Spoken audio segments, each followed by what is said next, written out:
It's been 20 years since Lee Hyun-seok was dragged from Earth into this fantasy world. Today is the day he finally settles the score with the big bad. He's here to save the world and finally find a way back home. A massive explosion rocks the battlefield as the two powers collide. Through the smoke, two glowing red eyes stare back with pure malice. The Demon King laughs, surprised the puny human actually survived that hit. His party members, the Saintess, the Mage, and the Knight, are barely holding on in the back. Hyun-seok doesn't look much better, bloodied and breathing heavy. The monster isn't done yet, charging up a purple blast of energy. Hyun-seok tightens his grip and readies himself for the next strike. They collide again in a flurry of sparks and steel. The power from their clash sends the rest of the party flying back. The Demon King bellows, threatening to tear the hero limb from limb. He claims this whole land is his kingdom, forged by his own teeth and claws. Hyun-seok just stares him down, completely unfazed by the threat. Another blinding explosion tears through the ruins of the palace. Hands bloodied, he grips his spear with everything he has left.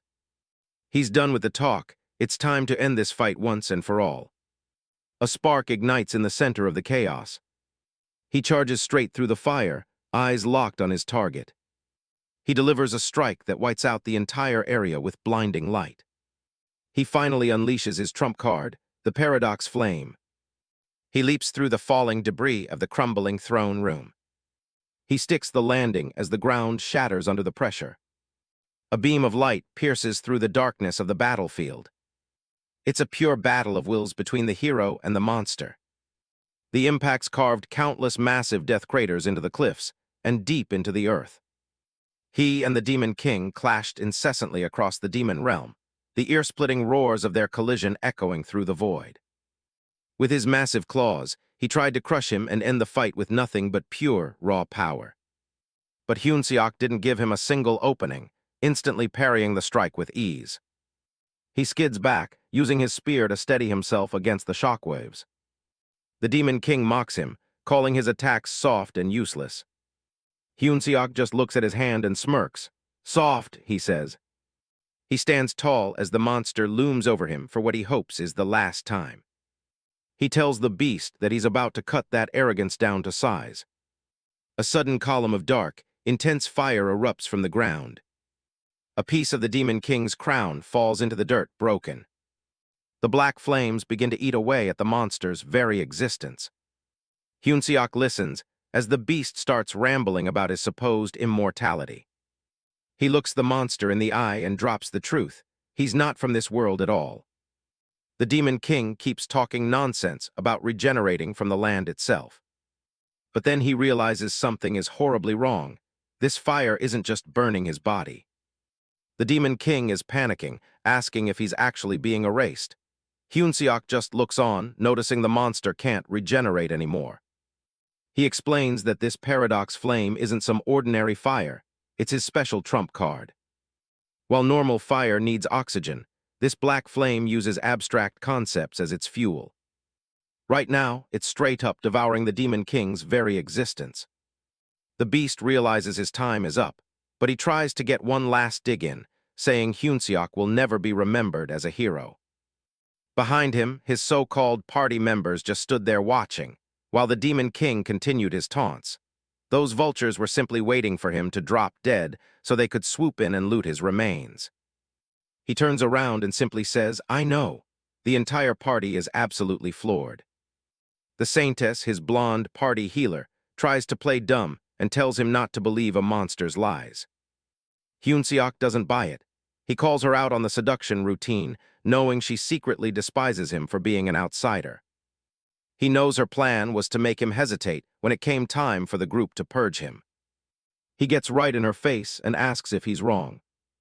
The Saintess just glares back, her mask of innocence finally slipping away. He tells them the other two are exactly the same. The Knight, a man with spiky dark hair, was promised a treasure by the Emperor to kill the hero and protect the throne. And then there's the Mage, a bearded old man who hates Hyun-seok for opposing the slavery system he uses for his experiments. He reveals he's known about their assassination plot for the past 5 years. The Demon King was struck with pure confusion upon hearing those words, even as his body continued to dissolve into the flames. He asks why Hyunseok didn't just burn down this whole world after it turned its back on him. Hyunseok simply tells him he didn't do it, because he just wanted to go home. The monster can't believe what he's hearing. You want to go home. This all started 20 years ago, back in 2005 on Earth.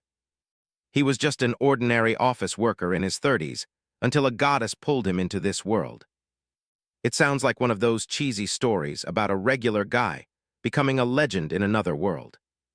But the reality was a total disaster of death and screaming. He was told there was only one way back: defeat the monsters and save the world. So for 2 decades, he trained and fought his way through this hellscape. He looks back at the people he saved, not exactly a grateful bunch. He carried a dying child back to a village, but the response was anything but heroic. The locals just complained that it was a waste of good medicine to save the kid. This world was unbelievably cruel, often just abandoning the wounded to die. A man screams as he faces the care of this medieval society. Doctors with no concept of hygiene would just hack off limbs for a simple infection. He saw them amputating a kid's leg because all the healers were busy at the front lines. He stared at the scene, his eyes going cold and dead. But the real horror was what happened next. A priestess smiles while people are burned alive in the background. They called it an exorcism. They told him to cast aside his pity if he wanted salvation. He grew to loathe these people and their lack of human rights. He endured this nightmare for 20 long years. Back in the present, he screams at the sky that he's finished the mission. He demands the goddess keep her end of the deal as a column of light descends. A massive flash of light engulfs him as he prepares to leave this world behind forever. The goddess appears in a burst of light, congratulating the hero on his arduous victory over the Demon King. Hyunseok ignores the praise and reminds her of their deal. Once the job was done, he'd be sent back to Earth with his soul and memories intact. A small, cryptic smile plays on the goddess's lips as she listens to his demand. She asks if he truly wants to give up his godlike power and status, warning him that all his legendary achievements will become void on Earth. Hyunseok just lets out a dry, cynical laugh at the thought of caring about his achievements. He tells her to stop the act, knowing she's just relieved that the world's strongest monster is finally leaving. The goddess looks at him one last time, asking if he's absolutely certain he won't regret this decision. He drops his weapons into the dirt, declaring that his only desire is to return to the world he once knew. The spears clatter to the ground, a final sign of his retirement as the savior of this world. "Very well," she says. Hyunseok breathes a sigh of relief as he prepares to leave this god-forsaken place behind. He looks down at his scarred, battle-worn hands, reminders of 20 years of constant suffering. A brilliant column of golden light descends, engulfing him as the transportation process begins. But then she adds a catch. His original body on Earth is long dead, so his soul will be placed into a new vessel. Hyunseok's eyes widen in confusion. Whose body am I going into? The goddess remains cryptic, only saying that the body is one fated for a wretched end.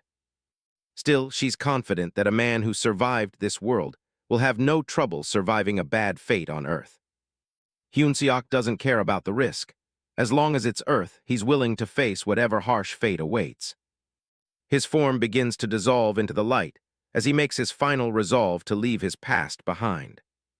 Whatever life he wakes up to, he knows it has to be better than the 20-year nightmare he just escaped. A slow blink as eyes flutter open. Lee Hyunseok wakes up in a sunlit room. He can't believe he's actually back. He's taken over the body of a guy named Yu Chan-seok. It's Earth, the year 2025. He looks at his hands, glad to be far away from those backstabbing heroes in the other world. He spots a mirror, finally a clear reflection. Touching his new face, he accepts his new identity. He hugs the mirror, overwhelmed that he's really home. Splashing his face with tap water feels like a miracle. No more contaminated junk. This is the real magic. He stares at the gas stove's flame. Fire with just a button press is way better than any mage's campfire. He sets a box down on the table. This is what he missed most. Fried chicken. He stares at it like it's a pile of gold. He takes a massive, desperate bite. He sits on the floor, devouring the meal in silence. It tastes so good he starts to choke up. This is what real food is supposed to be.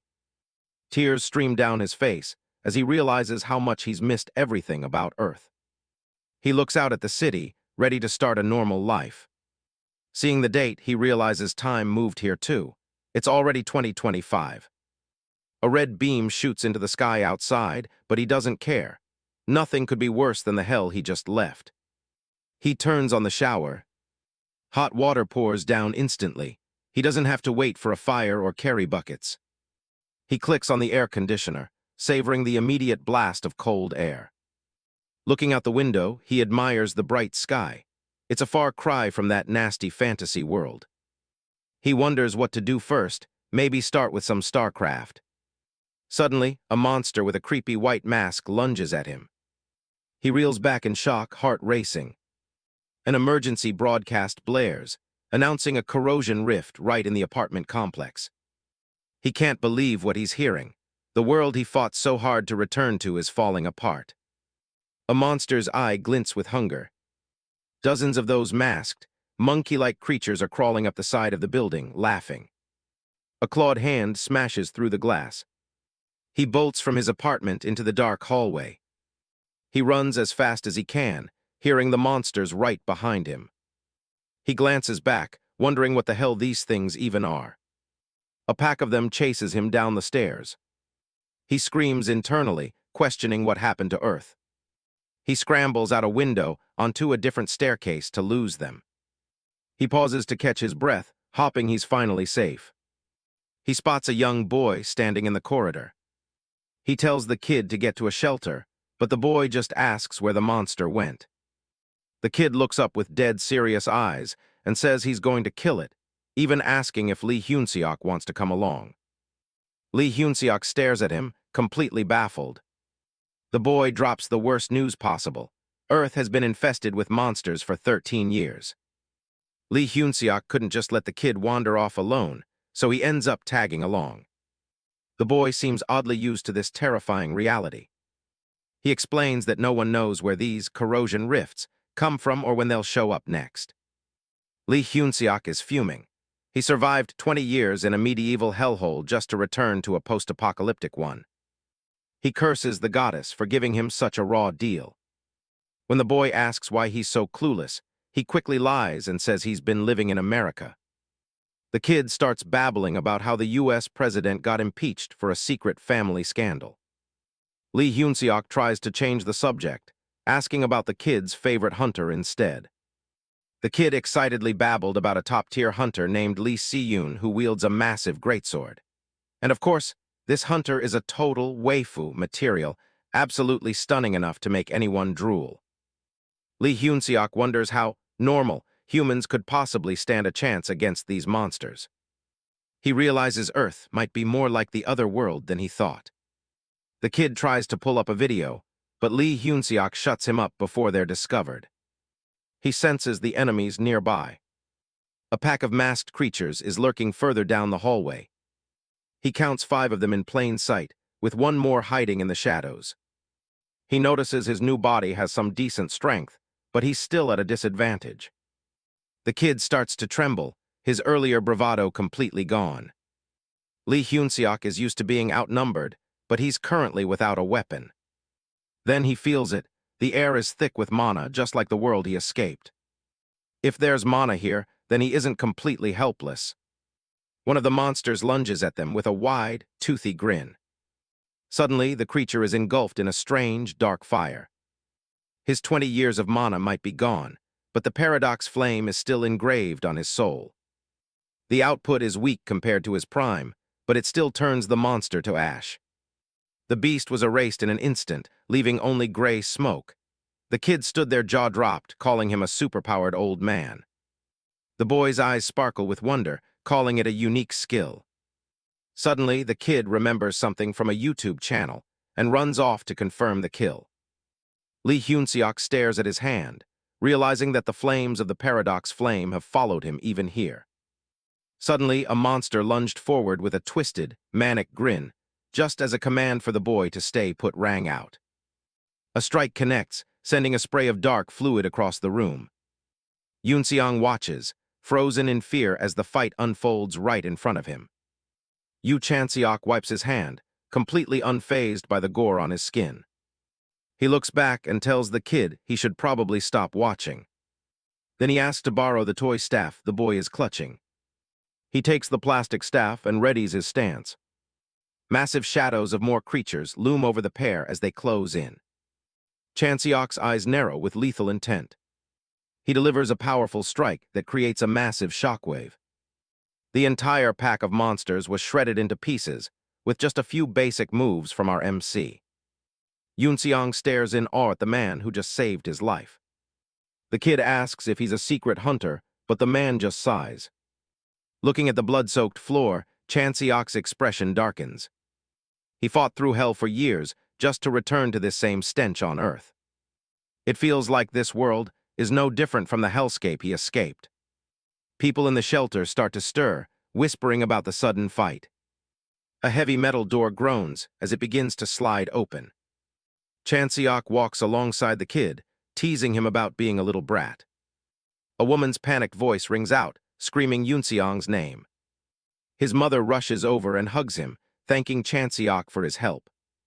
Seeing her luxury items, he realizes he just rescued a rich kid. Suddenly, a deafening boom shakes the entire shelter. A massive blackened fist smashes right through the shelter wall. Debris flies everywhere as a giant monster breaks into the safe zone. The creature lets out a bone-chilling screech that echoes through the room. Chaos breaks out as everyone starts screaming for their lives. Yoon-seong tells him they have to escape, but Chan-seok looks drained. He didn't ask for much, just a bit of peace and quiet. He clenches his hand, the memories of war clearly haunting him. His palm is covered in old scars and fresh grime from the struggle. Chan-seok looks down at the boy standing beside him. He tells the kid to just stay safe and use his money to live comfortably. Yoon-seong doesn't budge, his face set in a serious frown. He reveals that a monster took his father from him in a bunker. That's when he realized there is no such thing as a safe place anymore. He declares that he's going to become the strongest and save everyone. As the boy declared his vow to protect the world, Chan-seok gazed into the fierce determination burning in the kid's eyes. He tells the boy he'll definitely become a great hunter. But as he walks away, he tells him he won't be the one saving the world. His mother pulls him away, urging him to leave before things get worse. Yoon-seong is dragged off, his eyes still fixed on his mysterious savior. The boy shouts after him, still reeling from the man's display of power. He stares in disbelief at the man's retreating back. Chan-seok walks away without a second look, declaring that he's the one who will save the world. The kid stands there in silence, completely awestruck. Chan-seok believes world saving is a job for someone who's actually done it before. He spent 20 years fighting for survival in another world before finally making it back to Earth. He used his battle instincts to survive the initial rifts, even promising to be a hero. But since then, he's done nothing but rot in front of a computer screen. He stares blankly at the victory screen after a long gaming session. He mutters that it was too easy while casually chewing on an energy jelly. He cracks open a cold soda can with a practiced click. The idea of being a repeat savior feels more like a burden than an honor to him. His ambition to save the world evaporated the moment he discovered modern food and high-speed internet. Why fight monsters when you can have anything delivered with a single touch? He figures the professional hunters can handle the rifts while he browses a delivery menu. Reality hits hard when he sees he only has 3,201 left in his bank account. It turns out the original owner of his body lost his job when the economy tanked. With his severance pay gone, finding a regular job in this climate is impossible. The constant rift attacks have driven most companies out of business. No one is hearing, and he's starting to worry about how he'll even survive. Then a hunter recruitment, Ad flashes on his phone and catches his eye. He figures he has plenty of experience in that field as he heads toward the Hunter Association headquarters. Candidates flock to the Hunter selection venue, buzzing with excitement about their future careers. Some of them think the whole test is just a formality. As long as you show off a unique skill, you're basically in. An observer watches the crowd with a bored expression. To them, these recruits look like a bunch of small fries. Suddenly, the crowd splits as someone walks through. One candidate asks if they're about to get famous. Another guy stops mid-praise, his eyes going wide as he looks toward the entrance. He's in total shock. Lee Si-yoon is actually here. The place erupts in whispers. Seeing the 10th ranked hunter in the world from the Janabi Guild isn't a daily occurrence. Everyone, wondering why she's here instead of out on a mission. They figure she must be scouting someone special. Lee Si-yoon takes her seat, ignoring the commotion around her. She opens a profile on her tablet for Han Sang-ah, a top academy graduate with electrokinesis. Her colleague jokes that her power would be great for charging batteries, but Si-yoon just gives him a look. She's looking for real talent. The scout thinks the girl will be useful regardless, though Si-yoon doesn't seem fully convinced yet. Another official shouts about how rift hunting is the only real form of combat. He offers Si-yoon some candy, while explaining that academy performance doesn't always hold up in a real fight. He believes it takes a long time for safe-trained students like Han Sang-ah to adapt to the life-or-death reality of the rifts. The announcer takes the mic and welcomes everyone. It's time for the first match to kick off.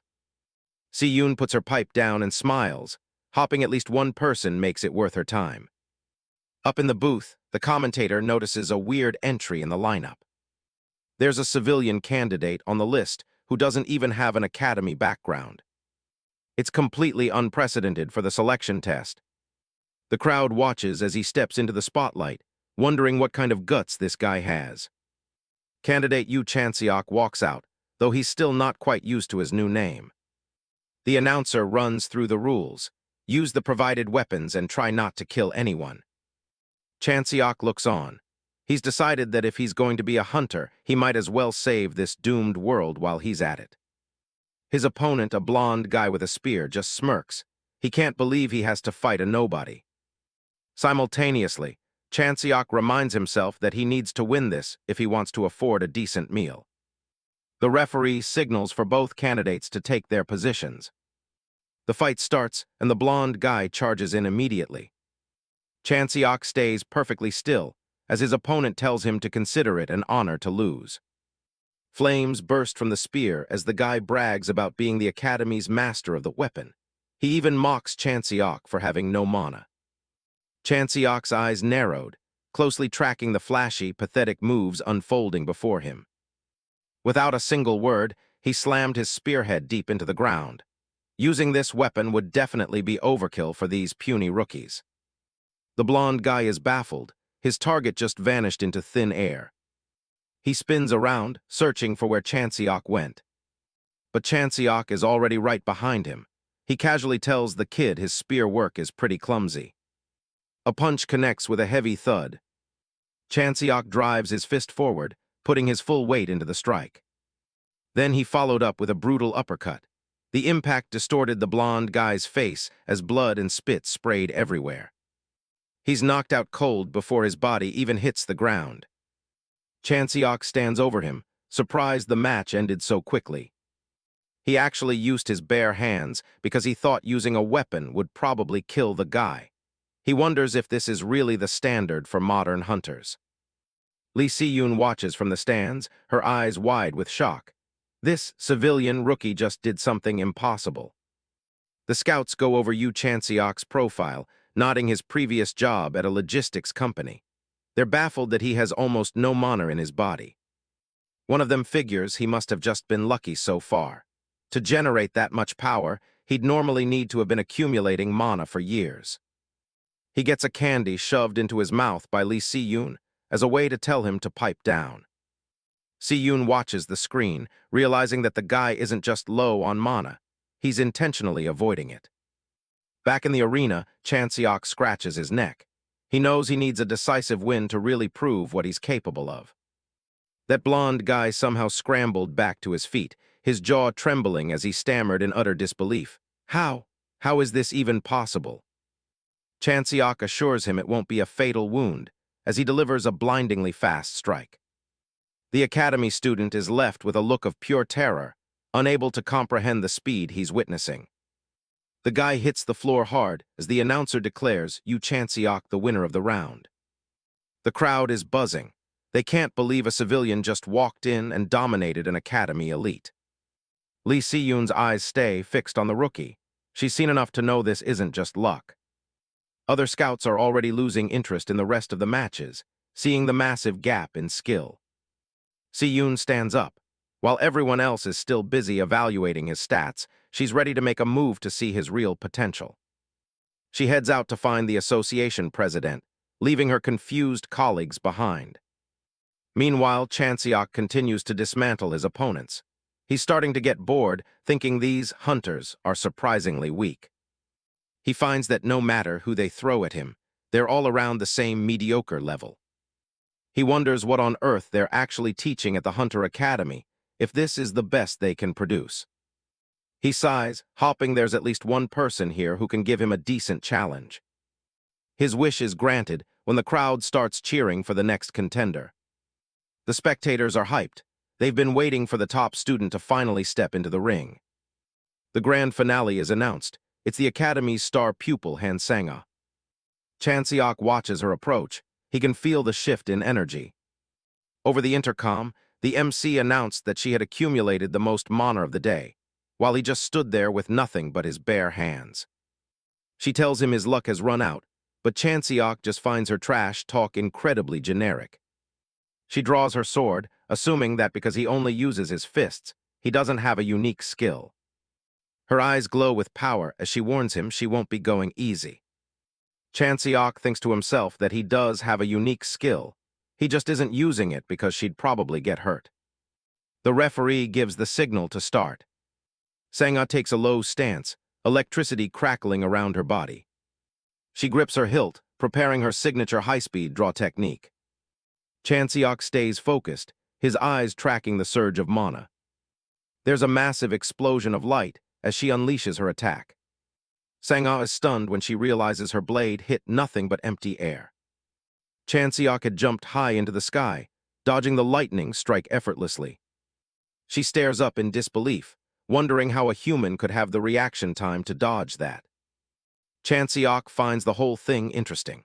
He recognizes that she's using an electric current to turn her scabbard and blade into a magnetic railgun. He lands gracefully and explains that while her skills are the best he's seen so far, she's missing the most important part of combat. Sang-ah is speechless. She was so focused on raw speed that she didn't realize how predictable her path had become. He points out that by laying down a magnetic rail in the air, she basically showed him exactly where she was going to attack. He tells her that no matter how powerful a strike is, only an idiot would telegraph their path so clearly. Furious, Sang-ah tells him not to get cocky as she prepares to charge again. She yells that she can beat him even without using that specific technique, pouring everything she has into a direct assault. Yu Chanseok dodges the attack effortlessly, mocking her for taking such a predictable path despite her speed. Han Sang-ah's eyes glow with a desperate intensity as she tries to force her body to output even more electrical energy. A violent explosion of green lightning tears through the arena as she unleashes a final, reckless strike. Chanseok analyzes the flow of her energy, noticing that she's destroying her own body just to scrape together a bit more mana. He decides to step in and end it, telling her that they've seen enough and it's time to stop. He moves with a predatory calm, advising her to signal if the pain gets to be too much. He strikes with blinding speed, catching her off guard and shattering her momentum. Sang-ah cries out in shock and pain as she finally experiences the gap between their true abilities. Chanseok clenches his fist, preparing to deliver the finishing blow to the Academy's star pupil. He lands a series of heavy, physical strikes that mana-based defenses can't seem to block. A single, powerful punch is thrown with perfect form, aimed directly at her center. The force of the impact sends a shockwave through the floor of the ring. Han Sang-ah is left completely dazed, her face bloodied and her eyes blank as she loses consciousness. She hits the ground hard, her pride and her body equally broken by the unexpected defeat. The audience and the judges are stunned into silence, struggling to process the fall of the Academy's top student. They're all left with the same burning question: where did someone with this level of power come from? Chanseok walks away, concluding that while she had talent, she relied too much on mana and neglected her physical training. He pauses as he hears a faint groan, wondering if she's actually trying to get back up after that. A trembling hand slowly rises from the floor, reaching up in a gesture of surrender. The official quickly moves in to check on her, as she officially signals her defeat. Yu Chanseok looks pretty pleased with himself, nodding that his opponent actually followed his instructions to raise her hand if she was in pain. In the middle of the empty arena, the defeated student lies on the floor while staff head over to check on her. Up in the stands, the high-ranking hunters are losing their minds over what they just saw. The announcer jumps on the mic, screaming for everyone's attention because the tournament schedule just got flipped upside down. He tells Chanseok to take a quick breather, which just leaves our guy looking confused about why things aren't over yet. Then comes the bombshell. A special match is being set up right now between the rookie winner and an active pro hunter. Apparently, the association president personally gave the green light for this sudden showdown. The crowd goes absolutely wild as a new name flashes on the monitors that only they can see. Chanseok narrows his eyes, wondering if this pro is stepping up just to test what he's really made of. A massive heavy blade slams into the arena floor, kicking up sparks and dust. A woman with long black hair steps into view, apologizing for showing up without any warning. It's Lee Si-yoon from the Janabi Guild, and she's not here just to watch from the sidelines. She tells him the stage has been a bit too small for his skills and asks for a match herself. She gives him an out, saying he can walk away if it's too much of a surprise, but her eyes say otherwise. Chanseok can feel the massive aura coming off her. This isn't some academy student, she's a world-ranked pro. He just cracks a small, confident smile. The announcer is barely keeping it together, realizing the match is starting right this second. Si-yoon looks fired up, admitting she hasn't even broken a sweat yet and wants to see what he's really hiding. As the previous opponent is carried off on a stretcher, Chanseok realizes this is the perfect chance to skyrocket his value. He picks up a simple training spear from the ground. With a smirk, he gets into a combat stance, ready to see how he measures up against Earth's best. The spectators are leaning forward in their seats, barely able to believe what they're seeing. The announcer is sweating bullets as the tension in the room hits a breaking point. Si-yoon doesn't hold back, swinging that massive hunk of metal with terrifying speed. Chanseok grits his teeth as he barely manages to parry the heavy blow. The sheer power behind her swing is nearly too much for his current body to handle. She keeps the pressure on, forcing him to stay on the defensive against her relentless strikes.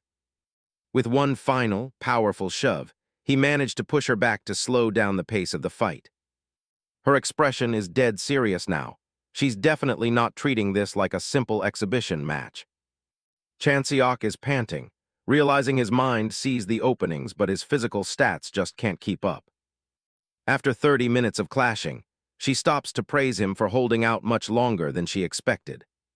She digs her heel into the ground, preparing for a more serious move.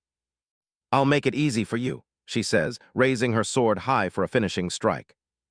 Chanseok looks down at his spear, nodding he has practically no mana stored up.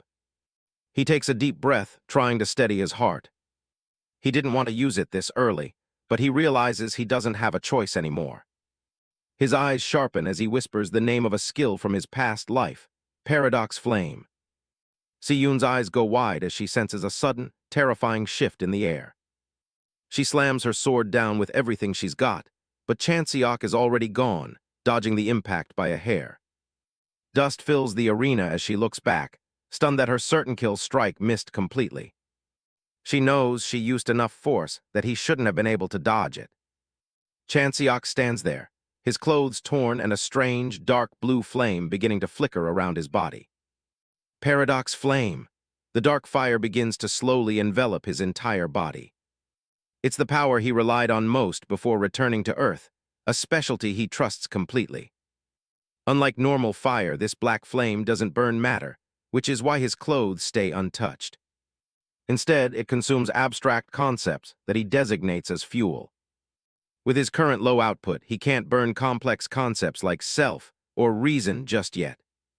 So the one concept he chooses to burn right now is. Lee Si-yoon's eyes widen as she realizes he's suddenly gotten much faster. He zips through the arena, burning away his own fatigue. She's stunned that he managed to fully recover in such a short amount of time.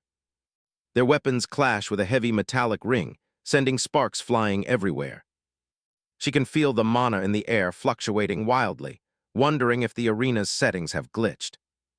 He explains that just as fire releases heat, his paradox flame releases mana as it burns through abstract concepts. It's a perfect cycle. He uses mana to light the flame, and the flame burns his exhaustion to create more mana. He plants his foot, ready for the next move. This endless loop is what makes him so dangerous. Si-yoon slams her massive sword down, shattering the floor as he narrowly dodges. She's starting to get annoyed, asking if he really plans to keep this up. She compares him to a pest that grabs onto someone's leg and won't let go. For Chan Seok, this has turned into a brutal war of attrition. He flashes a cocky grin, asking if she likes guys who don't know when to quit. Her expression is cold as she tells him she absolutely hates people like that. Just as a burning tree leaves only ashes, his paradox flame also leaves a residue behind. It's a visual trail of everything he's burned through during the fight. Once everything is turned to ash, the paradox flame will finally vanish. The clock finally hits 4 hours and 17 minutes. Chan Seok is flat on his back, begging for mercy while Si-yoon stands over him with her massive blade. The announcer declares Lee Si-yoon the winner after Chan Seok officially forfeits the exhibition match. Nearby, a recruiter reaches into his suit jacket for something. His colleagues are shocked, recognizing the special lollipop he's pulling out. Lee Si-yoon tosses the candy and her business card to Chan Seok as a reward for his persistence. He looks at the card, seeing she's a partner hunter for a big agency called Janabi LLC. She gives him a wink, telling him to give her a call so they can talk about the details later. The announcer wraps up the trials, calling Chan Seok back to the stage to receive his official winner's award. Later on, Chan Seok is happily crunching away on that lollipop. He's scrolling through a smartphone, amazed that a single device holds his license and an entire hunter community. He's impressed by how far technology has come until someone calls out his name. A massive, muscular man with tribal tattoos and a black shirt looms over him, saying he looks better in person. Chan Seok stares up at the giant, who has to be well over 2 meters tall. The man holds out a business card, and Chan Seok asks who the hell he is. The card identifies him as Yoon Seong-hyun, a partner hunter from the T-Back Guild. Seong-hyun tells him to join his team, promising that Chan Seok will definitely shine under his guidance. Chan Seok thinks the guy seems sincere, but Si-yoon's earlier offer is still fresh in his mind. Yoon Seong-hyun tells Chan Seok he doesn't need an immediate answer and that he has another appointment. He lets out a boisterous laugh, wondering if Chan Seok thought he'd demand a decision right then and there. He places a heavy hand on Chan Seok's shoulder, his tone shifting. He gets close, his eyes gleaming with a menacing intensity as he tells Chan Seok to think it through properly. With a simple "see you around," he turns and walks away. Chan Seok watches him go, his mind made up instantly. He's definitely not joining T-Back. Later, Chan Seok gives Lee Si-yoon a call to discuss her offer. She tells him she's at a place called The Hut and promises to send him the location. He arrives at the Hunter Association building and spots the sign for the cafe. A cheerful, pink-haired cafe staff greets him as he steps inside. Lee Si-yoon waves him over from a booth, nodding that he's arrived quite early. Chan Seok looks around the unusual cafe, wondering if something happened to make it so quiet. He sits down and tells her about the massive guy who tried to recruit him earlier. Si-yoon explains that since a titan like Yoon Seong-hyun showed interest, most other guilds wouldn't even dream of making an offer. Chan-seok realizes that likely applies to her guild, Janabi, as well. To his surprise, she casually mentions that she has no intention of actually recruiting him. He's taken aback, so she suggests the idea of him working as a freelancer instead. She explains that Seong-hyun was likely only going to offer him a junior position. Chan-seok admits he has no idea what junior or partner even means in this context. She breaks down the three main ranks of guild hunters: junior, senior, and partner. She explains that juniors and seniors are basically salaried employees who work under the leadership of partner hunters. A diagram shows how a guild is organized into different teams, each headed by a partner. Partners don't receive a standard salary. Instead, they have shares in the guild and function more like business owners. They take a direct cut of the net profits the guild brings in. Chan-seok notes that the structure sounds exactly like a law firm. She confirms the comparison and adds that he doesn't have to follow the traditional path to become a partner hunter. He smiles, thinking that if he just gets famous and gets results, the guilds will be the ones chasing him. She hands him another candy, which makes him wonder why she keeps feeding him sweets. He admits that as a newcomer with no connections, getting high-level requests on his own will be difficult. She leans forward with a smile, offering to help him out with that for free. He chews on the candy, still suspicious of why she's being so helpful. She explains that she's just putting him in her debt so he'll think of Janabi first when he's eventually recruited by a major guild. She pulls a document out of her bag and asks if he'd like to take a look at a potential job. It's an official request from Incheon City regarding a place called Jayadongdo Island. A corrosion zone formed there 2 years ago, and the mission is to patrol the area and eliminate any new rifts. The pay is 5 million won up front, with an additional 15 million upon completion of the 1-month task. She admits the pay isn't great considering the risk, but that's the reality for someone with his current standing. She tells him that if he wants the big money, he has to become strong enough to make it flow into his pockets. She looks him in the eye and asks for his final answer. Chan-seok starts to give his response. A luxury car speeds along a bridge as a mysterious voice asks what kind of guy he is. Inside the limo, Lee Si-yoon reports that Yu Chan-seok is a civilian who cleared a weapons tournament with nothing but his bare hands. Lee Si-yoon argues that not bad is an understatement, as Chan-seok survived 4 hours against her. The boss's voice comes from the phone, skeptically asking if she just limited her power. She retorts that she's a veteran hunter with a decade of experience. She stares out the car window, admitting that her battle-hardened experience wasn't enough to easily toy with him. She confesses that even in another life, she doubts she'd ever encounter another monster like him. The location shifts to Incheon City, Jayadongdo Island, where a group of hunters has gathered on the shoreline. The boss's voice questions the choice, nodding that the island mission specifically requested hunters with prior experience. On the beach, a serious-looking hunter with brown hair prepares for the mission alongside others. A hand confidently grips the hilt of a sword as Si-yoon tells the boss not to worry. She reveals that she's paired Chan-seok with someone truly reliable, Han Sang-ah. The boss agrees to trust her judgment as the brains of Janabi. Si-yoon smiles to herself, asking the boss what he thinks the kid will be like if he ever reaches his level. On a remote island, a towering man in a dark cloak stands, the very person Si-yoon and the boss were just talking about. The camera zooms in on Chan-seok, now decked out in brand-new gear with a gaze as sharp as a blade. Si-yoon's final thought remains a chilling warning. One day, that kid might just become strong enough to take even you down. 1 month ago, a delivery guy is trudging along, hauling a massive, oversized box on his shoulder while hunting for room 1506. A delivery man is struggling with a package that feels way too heavy. He's grumbling as he checks the next recipient on his list. He finally reaches apartment 1506. Yu Chan-seok sits in a quiet room, looking at the long, black equipment case he just received. He unlatches the case with a sharp click. His eyes lock onto the contents. Inside is a sleek black spear, finally ready for some action. He holds up a bottle of green elixir, which hunters use to replenish mana in emergencies. Most hunters draw mana from the atmosphere and store it in their bodies like water in a tank. Chanseok's method is different. He skips the storage phase and absorbs mana directly from the air as he needs it. This gives him a huge advantage, since he's not limited by his own capacity. By constantly cycling mana, his internal channels gradually strengthen.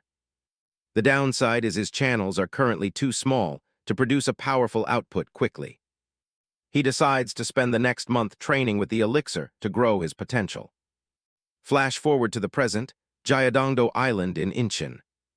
A long line of hunters waits at the island's check-in point. Chanseok presents his digital license on his smartphone. The official confirms his ID and tells him he's been assigned to Squad 8. He heads over to the assembly area marked with the number 8.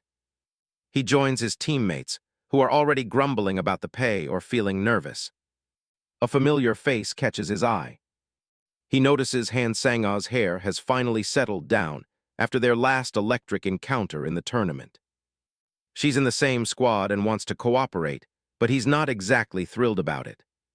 She admits he's stronger and wants to learn from him, even if it's a bit embarrassing to say out loud. She tries to make a joke about his dislocating shoulders, but Chanseok is not in the mood for jokes. A staff member calls for everyone's attention. Since the whole team is gathered, he starts the mission briefing. The squad leader explains the basics for the rookies, including some common terminology. Corrosion rifts are classified by level, with Class 1 being the most dangerous threats. The primary Alpha rift on the island is located at an old church in northern Insarai. The squad's mission is to patrol the surrounding areas and identify any new rifts.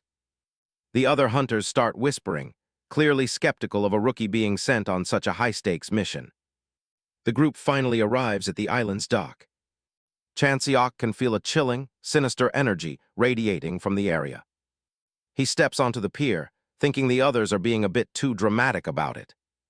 A sharp whistle blow marks the official start of the scouting mission. They're told to report back to the offshore control room if anything goes wrong. The leader wishes them luck as they head into the field. He outlines the plan. They'll be scouting the area over the course of a week. A couple of the hunters shoot Chanseok a doubtful look. Ignoring them, Chanseok checks a map on his phone and suggests they set up their main base at Hwagyesa Temple. The squad leader, a man with glasses, looks down on Yu Chanseok. He's never seen him before and immediately assumes he's a rookie. He demands to know why they're heading to the temple. Chanseok remains calm, explaining his choice. From the Hwagyesa Temple, you can see Upnirai, and from the peak of the mountain, you can overlook Jayadongmyeon. Plus, the old temple building makes for perfect lodging. It's a clear strategic move. The squad leader and another hunter in a tank top aren't convinced. They point out there are plenty of places to stay nearby and worry about getting surrounded while climbing. Chanseok dismisses the concern, nodding they aren't exactly facing an army of thousands. Fed up, the squad leader refuses to take orders from an inexperienced hunter. Chanseok sighs to himself, realizing idiots who defy logic exist in every world. Since the team is uncooperative, he tells them to just act separately. He turns and heads into the woods. He moves through the dense brush, leaving the loud-mouthed squad leader behind. Chanseok continues deep into the forest, a spear in hand. He's not alone, though. Two others have followed him. He expected Han Sang-a to tag along, but he wonders who the third person is. He can sense the newcomer's mana is slightly higher than hers. The man introduces himself as Kim Minji. Chanseok asks him bluntly why he followed them. Minji looks a bit caught off guard by the question. Minji explains he was worried about letting two rookies run off on their own. Chanseok is slightly impressed, thinking there's at least one decent person in this group. Suddenly, Chanseok's expression sharpens. He detects something ahead. He skids to a sudden halt, his boots kicking up a cloud of dust. He holds up a hand, telling them both to wait. Minji and Sang-a look surprised by the sudden stop. Chanseok signals them to be quiet and take a peek over the ridge. They're clearly approaching something dangerous. Minji carefully peers over the rocks, his eyes widening in shock. In a clearing below, dozens of monstrous, green-skinned corrosion creatures are gathered. Minji whispers urgently that they should take a detour. There are way too many of them, at least 50. Chanseok tells him to keep it down and asks what his unique skill is. Minji is flabbergasted, asking if Chanseok is actually considering a fight. Chanseok looks him dead in the eye, stating that fighting monsters is exactly what hunters do. He asks again for Minji's most confident skill. Minji reluctantly reveals his specialty is fire, specifically fireball. Good, Chanseok says. He tells Minji to attack first as soon as he gives the signal. Minji's jaw drops. What should I do? Minji asks, panicking as he looks at Han Sang-ah. He can't believe she's going along with this madness. He argues that taking on 50 monsters with just the 3 of them is reckless, especially since it's Chanseok's first mission. Minji suggests they should radio for help while they still have a chance, but Chanseok points out the other hunters won't make it in time. He shows them a map on his phone. The other squads are all the way at the coast, while they're the only ones near Hwajiesa Temple.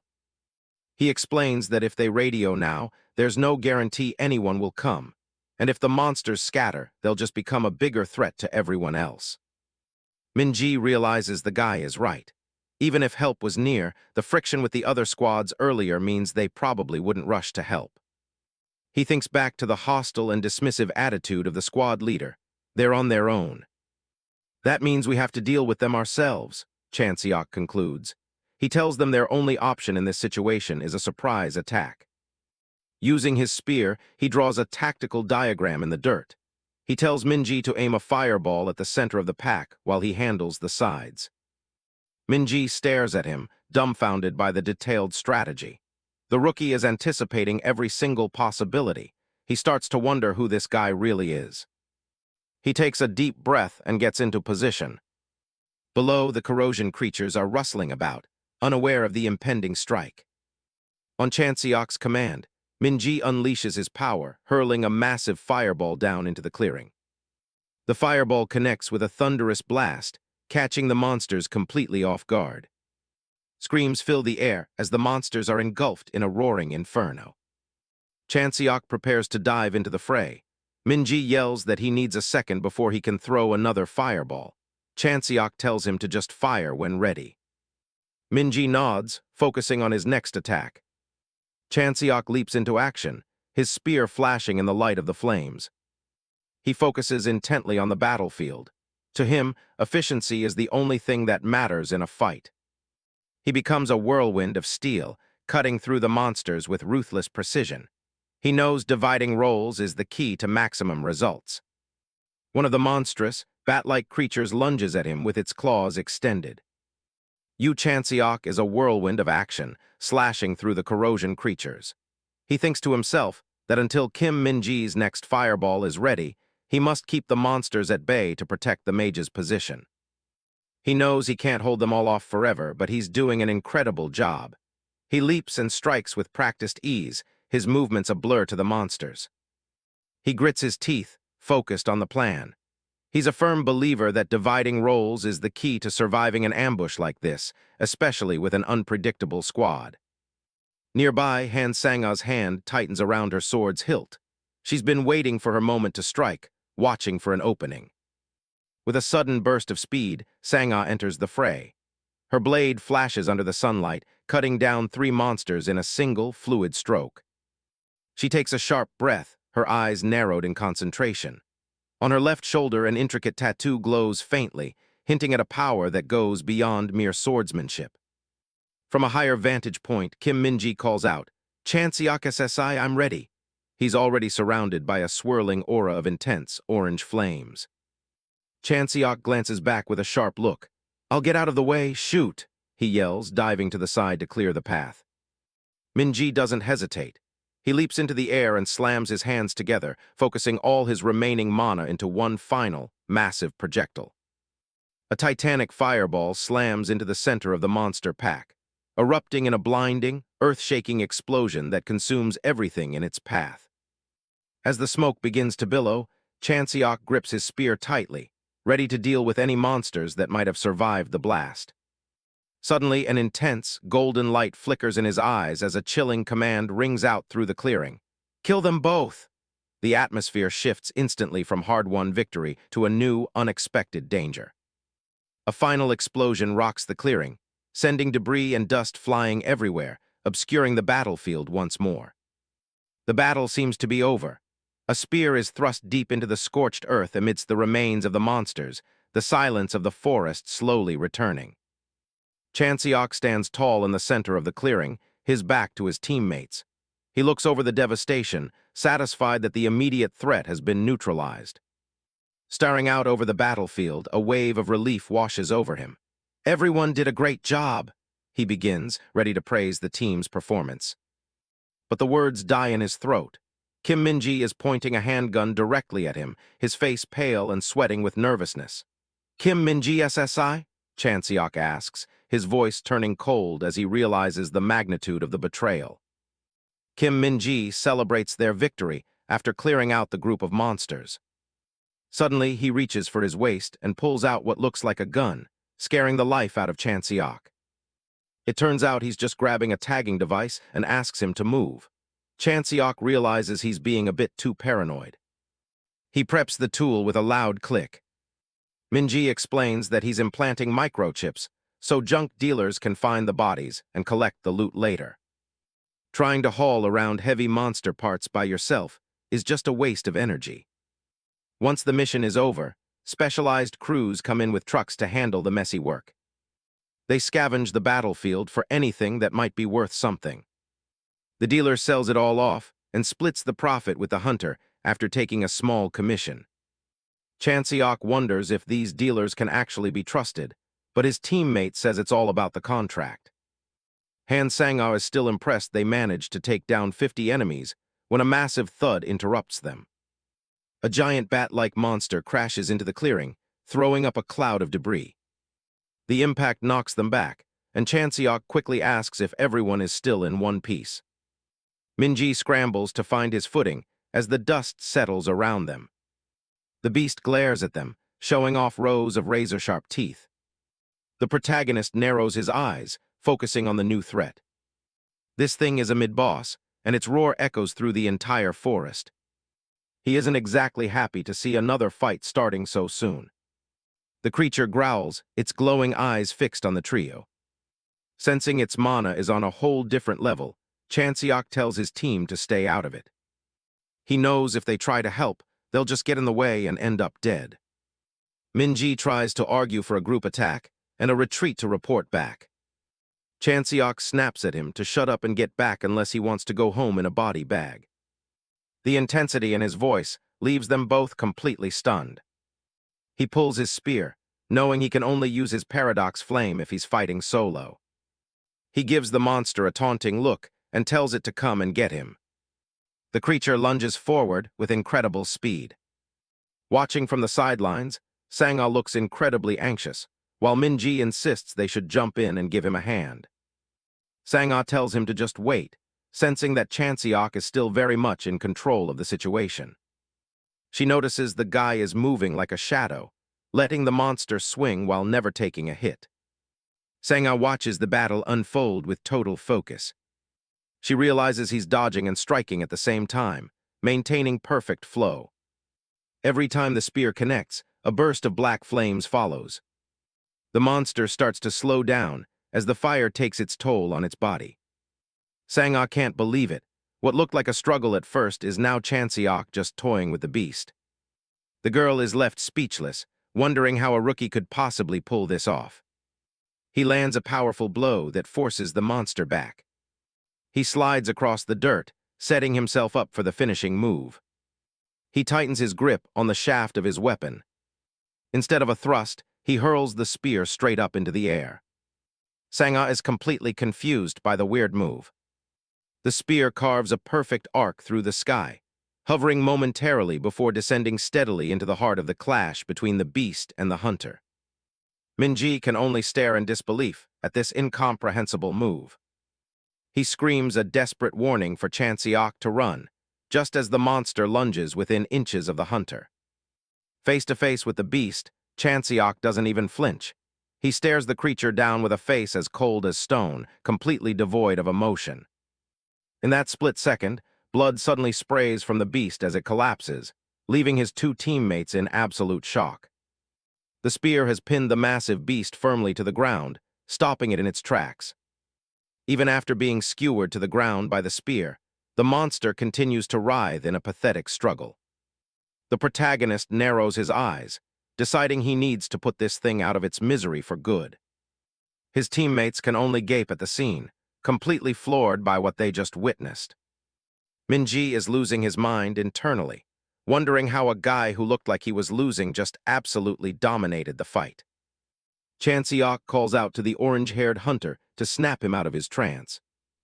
He asks if monsters like this are common here, but Minji is just as confused, nodding that a grade 3 rift is way above what they were told.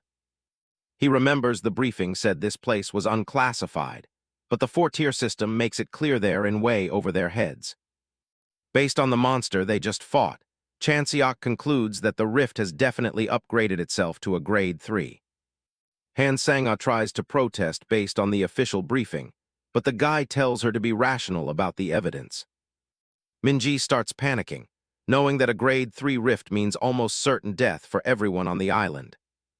He realizes that if things are really this bad, most of the hunters out there aren't coming home.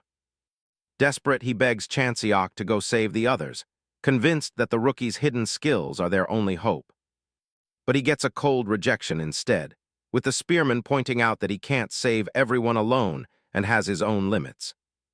Chanseok snaps them back to reality, reminding them that their mission is to clear the rift, not to play hero, especially since death is just another part of the job.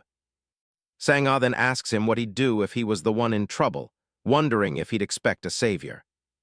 She questions if he'd feel resentful while dying alone, assuming that naturally he'd want someone to show some compassion.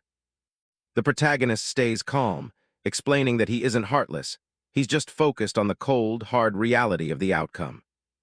He flashes back to a dying knight, recalling that in his world, some deaths are simply unavoidable. He knows from experience that when you're faced with that kind of fate, your feelings don't change the fact that you're dead. He tells her not to let desperation cloud her judgment, because that's how you get killed. They reach Hwagyesa Temple under the moonlight, a traditional building that seems untouched by the corruption. A foot steps across the threshold as they move inside to set up a base. After a quick sweep, they confirm the building is clear of any monsters, much to Sang-ah's relief.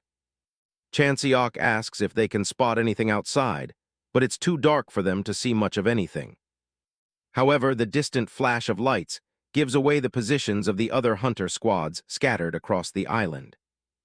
He notes that using lights is basically an invitation for monsters to come and kill you. It might be fine against small fries, but if another one of those grade 3 monsters shows up, those hunters are toasted. He decides to send a group warning message to everyone, identifying himself as being with Squad 8.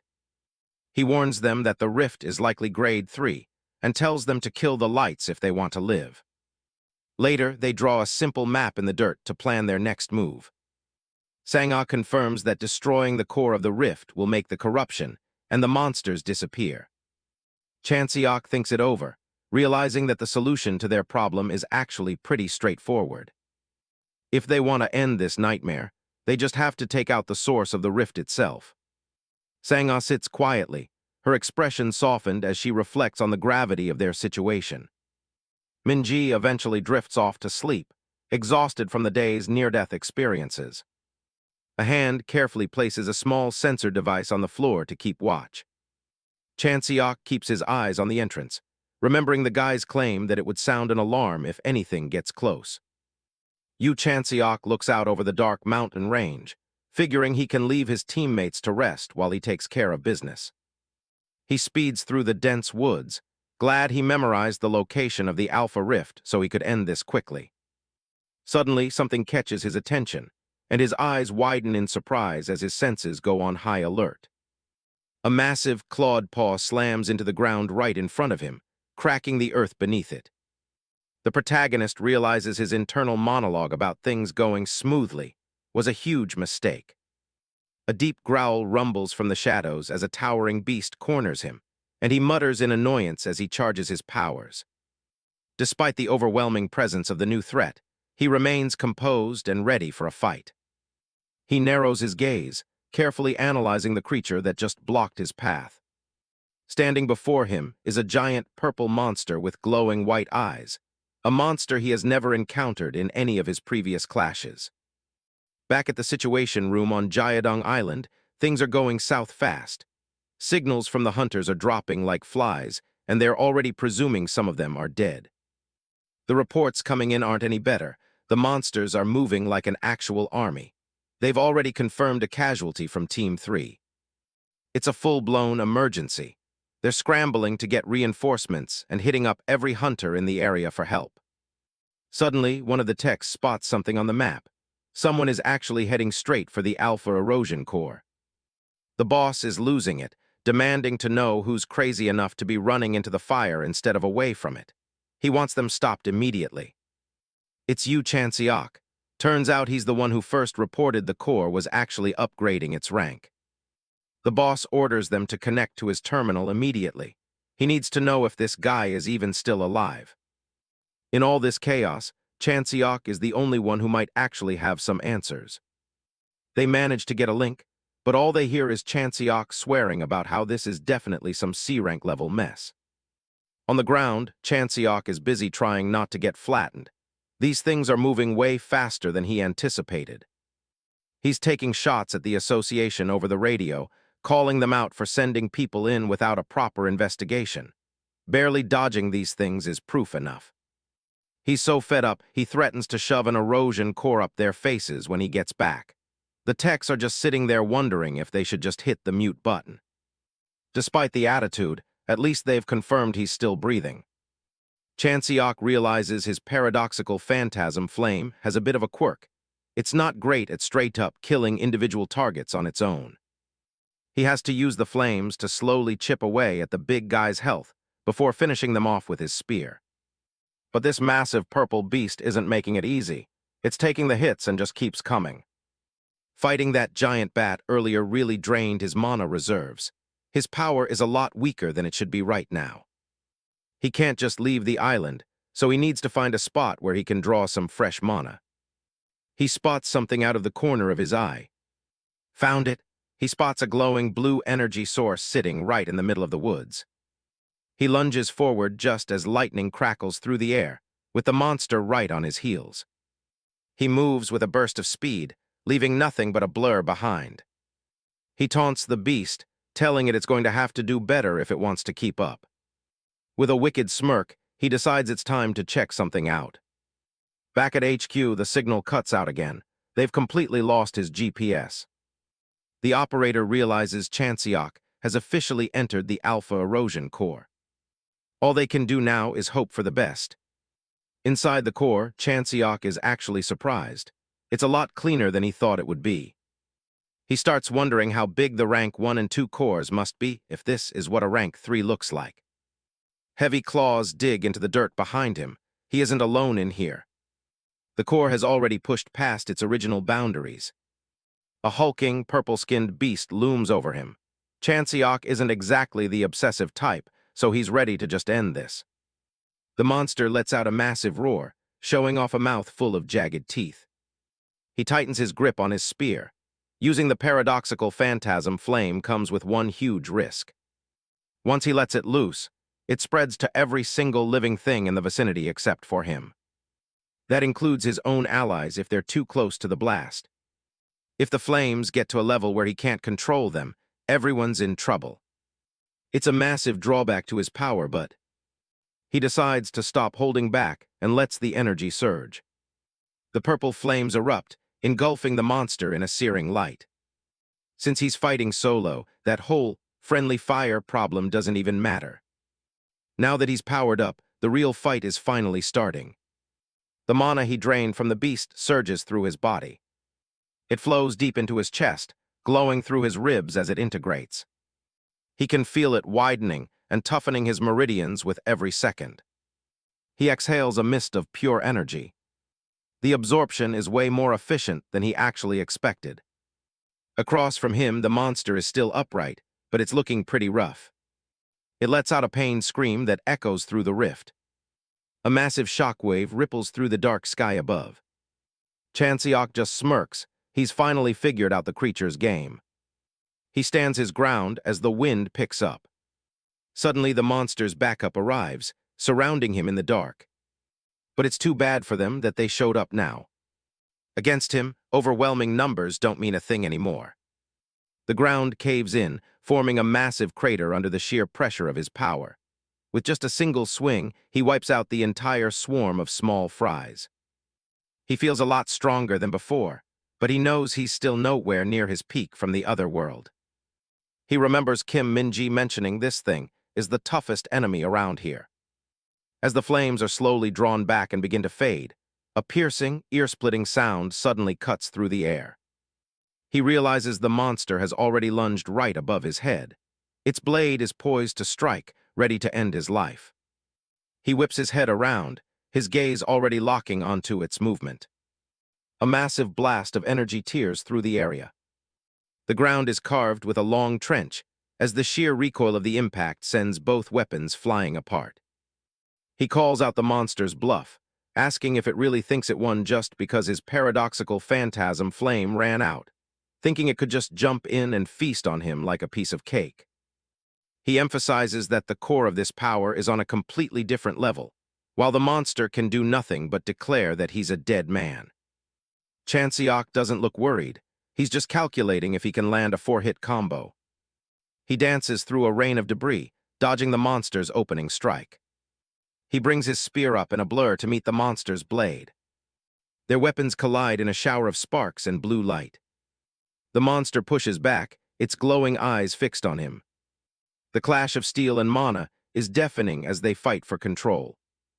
This is the moment he's been waiting for to unleash his dual moon spear.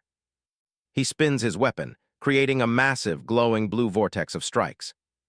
The monster is caught off guard, forced to shield itself from the onslaught. He calls out the name of the technique, as the air itself seems to tear. A blue trail forms along the path of his spear, marking its trajectory. That trail mimics his first strike perfectly, repeating it 4 times over. On its own, it's a simple but deadly chain of consecutive hits. He ducks under a massive swipe from the beast's claw.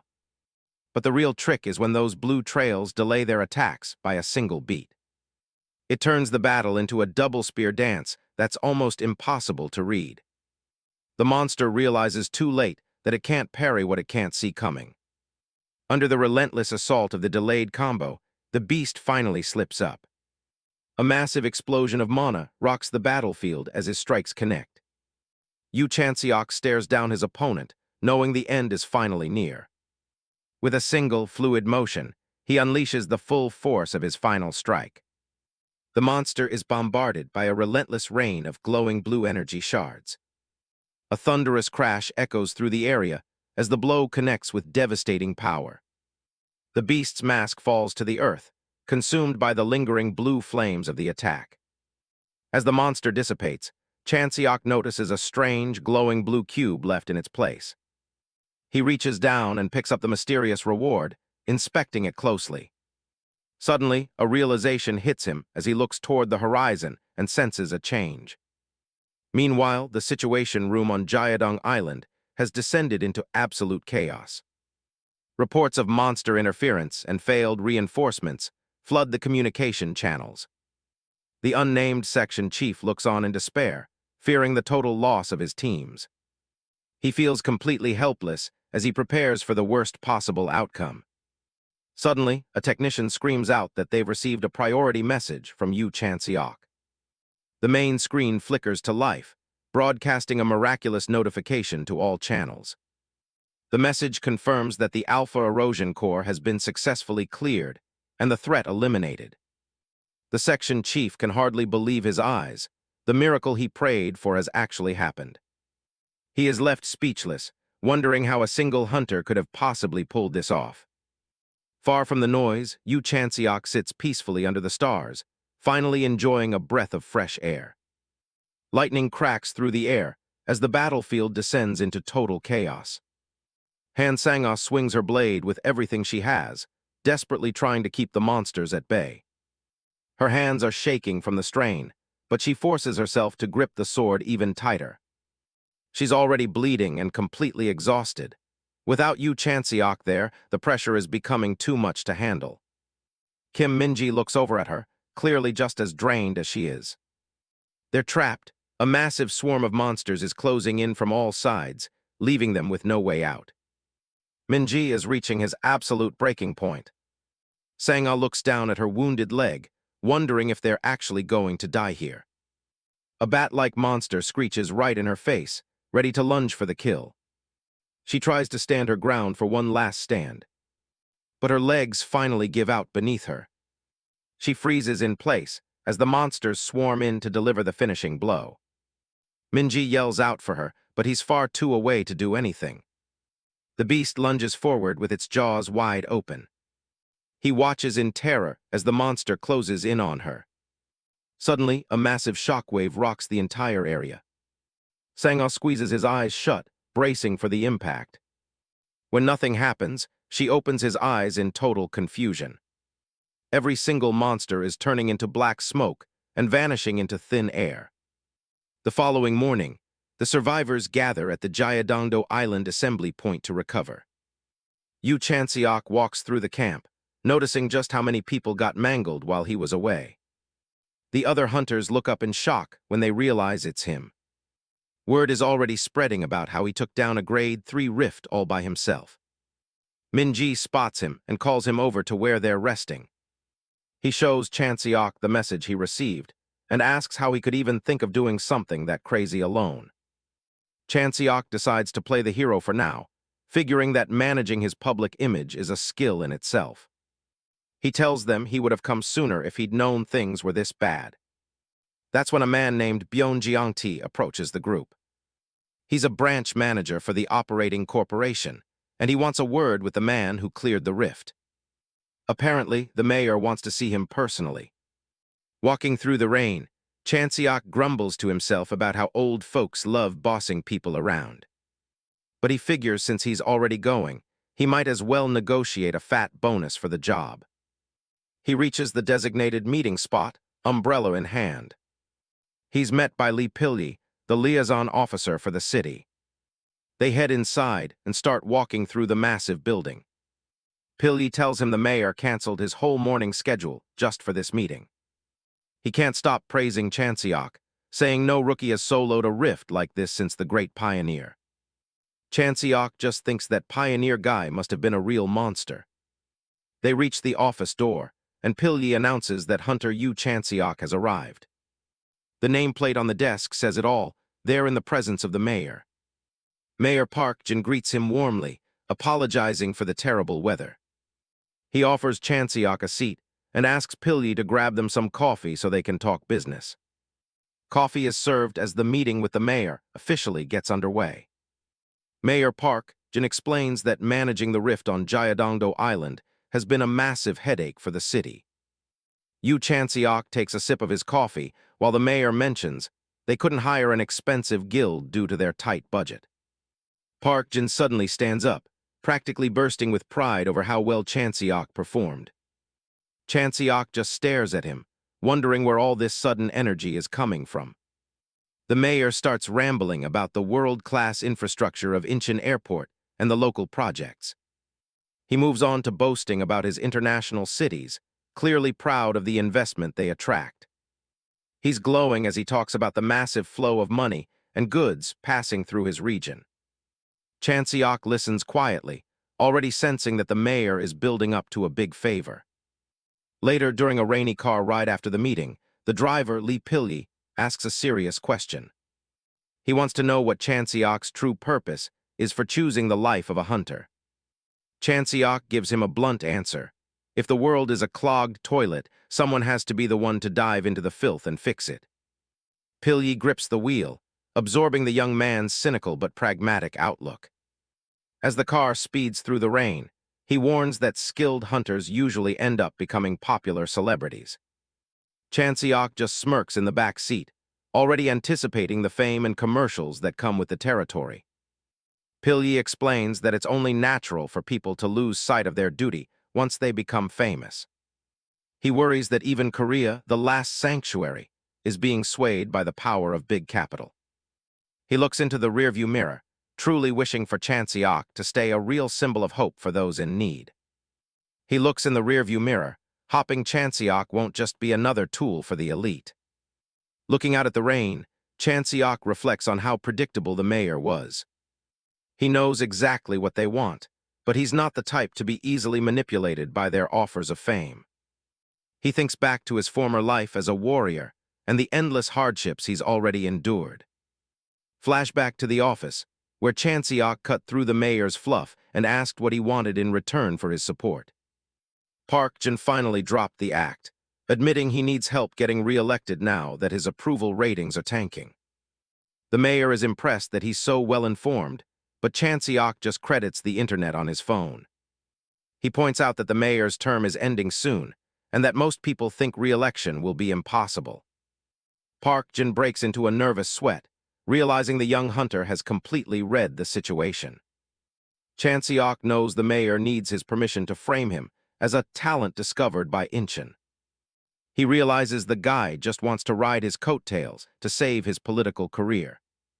The mayor tries to steer the conversation back to his connections with overseas and domestic companies. He pulls out a box of instant coffee, nodding that their current model's contract is about to end. He suggests that Chanseok could replace her and become the new face of the brand. Chanseok looks at him with a deadpan expression, feeling like the mayor thinks he can be bought for cheap. The mayor is stunned when Chanseok doesn't immediately jump at the endorsement offer. Chanseok explains that if he continues working as a top hunter, he'll be a new face, regardless of any ads. He leans in, telling the mayor that everything he's offering is already his to take anyway. Park Jin panics, offering to handpick the highest-paying and safest commissions for him instead. Chanseok finds the offer completely uninteresting and turns him down flat. He tells the mayor to just let the coffee model keep their job and extend their contract instead.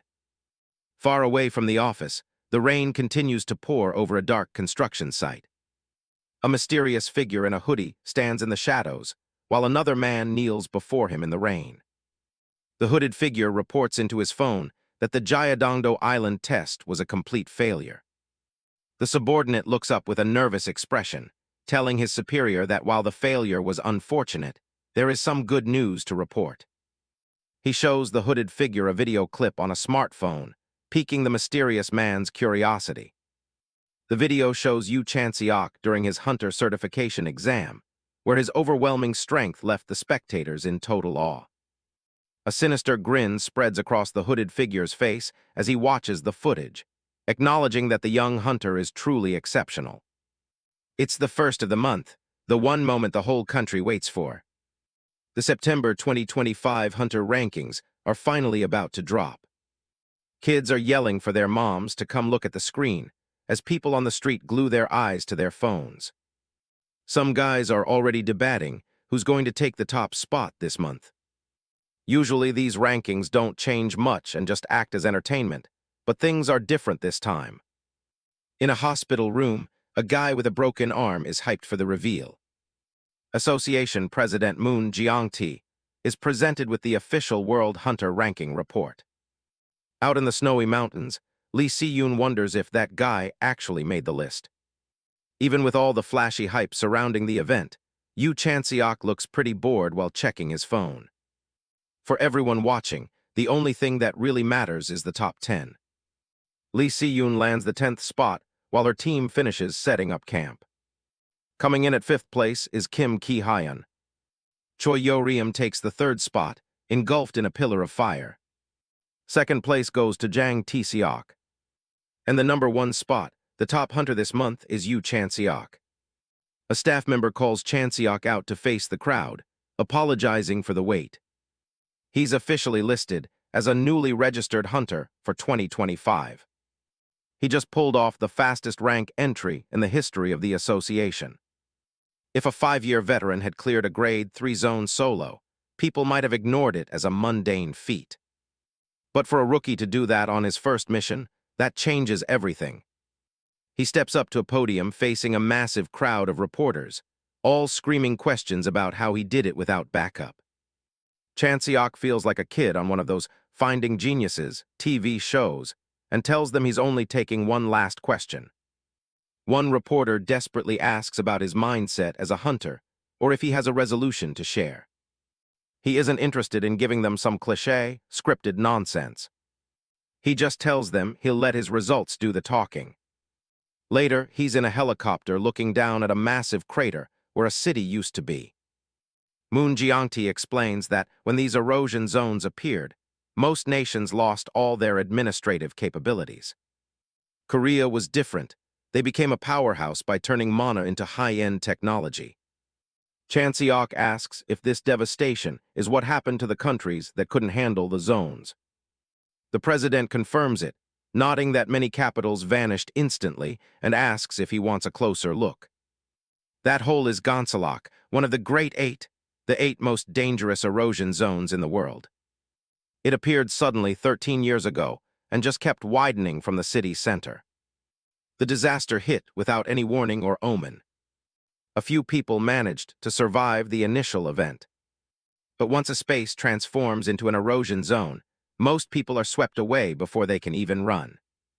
In just a few days, an entire city was silently erased from the map. While the nation is still standing, the central government's actual power has weakened significantly. Chanseok appreciates the intel, but he asks what any of this has to do with him being called here. The president mentions that a few days ago, Yoon Seong-hyun of Grand Purity came to see him.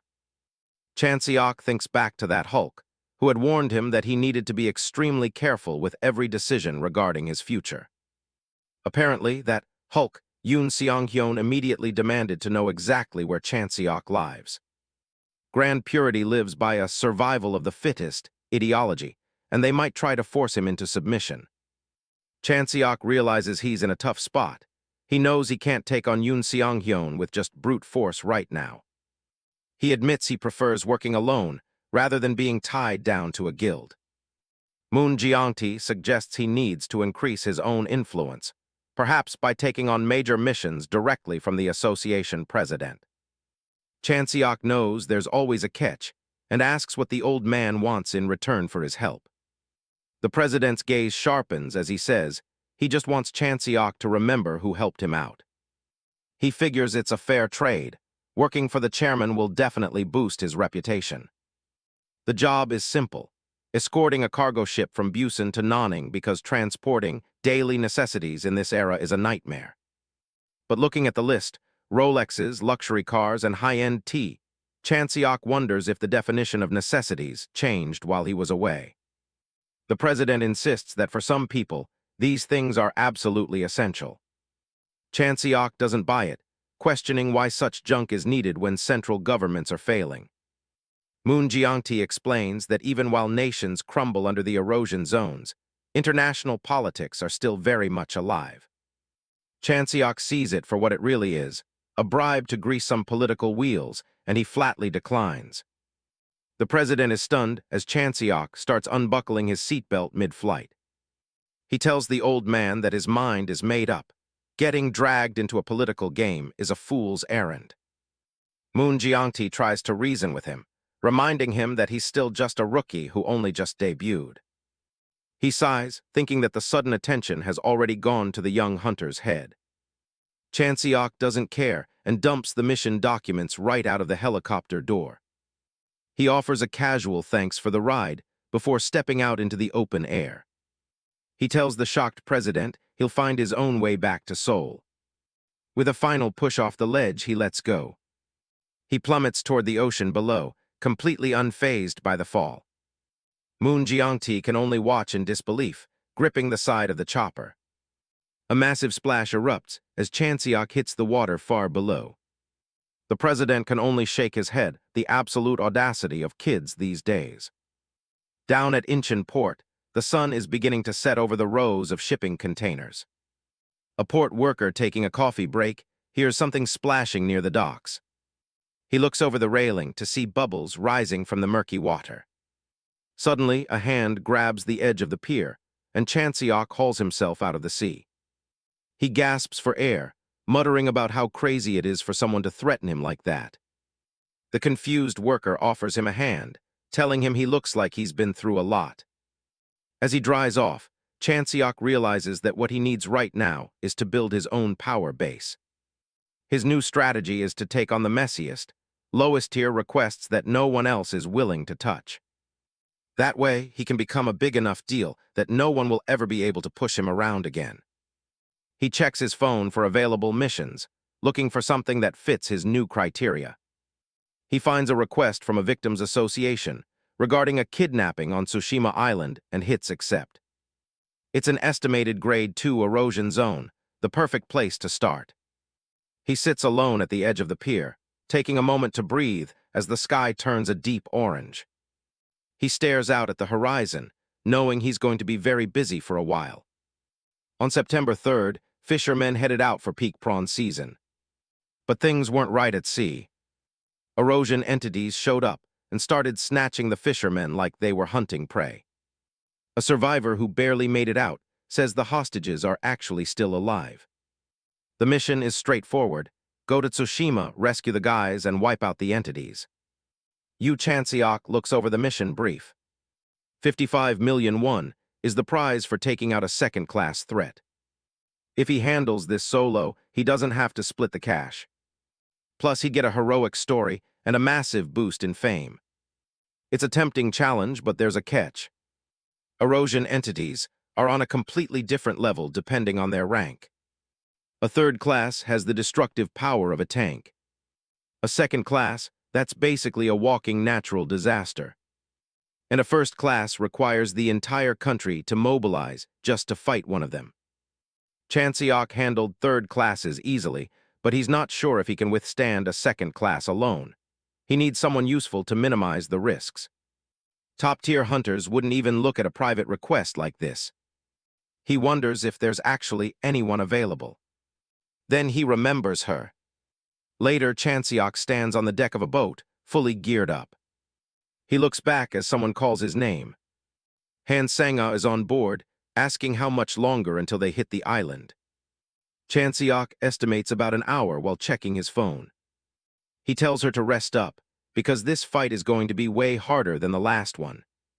Sang-a gets distracted by the fancy armor on his shoulder. She realizes it's the limited edition Iron Seraph shoulder gear, and wonders how he even got his hands on it. He tells her a scrap dealer he signed with gave it to him as a gift. He smirks, telling her that expectations for a solo prospect like him are just higher than for a rookie valedictorian. He bluntly tells her to just get strong and famous if she thinks it's unfair. A few days back, Sang-a was shocked when he called asking for a teammate. She doubted she could handle a second class after nearly dying against a third class. Chanseok stayed quiet on the other end. He just asked if she actually wanted to get stronger.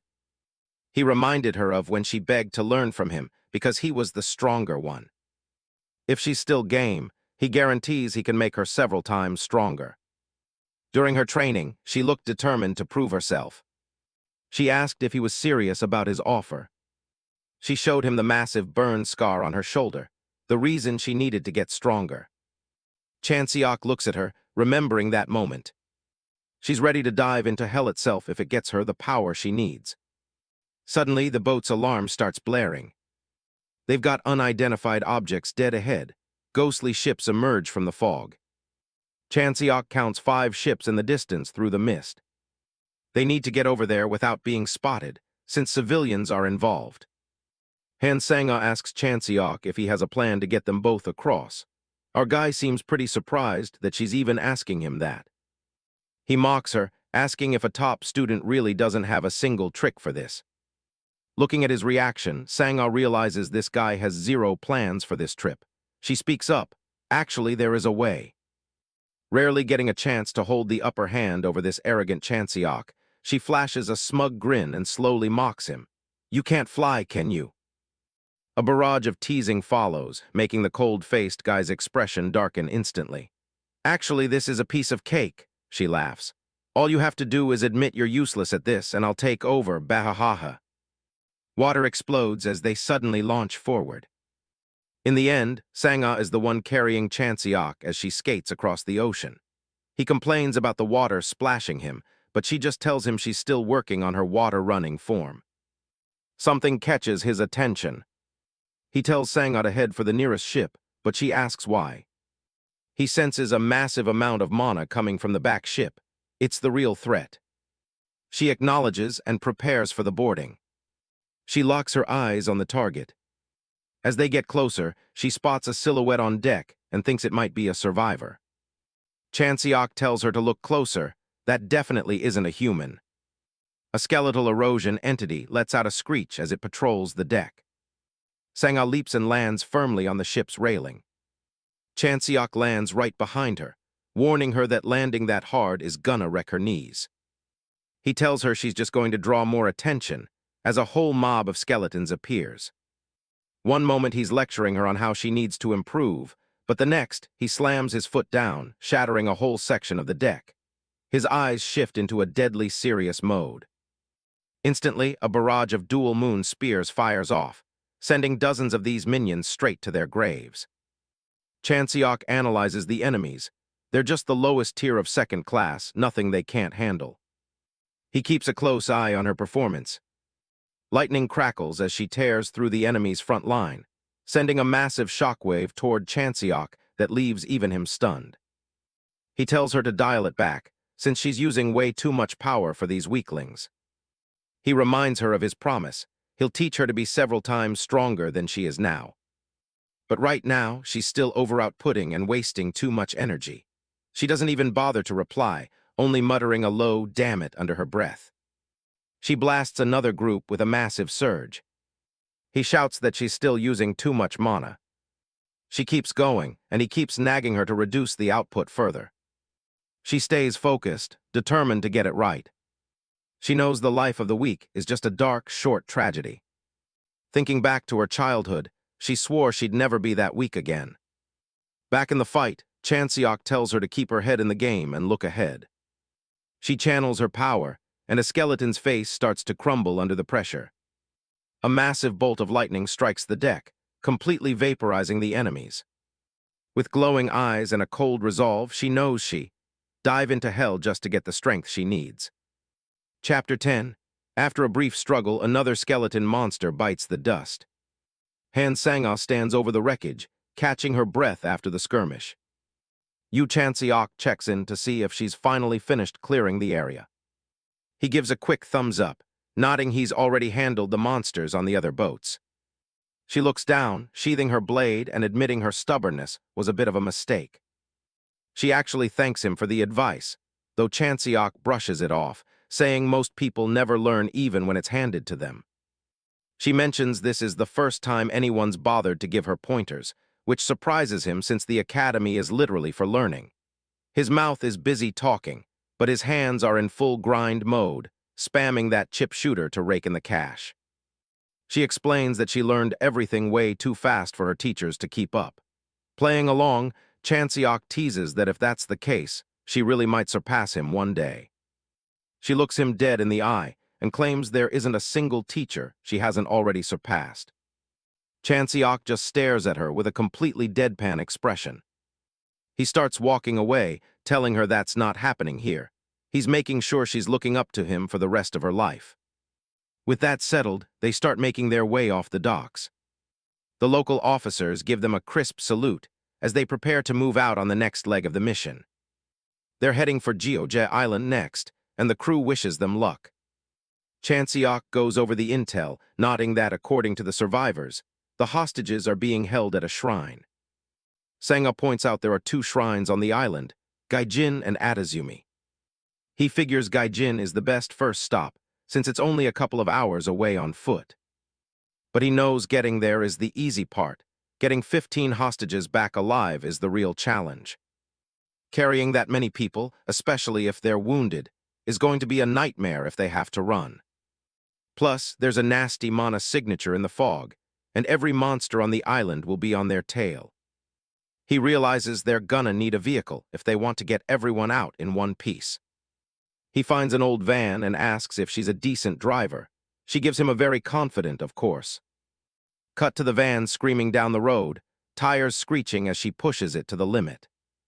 Chanseok is hanging on for dear life inside, screaming that her driving is anything but good.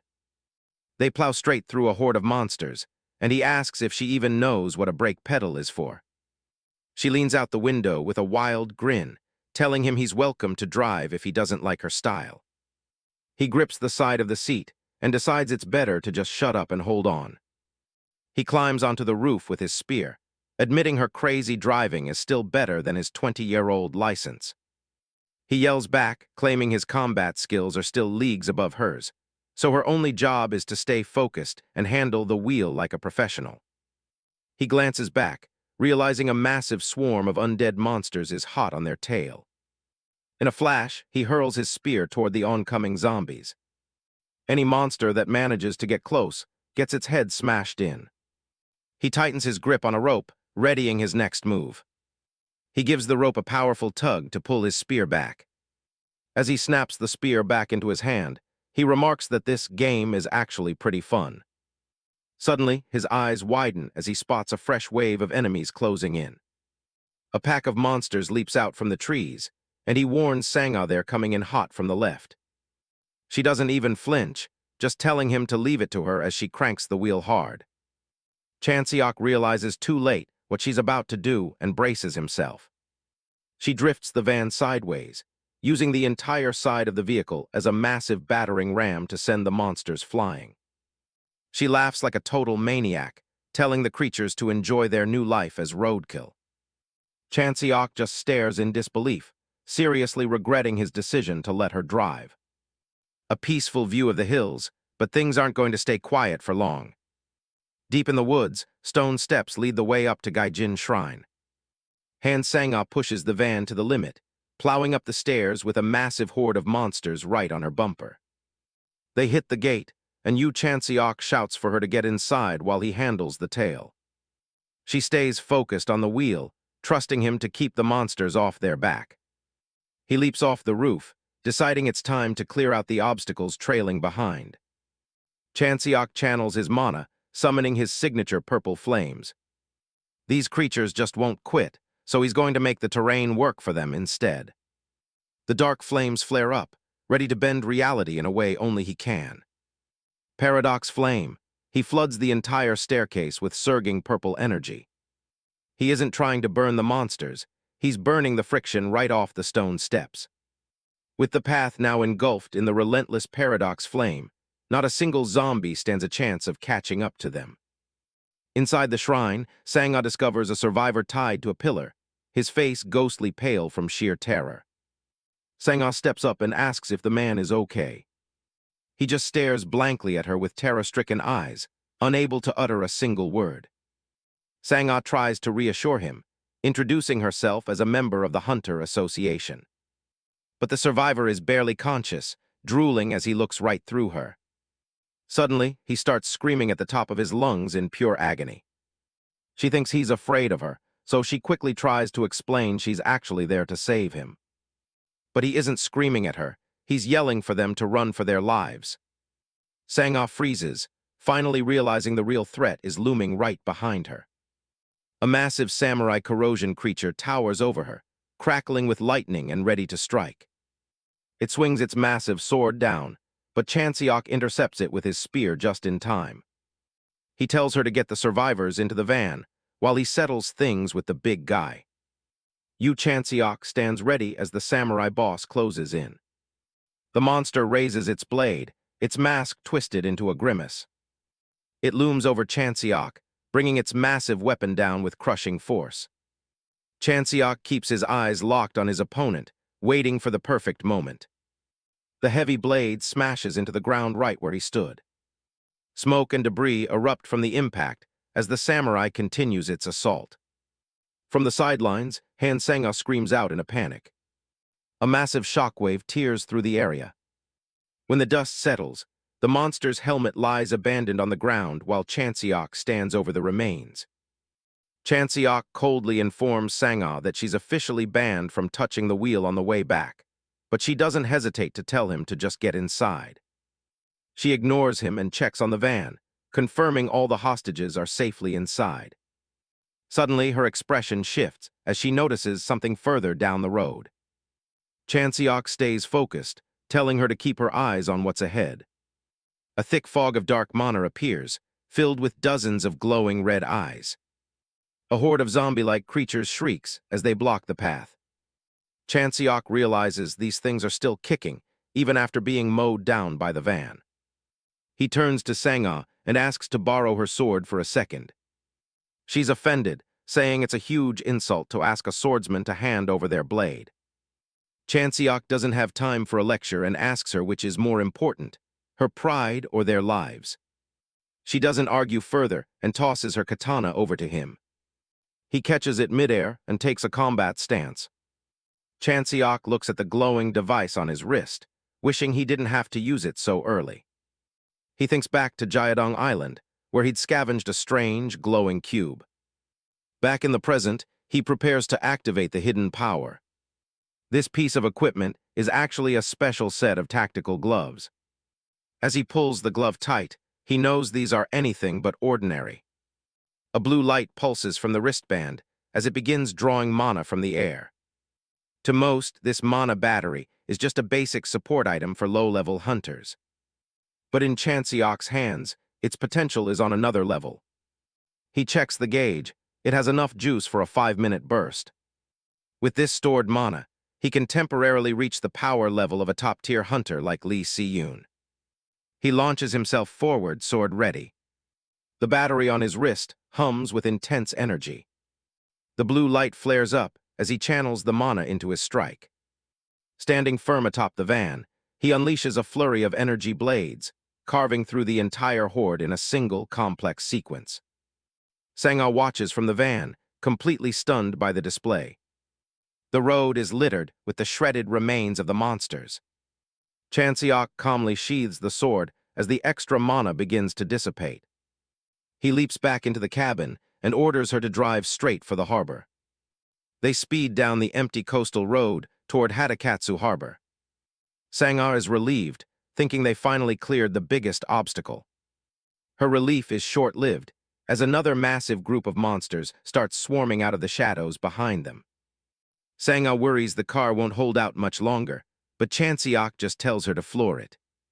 The monsters are closing in, and she's not sure how much more of this they can take. A sudden screech pierces the air as a glowing barrier appears behind the van.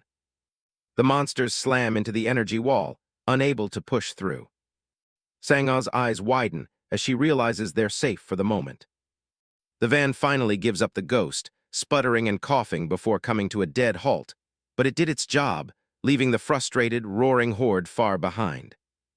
She's completely baffled, nodding that the creatures just stopped as if they hit a solid wall. Her mind races, wondering how such a thing is even possible. She looks back and sees a massive yellow magic circle glowing on a nearby building. Chanseok calmly explains that it's a technique called the method of divine protection. Sangha has never heard of it and asks for an explanation, which he simplifies as a way to handle monsters. When she asks where he picked up such a skill, he tells her she couldn't learn it even if he explained. He reveals that his knowledge comes from another world entirely. She clearly doesn't buy it, but he just smiles, nodding that he's slowly getting back into form. Curious, she asks if this method makes him invincible against any monster. He admits it's not a silver bullet for everything. The barrier only works on the low-level grunts, not the real threats. Right on cue, a massive armored samurai looms over them, fixated on its offering. Sangha feels a sudden chill as the monster's presence overwhelms her. Chanseok mutters something about the mind's eye, catching her attention. She wonders if he's talking about that legendary sixth sense used to predict an enemy's every move. To Sangha, it feels utterly insane that a reanimated corpse could actually possess master-level skills. He steps forward, his hand firmly stopping her from drawing her sword. He tells Sangha to stay calm, assuring her there's nothing to be afraid of. He explains that concepts like the mind's eye are mostly just illusions. He tells her to pay close attention as he prepares to show her how it's actually done. The samurai boss stands its ground, glowing with a dark, menacing energy. The monster launches a powerful swing, cutting through the air. Sang-ah is terrified, not understanding why he's trying to take this thing on by himself. He continues his lesson, explaining that what people call a mind's eye is just combat reflexes. It's nothing more than a trained response to an enemy's intent, though he admits few can master it. Sang-ah watches, mesmerized by his confidence in the face of such danger. He lists off other grand-sounding titles for enlightenment, dismissing them as mere labels. The samurai swings its blade once more, but Chanseok doesn't even blink. He simply counters with a basic spear strike. He stands deathly still, as the massive blade hangs suspended right above his head. And just like that, after a few heart-stopping moments of silence, the samurai's armor suddenly shatters into pieces right before Sang-ah's stunned eyes. As the samurai falls, he tells her that in the end, these monsters aren't that special. He warns her that getting caught up in the idea of enlightenment is a dangerous trap. Using those special names just makes people set limits on what they think they can achieve. On a real battlefield, titles and names don't mean a thing. He speaks with absolute certainty, like someone who's seen it all before. He reminds her that he had to sacrifice everything just to claw his way out of that cycle. Han Sang-ah gazes at Chanseok's back as he continues his lecture, nodding that even an armored vehicle couldn't dent that monster. But all that power was wasted the moment it chose to activate Mind's Eye. She looks away, struck by the realization that she contributed almost nothing to the actual hunt. She acknowledges that while she was struggling just to do her best, Chanseok's power far exceeded her understanding of strength. She decides that if she wants to reach her goals, a half-hearted effort isn't going to cut it anymore. With a resolute look, she prepares herself to speak up and change her path. She calls out to Chanseok, telling him there's something she needs to ask. Looking him straight in the eyes, she pleads with him to teach her how to fight properly. Han Sang-ah gets serious and asks him to teach her for real. Yu Chanseok is a little confused since he thought he already was. But she wants more than just tips. She's looking for direct instruction.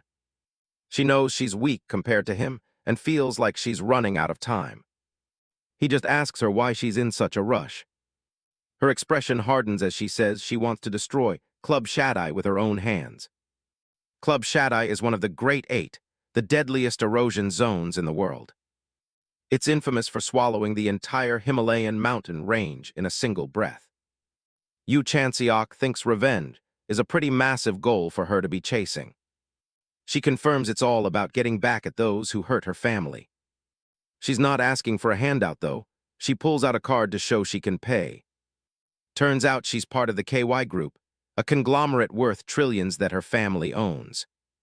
Even though she's royalty, she tells him she's already given up on the family succession war. He points out that if she becomes a top-tier hunter, she'll probably be dragged right back into that drama anyway. She doesn't care. She promises to give him rare elixirs if he makes her the best. She figures he wants to get stronger too, and these will help him reach whatever level he's aiming for. Yu Chanseok just keeps a straight face. He knows she wouldn't believe his actual goal even if he told her. In his mind, he sees a legendary armored figure. That level she thinks he's chasing, he hit that ages ago. For him, the only reason to get stronger is to restore the world to exactly how it used to be. He takes her hand and agrees to the deal, though he says he doesn't need the rare stuff. He tells her he has a simpler request, but first, they need to get the hostages to the medical center. At the hospital, a doctor starts taking notes on the survivors they rescued. He reports that there are 7 patients in total, but they're all suffering from extreme malnutrition. According to him, it'll be at least a week before any of them are conscious enough to talk. He tells them to let the victims recover and promises to notify them as soon as someone wakes up. As they head outside, Chanseok tells Han Sang-ah they're starting her training right now. They find an open spot, and he draws his spear ready to go. But before they start, he has one question for her. He raises his weapon and asks if she thinks she could dodge his spear if he swung at full power. She looks skeptical. She thinks the skill gap between them is just too big for that to be possible. He tells her that's not true. She can definitely dodge it. The key is pushing her senses to their absolute limit. He tells her she needs to start by really seeing with her eyes. Then she has to listen with her ears for every tiny sound. Next, she needs to smell the air around her with her nose. And finally, she has to feel the shift in the atmosphere with her skin. His advice is to master all her senses and fight with full awareness, not just autopilot. He tells her to take up her weapon, declaring that it's time to see if she has actually learned anything. Before he even finishes speaking, he completely vanishes from sight. She panics, wondering if she should start by trying to listen for him. Suddenly, he's right behind her. He tells her she's wrong. He stares her down and says she's too slow. Senses should always come before thinking. He tells her that in a real fight, thinking is a luxury she doesn't have. She has to trust her senses and just move. Theory time is officially over. He decides it's time to switch things up to practical training. A loud boom echoes from the building as they start their mock battle. The impact of their clash kicks up a massive cloud of dust and debris. One of the guards hears the commotion and rushes over, wondering where everyone went. He stops dead in his tracks, looking completely stunned by what he's seeing. The ground literally shatters under the force of Chanseok's strikes. Han Sang-ah swings her sword with everything she's got, trying to keep up with his relentless pace. But Chanseok is just warming up, watching her every move with a cold, focused stare. He moves so fast he's basically a blur, closing the distance in the blink of an eye. Another massive shockwave rips through the training area as he brings his spear down. Han Sang-ah stands her ground, her eyes wide as she tries to read his next attack. He doesn't give her a second to breathe, launching into another high-speed combo. Her eyes dart around in panic. She realizes she can't dodge this one. Just as the combo is about to be unleashed, a voice calling Chanseok's name rings out, stopping Sang-ah from being crushed to a pulp. Luckily, a guard interrupts the session to announce that one of the survivors finally woke up. Chanseok immediately stops, surprised that they've already been training for that long. He calls it a day and tells her to follow him inside to get some real answers. They find the survivor sitting up in bed, looking dazed but mostly recovered. When he asks if she's okay, she starts telling him a strange story about a truck. She says a truck pulled up to the place where they were being held, and a group of people got out. Chanseok's expression darkens as he listens to the rest of the survivor's story. Han Sang-ah asks if the people on the truck were just more hostages being brought in. The survivor shakes her head, saying those people were way too calm and the monsters actually treated them like allies. She explains that the monsters were actually helping the humans load selected hostages onto the back of the truck. Chanseok realizes that the missing hostages weren't killed. They were handpicked for something else. The survivor admits it wasn't a daring escape. Those people basically just let her go. Han Sang-ah is completely baffled by the idea of humans and monsters working together like that. Chanseok just lets out a tired sigh, piecing together the true nature of the rescue. He points out how impossible it would be for a normal person to escape a place that even trained hunters struggle with. Han Sang-ah realizes with a chill that the entire mission might have been a carefully staged trap. Chanseok is insulted by the sheer arrogance of whoever planned this. He's furious that anyone would use human lives as bait for such a petty trick. Han Sang-ah watches him, wondering if his cold fury is because he feels underestimated. Or maybe it's because these people were arrogant enough to use human lives as bait for a trap. He asks the survivor if there were any other details, and she mentions seeing a cat mascot. The memory clearly haunts her as she describes the strange, organized nature of her captors. They head over to the local airport, which happens to use that exact cat as its official mascot. Han Sang-ah asks him how he managed to figure out the location so fast. He jokes that as a commoner, he actually knows how to use the internet on his phone to look things up. They reach the main terminal, but the entire place is eerily empty, not a single person in sight. Or so they thought, until Chanseok spots a blue-haired martial artist waiting for them on a high ledge. Chanseok can't help but notice the sheer number of piercings covering the stranger's forehead and eyes. He mentally jokes to himself, wondering if the person accidentally ran their face through a sewing machine. But he quickly shakes off the humor as he senses the immense, heavy pressure radiating from the figure above them. The unknown pierced martial artist, a menacing figure in a tattered white gi, smirks down at them and casually calls out a greeting. Kim Jae-hyun looms over them, introducing himself with cold confidence. He leans in close, making sure they know he's the only reason they're still alive. Chan Seok and Sang don't look particularly grateful for the save. Jae-hyun suddenly grabs a nearby hostage by the shirt. He lifts the bloodied man up, looking into his eyes with zero empathy. Then he just tosses the guy into the dark, swirling portal of the erosion zone. Sang-ah watches in shock, realizing exactly what this guy is doing. The hostage is swallowed by the darkness, unable to fight back. In an instant, the man's body begins to mutate in a horrifying display. He crawls back out as a mindless monster, a hollow shell of who he was. Jae-hyun dismisses the result, calling the man a weak host that produced nothing. With a single explosive strike, he wipes out the failure. The duo stares at him, realizing they're dealing with a total monster in human skin. Jae-hyun calmly tightens his belt, as if he didn't just murder someone. He explains that regular people just aren't good enough materials for what he needs. Chan Seok realizes these guys aren't interested in a ransom. They need the hostages themselves to turn them into an army of monsters. Jae-hyun says he doesn't care about them, but he has to explain his vision for the greater good. He proudly reveals his group's name, the Heirs of Dangun. He claims they've gathered to secure Korea's dominance in the New World Order. To prove his point, he stomps the ground, shattering the earth and sending cars jumping.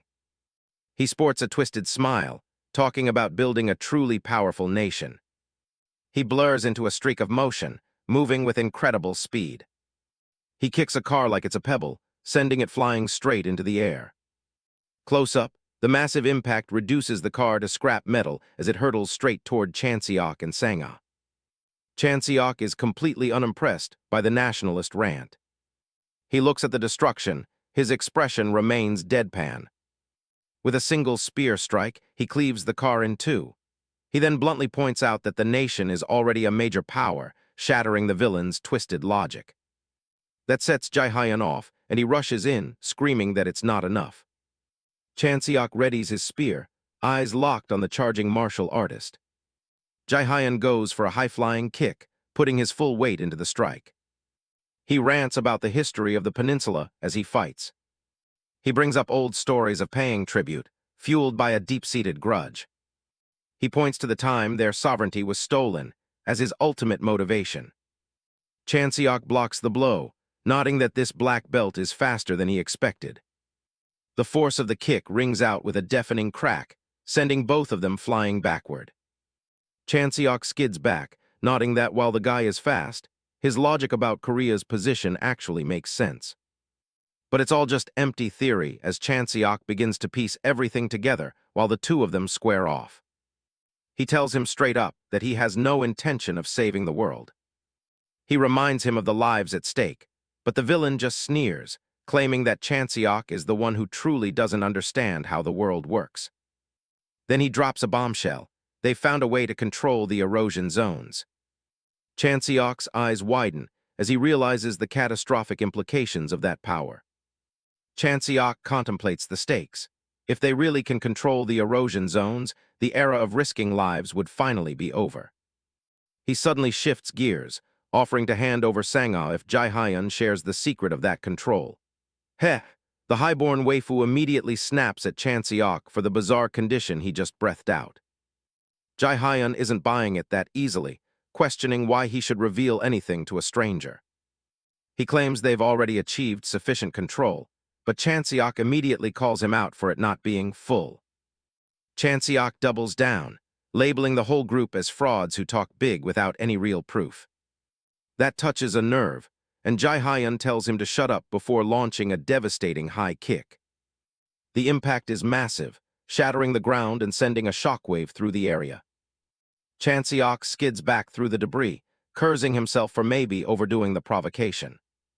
He checks his gear, realizing he was just trying to buy enough time to get his mana back. He's still short on juice. His current reserves aren't enough for his signature flame attack. Jae-hyun's eyes widen as he senses a sudden shift in the air. Sang-ah charges into the fray, her body wreathed in crackling green electricity. Jae-hyun just scoffs, mockingly assuming she'd been standing there frozen in fear this whole time. The ground sparks under her feet as she closes the distance in a flash. He mocks her, asking the pretty girl if she's finally found some courage. Chanseok tries to wave her off, but she's already spotted his empty mana gauntlets. He looks taken aback as she calls out his lack of energy. She pulls out a high-grade elixir, asking him exactly how much time he needs. Without waiting for an answer, she uncorks the bottle and downs the glowing liquid. She tosses the empty vial aside, her expression turning deadly serious. Lightning erupts from her body in a violent surge of pure mana. Chanseok panics, realizing she's purified way too many elixirs and is heading for a total overload. She just tells him he's got 5 minutes to finish this before she hits her limit. Above them, the sky turns pitch black as a massive storm begins to gather. A bolt of lightning tears through the clouds, striking down with localized fury. Jae-hyun tells her to relax as the energy around them reaches a fever pitch. Sang-ah screams, channeling the overwhelming power through her sword. She clashes with Jae-hyun in a blinding flash of light, but he warns he might end up killing her by accident. He watches her movements closely, looking for a single opening. A massive pillar of lightning descends, swallowing everything in its path. Sang-ah pants, staring through the smoke to see if her desperate gambit actually landed. Jae-hyun wipes a trickle of blood from the corner of his mouth, but that arrogant smirk doesn't fade for a second. He floats back up into the air, dismissing the entire electrical assault as ticklish. With a single kick, he unleashes a massive shockwave that sends Sang-ah flying. She's sent tumbling through the air, coughing up blood from the sheer force of the blow. Before she can hit the ground, a steady hand reaches out and catches her. Jae-hyun looks on in utter confusion as Chanseok calls him Slipknot, baffled by how he rejoined the fray so quickly. Chanseok holds Sang-ah tight, his gauntlet glowing with a sudden massive surge of mana. Jae-hyun is stunned. There's no way someone could gather that much mana that quickly. Chanseok just stares him down, asking why he's so surprised by the sudden turnaround.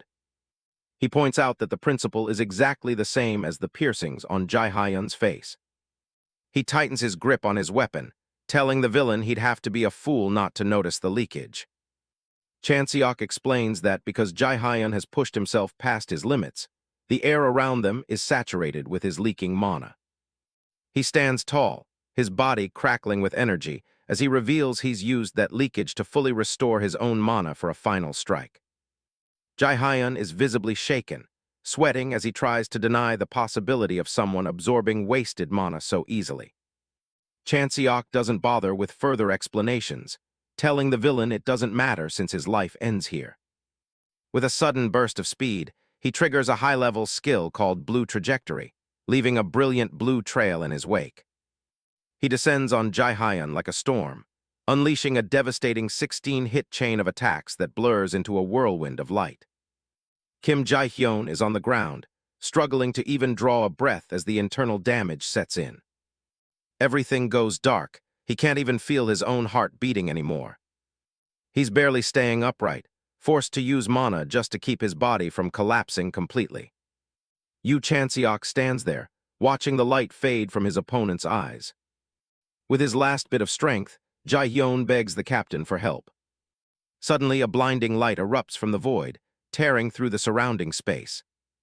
Chanseok senses something coming and braces himself for a new threat. A massive impact shakes the ground as he blocks a sudden, powerful strike. The force behind the attack is immense, cracking the pavement right under his feet. Chanseok looks around, trying to figure out where that just came from. A gloved hand pulls back a traditional bow, crackling with mana. The captain reveals himself, impressed that Chanseok actually had the instincts to block that.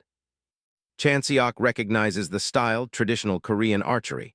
It's an old-school concept, but the power behind it is no joke. Just by the energy in the air, he can tell this guy is leagues above anyone he's fought so far. This isn't just a small gap in skill. This guy is several times stronger than a typical high-tier hunter. The hooded figure stares him down with a glowing red eye, asking if he's ever truly known fear. The captain looms over the battlefield from high above, evaluating his target from a distance. Purple sparks dance before Chanseok's eyes as he asks if the man truly gives a damn about his subordinate's condition. Meanwhile, Jae-hyun is still gasping for his last breaths as the black flames continue to eat away at what little remains of him. The captain doesn't miss a beat, telling Chanseok to put out the fire before it's too late. Chanseok realizes what's happening. The guy in the hood is literally pumping his own mana into Jae-hyun to keep him alive. He thinks back to that arrow. If it had been aimed a few inches higher, he wouldn't even be standing right now. Jae-hyun looks like a shell of his former self, eyes glazed over as the mana barely holds him together. He lets out a faint groan, barely conscious of the world around him. In a blur of movement, the captain grabs his subordinate and moves him to safety. He gives a simple "good job" to the fallen man. Chanseok is stunned. The distance between them vanished in a split second. The captain explains the consequences. Jae-hyun is crippled, destined for a wheelchair if he survives. He admits his orders are to take Chanseok alive, which is the only reason he's still breathing. He draws back his bow again, mana swirling around the arrow. As long as the heart is beating, he doesn't care about the rest. Chanseok doesn't flinch. He tells him to go ahead and try, because he'd rather die than be anyone's puppet. The two lock eyes, the air heavy with the threat of another shot. But the captain decides to pull back for now. He needs to figure out the secret behind those flames first. He mentions that while everyone thought the rifts were uncontrollable, he's found a way to master them. A chilling promise follows. It's only a matter of time before Chanseok falls under his control too. And just like that, he vanishes, leaving only a trail of dust and silence behind. Chanseok lets out a frustrated sigh. He realizes he's just stumbled into a fight with someone who has a seriously nasty temper. The situation just got a whole lot more complicated. Han Sang-ah limps toward him, asking if those guys are specifically hunting for his unique skill. She points out that they must know his history, or they would have just kidnapped him while he was out cold. Chanseok walks off, telling her to start thinking about what these terrorists are actually trying to achieve. Han Sang-ah wonders if the Korean government would even care if they cleared this rift. Yu Chanseok thinks it's worse. The higher-ups might actually be backing these terrorists. Sang-ah is floored. The group claimed they could control the rifts, but Chanseok tells her to just play dumb for now. She admits she's a terrible liar, which isn't exactly a great trait for a secret mission. Chanseok tells her to stay put. He's going into the belly of the beast alone. She hesitates, asking if he's really okay with her sitting this one out. Chanseok doesn't want her in there. He has no idea what kind of horrors those guys have cooked up. But he's about to find out. He tells her to just focus on recovering until he makes it back. He takes the plunge, diving straight into the darkness. Welcome to the Tsushima Grade 2 Corrosion Rift, featuring a massive, creepy castle. He steps inside, the air immediately feeling different. He runs a hand along the wall, checking the structure. For a Grade 2 rift, the place feels unusually real. Most undead-infested castles feel soft and squishy, but this one is rock solid. The yin energy is thick here, making every breath feel like a needle to the lungs. He can feel it. The core of the rift is right behind the next set of doors. He tries to shake off the bad vibes. Thinking about death before a fight is never a good sign. But he knows the stakes. One slip-up in a place like this and he's done for. He pushes the heavy doors open, the wood groaning in protest. The first thing he sees is a strange, green glow coming from the center of the room. It's a massive cauldron, bubbling over with some kind of toxic-looking soup. He stops in his tracks, wondering if this is actually the rift's core. It's definitely not the treasure room he was hopping for. Suddenly, something grabs his foot, nearly making him jump out of his skin. A man, a mirror image of himself, has half his body melted away into an unrecognizable mass. gasping for help with his final breaths. He's trying to crawl away from the edge of that bubbling pot. He's sobbing, saying his legs are completely gone, and the pain is unbearable. He desperately begs for salvation from whatever nightmare he's caught in. Chanseok stares in horror as the man is dragged back toward the green light. Another splash. Someone else falls into the vat, their pleas for help cut short. The liquid churns as they sink beneath the surface. Whatever is in that pot, it's devouring them alive. A pale, decaying hand grips the rim, but it's not a victim this time. An undead creature, freshly cooked and oozing green liquid, pulls itself out of the broth. Chanseok realizes the cauldron is used to create undead from living people. A memory of an old man flashes in his mind, asking the same desperate question: why? Flashes of a burning village and people screaming for mercy fill his head. Chanseok gags, the smell of rotting flesh and chemicals finally hitting him full force. He looks at the cauldron with pure loathing. These people aren't just terrorists, they're monsters. He senses something else approaching, another sacrifice for the pot. Spectral blue flames flicker on the floor as heavy footsteps echo through the hall. Through the darkness, the entity senses a fierce and familiar energy drawing closer. Cloaked in spectral green flames, the samurai corrosion creature, Boss, acknowledges the arrival of a true warrior. The undead samurai slowly starts to draw his blade. He tells Chanseok that he plans to temper the steel with his blood. Chanseok can feel the insane amount of pressure in the air, making his hair stand on end. He wonders how the hooded man from before was able to control a monster this powerful. Before he can finish the thought, the creature lunges forward in a blur. This thing is on a completely different level than anyone else he's faced. He knows that even a single mistake here will be fatal. The protagonist grits his teeth, focusing every ounce of his spirit to counterattack, but the lethal blade is already closing in on his throat. He pivots just in time to dodge, but the monster's speed is truly overwhelming, so fast it's almost beyond belief. It's way faster than he expected, catching him off guard. The samurai mocks him, nodding that his lifeline seems to be long. Chanseok realizes he needs to end this quickly before his weaknesses are exposed. He decides to go for everything in a single, decisive strike. The samurai's eye flares with a sickly green light. A flash of steel cuts through the air. Their weapons collide in a massive shower of sparks. Chanseok is stunned when he sees the result. His strongest attack was blocked like it was absolutely nothing. He didn't even see the monster move its blade to defend itself. The creature explains that a truly fast attack should always be invisible. The katana is already hovering inches from his face. Blood sprays as the first clean hit connects. He can't believe the thing has the capacity to move even faster. The samurai notes that Chanseok is doing a good job of protecting his vitals. It challenges him to try and block the next set of strikes. Another slash rips through him, sending a fresh spray of blood flying. Chanseok is barely managing to stay on his feet. The undead warrior towers over him, completely dominant. The protagonist feels his grip on his weapon faltering.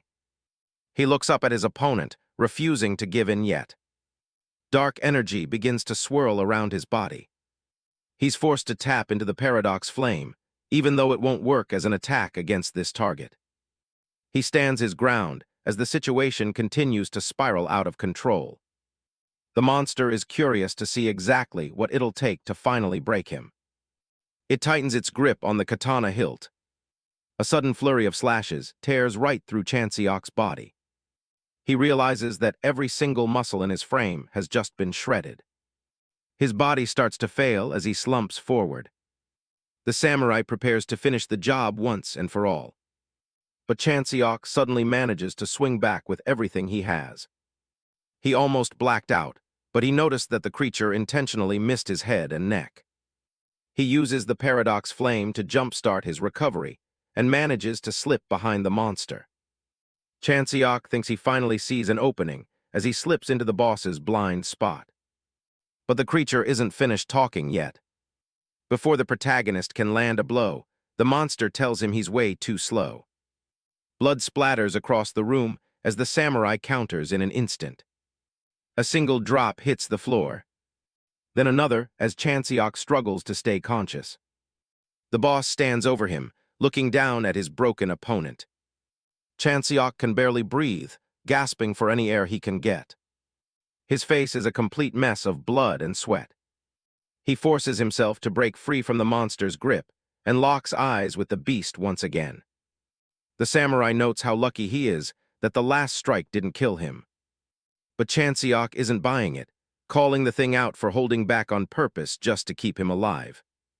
He demands to know if the creature is just toying with him out of pity. The undead warrior admits he could have ended it if he were still the man he used to be. He reveals that he can't even remember his own name, having lost almost all his memories from his past life. He explains that the memory loss created gaps in his fighting style that proved to be fatal. After being defeated by a mysterious man, he was fitted with a disgraceful shackle around his neck to control him.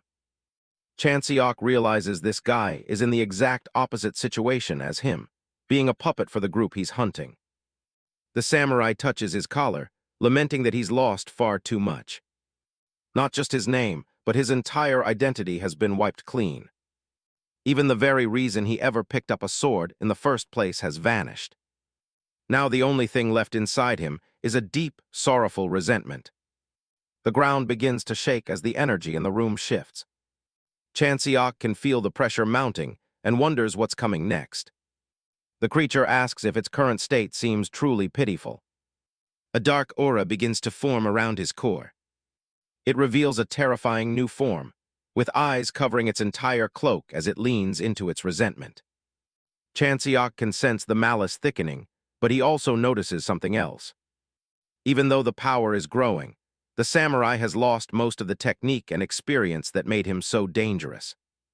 He calculates that if he can survive a single strike, he might actually have a path to victory. To take down a foe like this, he knows there's only one option left. Chanseok unleashes his full power, wreathed in black flames as he prepares for the final exchange. Chanseok stands his ground, while the swordsman waits with composed dignity in the distance. The swordsman glowing eyes pierce through the gloom, watching his opponent's every move. Black flames swirl around Chanseok, sealing his wounds and refilling his mana pool. The swordsman notices something off about the black fire, sensing it's burning more than just physical matter. Chanseok smirks, explaining that his flame is conceptual. It targets the very idea of an object. He admits that while it sounds invincible, his current output is actually pretty limited. The price of conceptual power is steep. The greater the scale and number of targets, the more devastating the mana drain becomes, demanding absolute mastery, lest the user be consumed by their own power.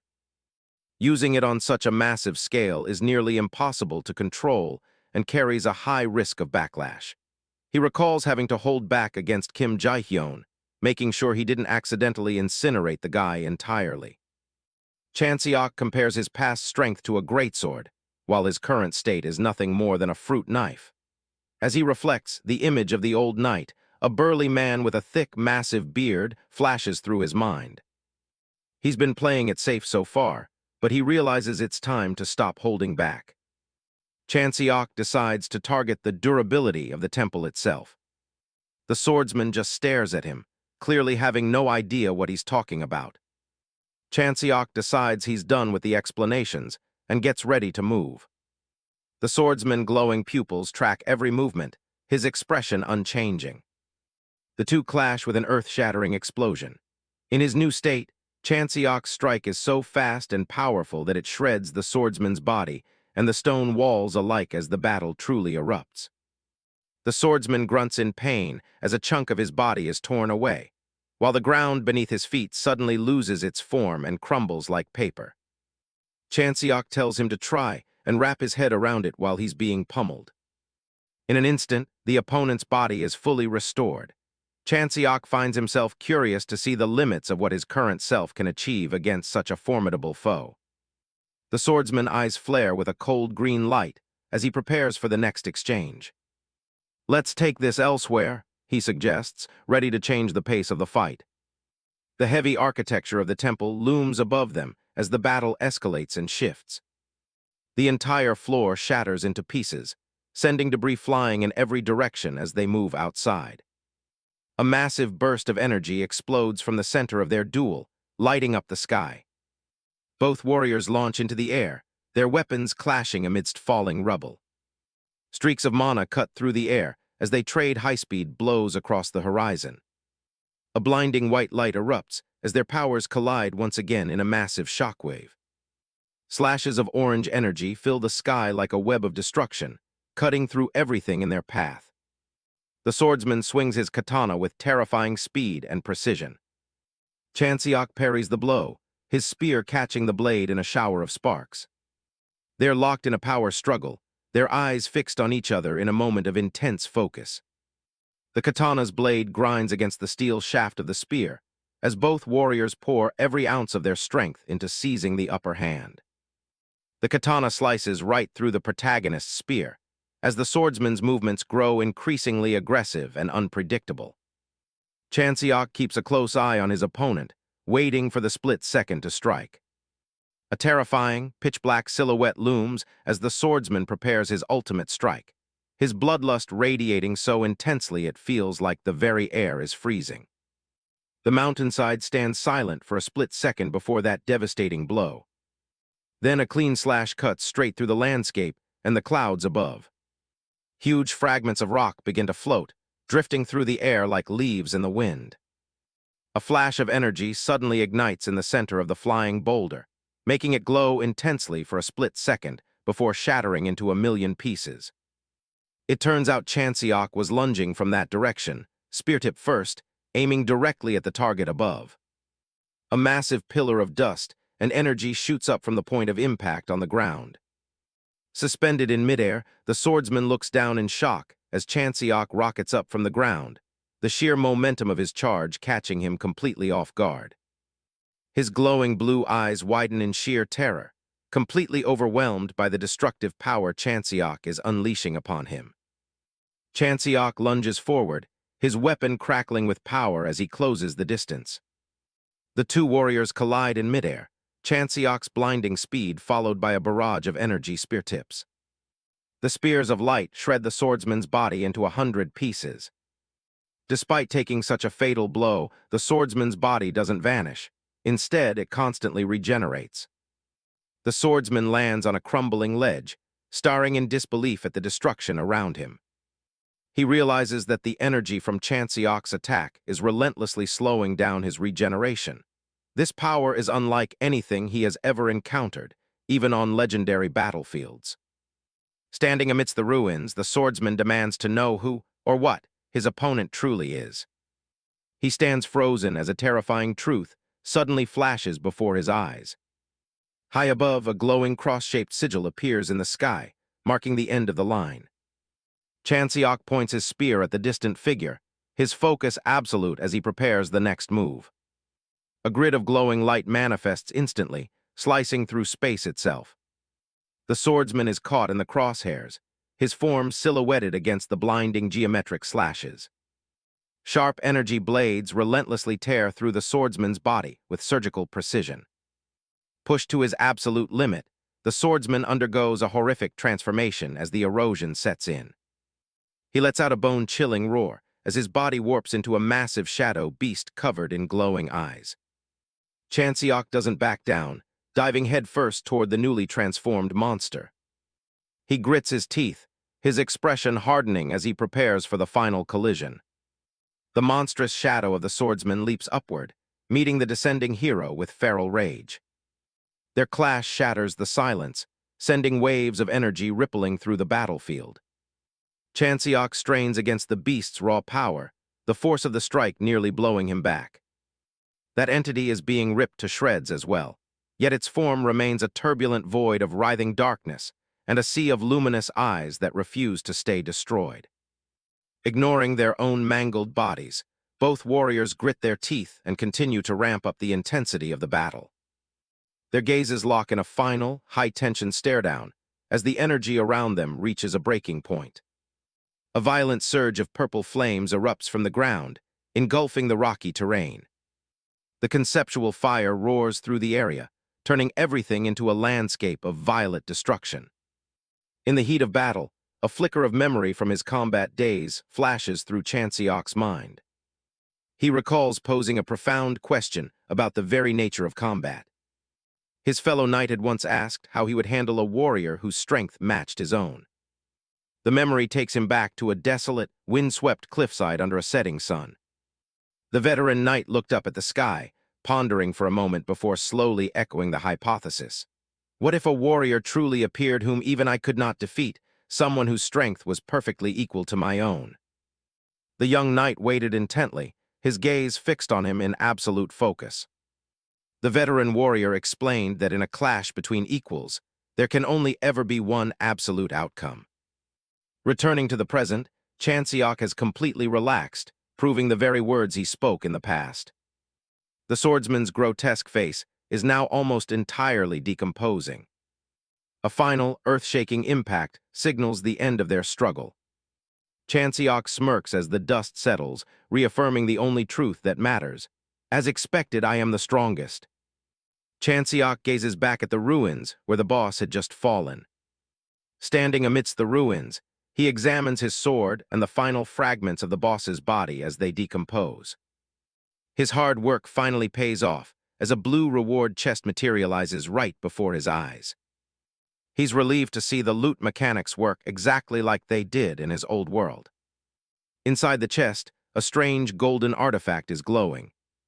He pulls out a spearhead, but it's far too short to be considered a proper spear. He grips the handle, sensing there's more to it than meets the eye. With a sudden burst of mana, the blade shoots out, extending into a polearm that seems to stretch on forever. It's a mana-responsive weapon, definitely a useful upgrade for his arsenal. He realizes rewards are based on the number of entrants, which makes him think.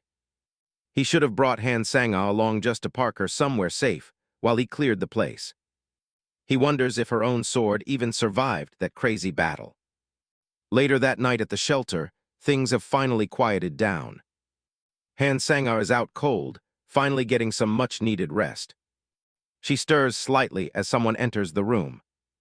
Chanseok drops a high-quality sword by her bed with a quiet thud. She wakes up, confused to see him standing there in the dark. He plays it cool, claiming he just found it and she should put it to good use. She draws the blade, immediately noticing how well-maintained and sharp it is. She calls out after him, worried that he risked his life in such a dangerous place just to get this for her. He just tells her to shut up and be glad she got some rest while he was busy. But as soon as he turns around, the toll of the day finally hits him. He faceplants straight onto the floor, completely drained of energy.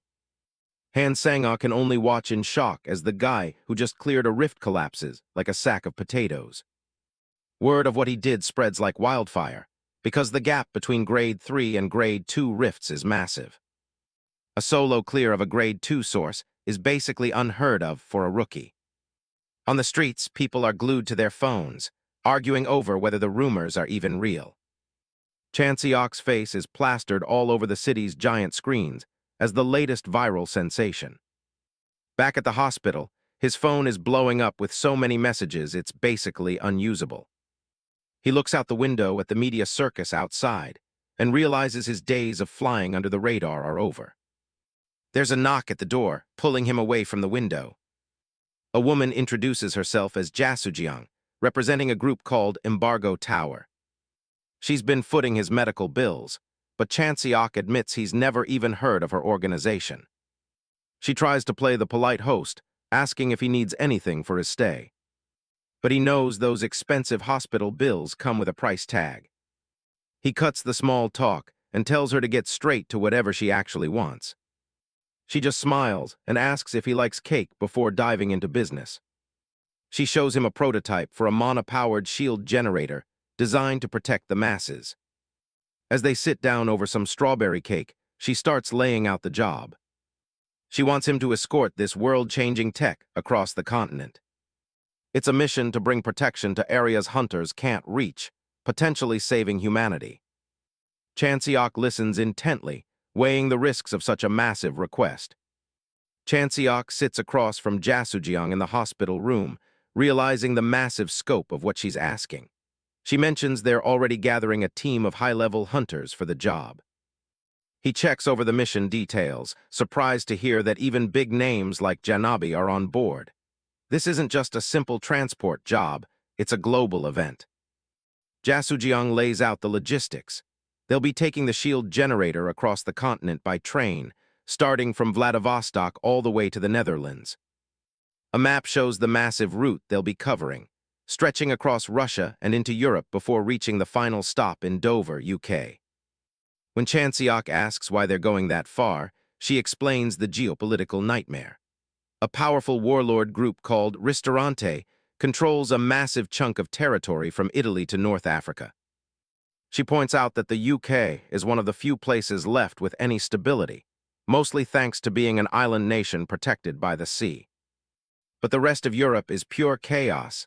Governments have collapsed, leaving hunter companies to rule like small-time kings. They'll also be bringing relief supplies to the people stuck in the middle. Chanseok catches on quick. With anarchy and warlords everywhere, that train is going to be the biggest target on the continent. Jasujiang doesn't sugarcoat it. She knows people will be coming for them.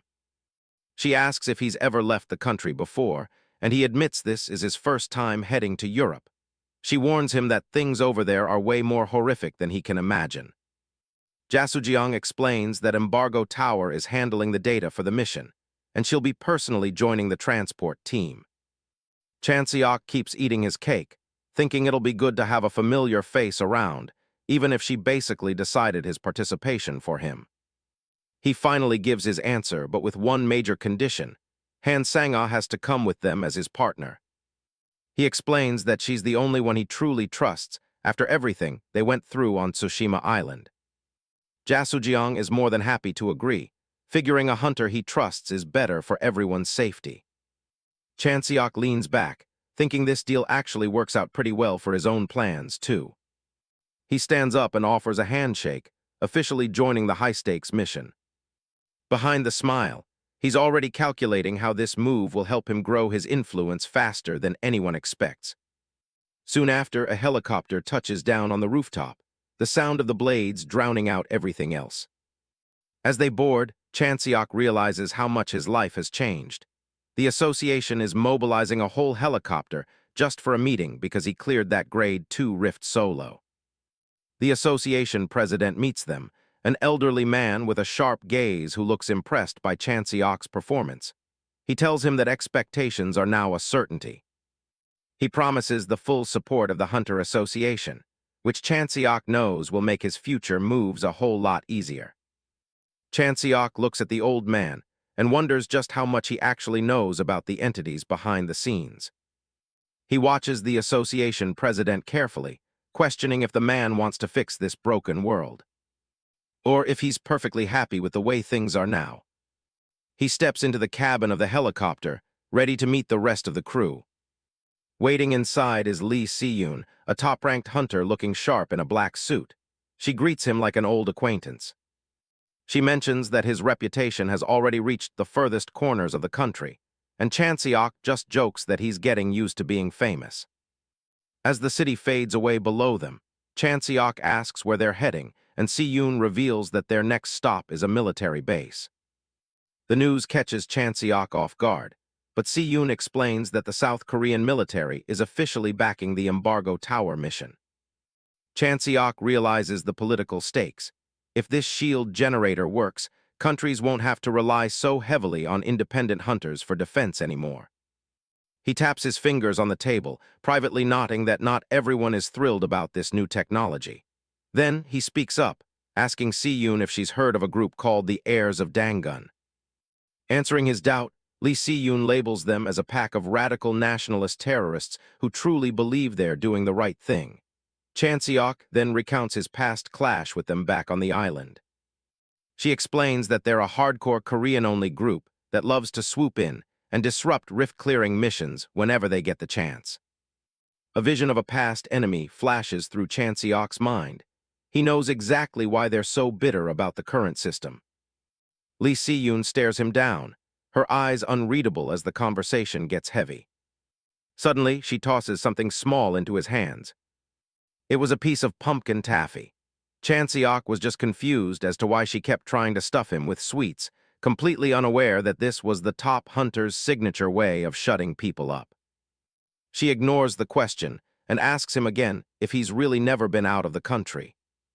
He wonders why everyone is so fixated on his travel history, but he just repeats that this is his first time going this far. Lee Si-yoon leans back with a knowing look, telling him that this mission is going to be a wake-up call for him. As the sun sets, they fly toward the unknown, with Lee Si-yoon's warning lingering in the air. He's about to see the world for what it really is. A sunset hangs over the industrial skyline of Vladivostok as a massive operation begins to take shape. Inside, the conference room is packed with military brass and elite hunters for the final mission briefing. Yu Chanseok looks through the documents, knowing this escort mission is about to become a global spectacle. Lee Si-yoon, the rank 10 hunter, stands by as the tactical details are laid out. Superintendent An Hun-seo takes center stage to explain the logistical nightmare of the Trans-Siberian journey. The plan involves a massive train with 80 cars, most of which are armored containers for supplies and the generator prototype. Chanseok notices that Lee Si-yoon is getting the VIP treatment, with an entire car reserved just for her. The atmosphere is tense as the discussion turns to the security of the shield generator. An Hun-seo suggests that the military should share guard duties to keep everyone fresh for the long haul. But the proposal is shot down instantly. There's no room for outside help on this one. Lee Si-yoon reminds him that every faction on the continent is going to be gunning for that technology.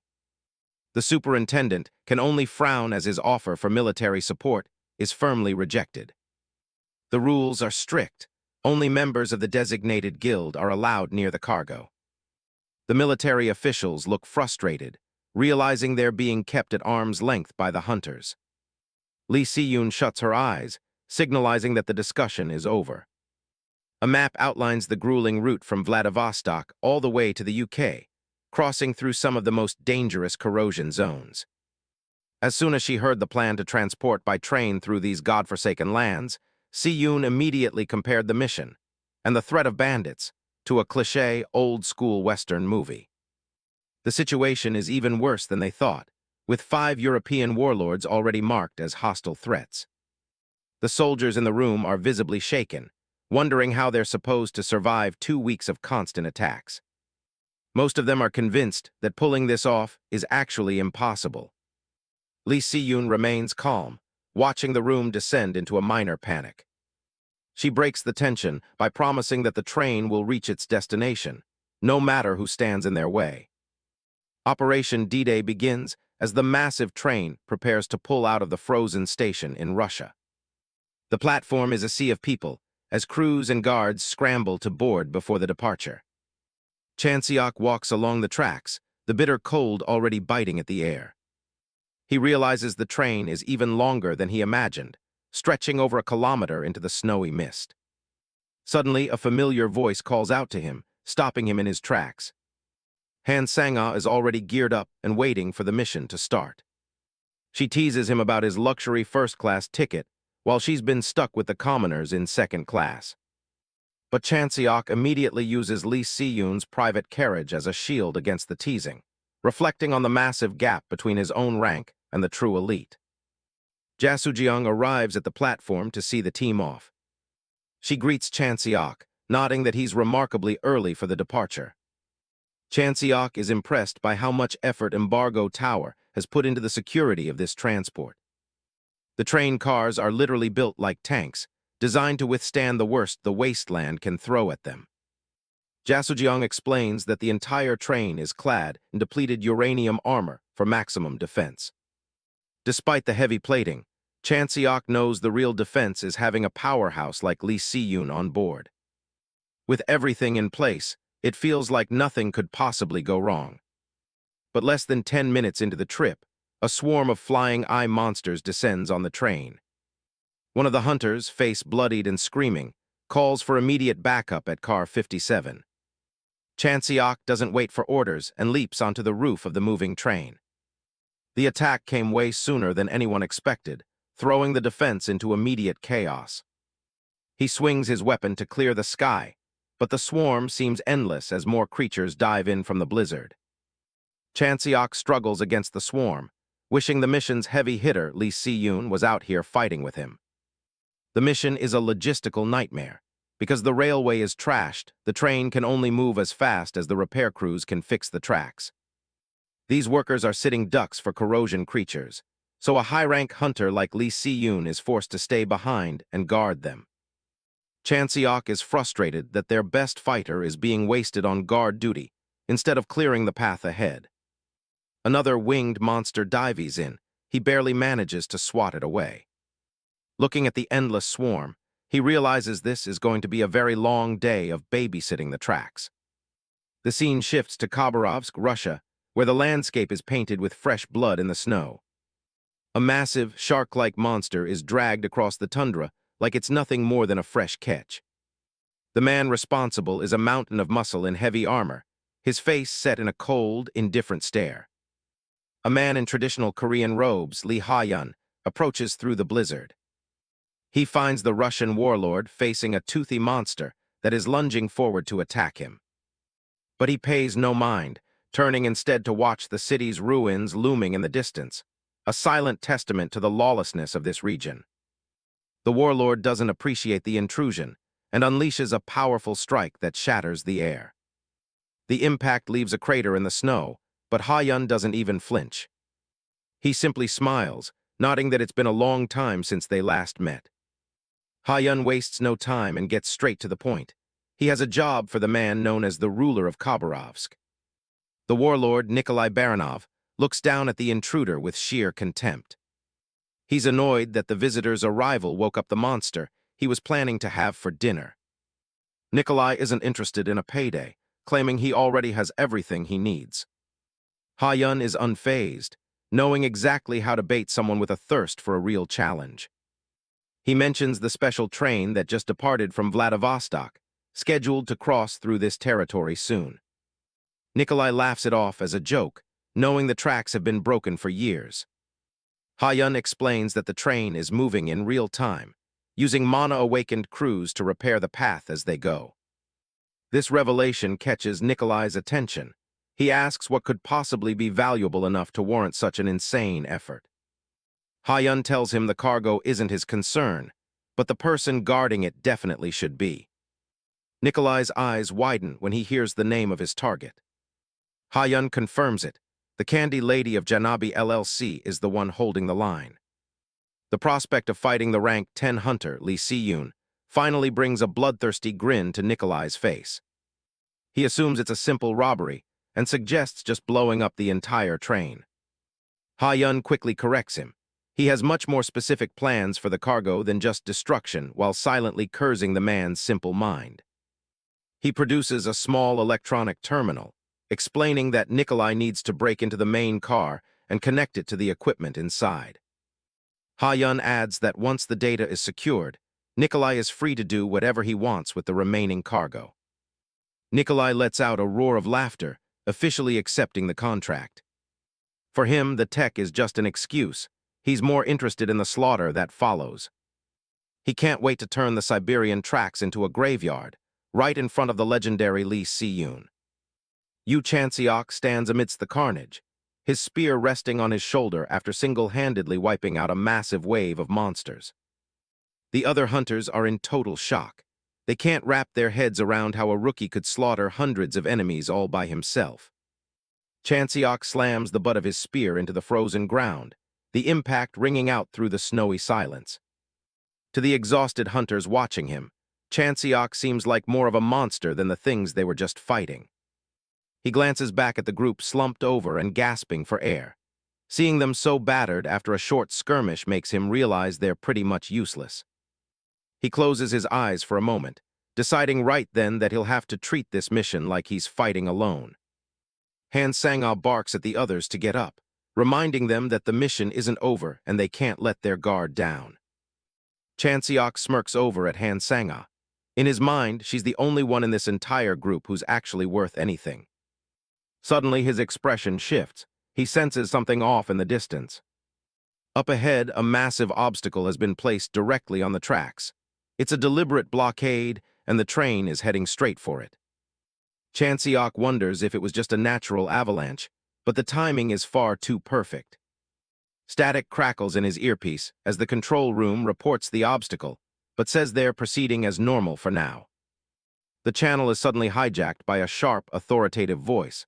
It's the commander, Lee Si-yoon, and she sounds dead serious. She doesn't hesitate, shouting a direct command to the control room to stop the train immediately.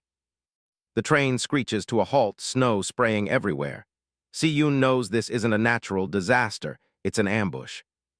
A brilliant, menacing light flares up from the side of the tracks, cutting through the blizzard.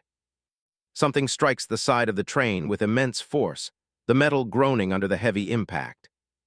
Si-yoon draws her massive broadsword, ready to face whatever is coming out of the dark. A beam of concentrated energy blasts towards Si-yoon, exploding against her position. In the distance, figures in high-tech suits begin to descend from the snowy cliffs, surrounding the stopped train. Sang-a's eyes widen in shock as she asks where they came from. Chanseok remains eerily calm, telling her she should have read the briefing. Nikolai Baranov's bald, scarred head comes into focus at the front of the horde. This is Nikolai's armed gang, a notorious mercenary force 500 men strong. Before Si-yoon can even take a step, she notices something fluttering in the wind toward her. Several paper talismans inscribed with strange glowing runes are flying through the air, heading straight for the commander. The talismans stick to her, glowing with a sinister purple light. Si-yoon freezes, realizing too late that this is high-level sealing magic. She tries to force her mana to flow, but her eyes narrow as she feels her internal energy being choked off. Purple electricity crackles around the talismans, weaving a complex magical web over her entire body. Sang-a watches in horror as the commander's presence suddenly weakens. She calls out to Si-yoon, sensing that something has gone horribly wrong. Si-yoon grits her teeth, her voice strained as she realizes the full extent of the trap. A massive hexagonal barrier erupts around her, fully manifesting the seal and locking her powers away. The broadcast system on the train flares to life, sending a panicked message to all hunters on board. The announcement confirms their worst fears. They're under attack, and Commander Lee Si-yoon is officially out of the fight. The hunters look out at the snow to see hundreds of mercenaries closing in. They're outnumbered 10 to 1. Chanseok steps forward, his expression cold and focused. The commander might be down, but he has no intention of retreating. Si-yoon looks on, her eyes sharp despite being trapped. She wants them to hold the line and hunt the enemy down. Chanseok doesn't wait for a plan. He tells Sang-a to follow him and leaps straight off the side of the train into the freezing night. The other hunters are stunned. They can't believe he's just charging into a 500-man army on his own. Seeing the rookie dive in, one of the hunters grins through the fear. He decides they can't let the kids have all the fun and tells the others to move out. Trapped inside the purple barrier, Si-yoon stares down the enemy. She's already looking for a way to break this seal and get back to the front lines. A mysterious figure in traditional robes, Lee Ha-yun, stands before her. He tells her it won't be that easy to escape his magic. Si-yoon glares at him, demanding to know if he's the one behind the seal. Lee Ha-yun introduces himself with a calm, almost polite smile. He reveals he's a descendant of Dangun, a lineage steeped in ancient myth. He keeps that smug look on his face as he explains the connection between them. Turns out, they're distant relatives, which makes running into her here a bit of a family reunion. Purple energy surges through the air with a violent crackle. The pressure from the mana seal is immense. Lee Si-yoon's massive broadsword can't take the strain. The blade shatters into glowing fragments under the weight of the magical suppression. Si-yoon looks down at her empty hilt, her eyes wide with genuine shock. She wasn't expecting her weapon to give way like that. Lee Ha-yun waves a hand dismissively. He tells her this seal isn't something she can just brute force her way out of, and she's better off surrendering now that she's unarmed. But Si-yoon doesn't look like she's about to quit. She asks why he's making such a big deal out of a single broken sword. A blue light begins to coalesce around her hands, a strange digital effect shimmering over the hilt. Lee Ha-yun's smile falters. He doesn't like the look of that glowing energy.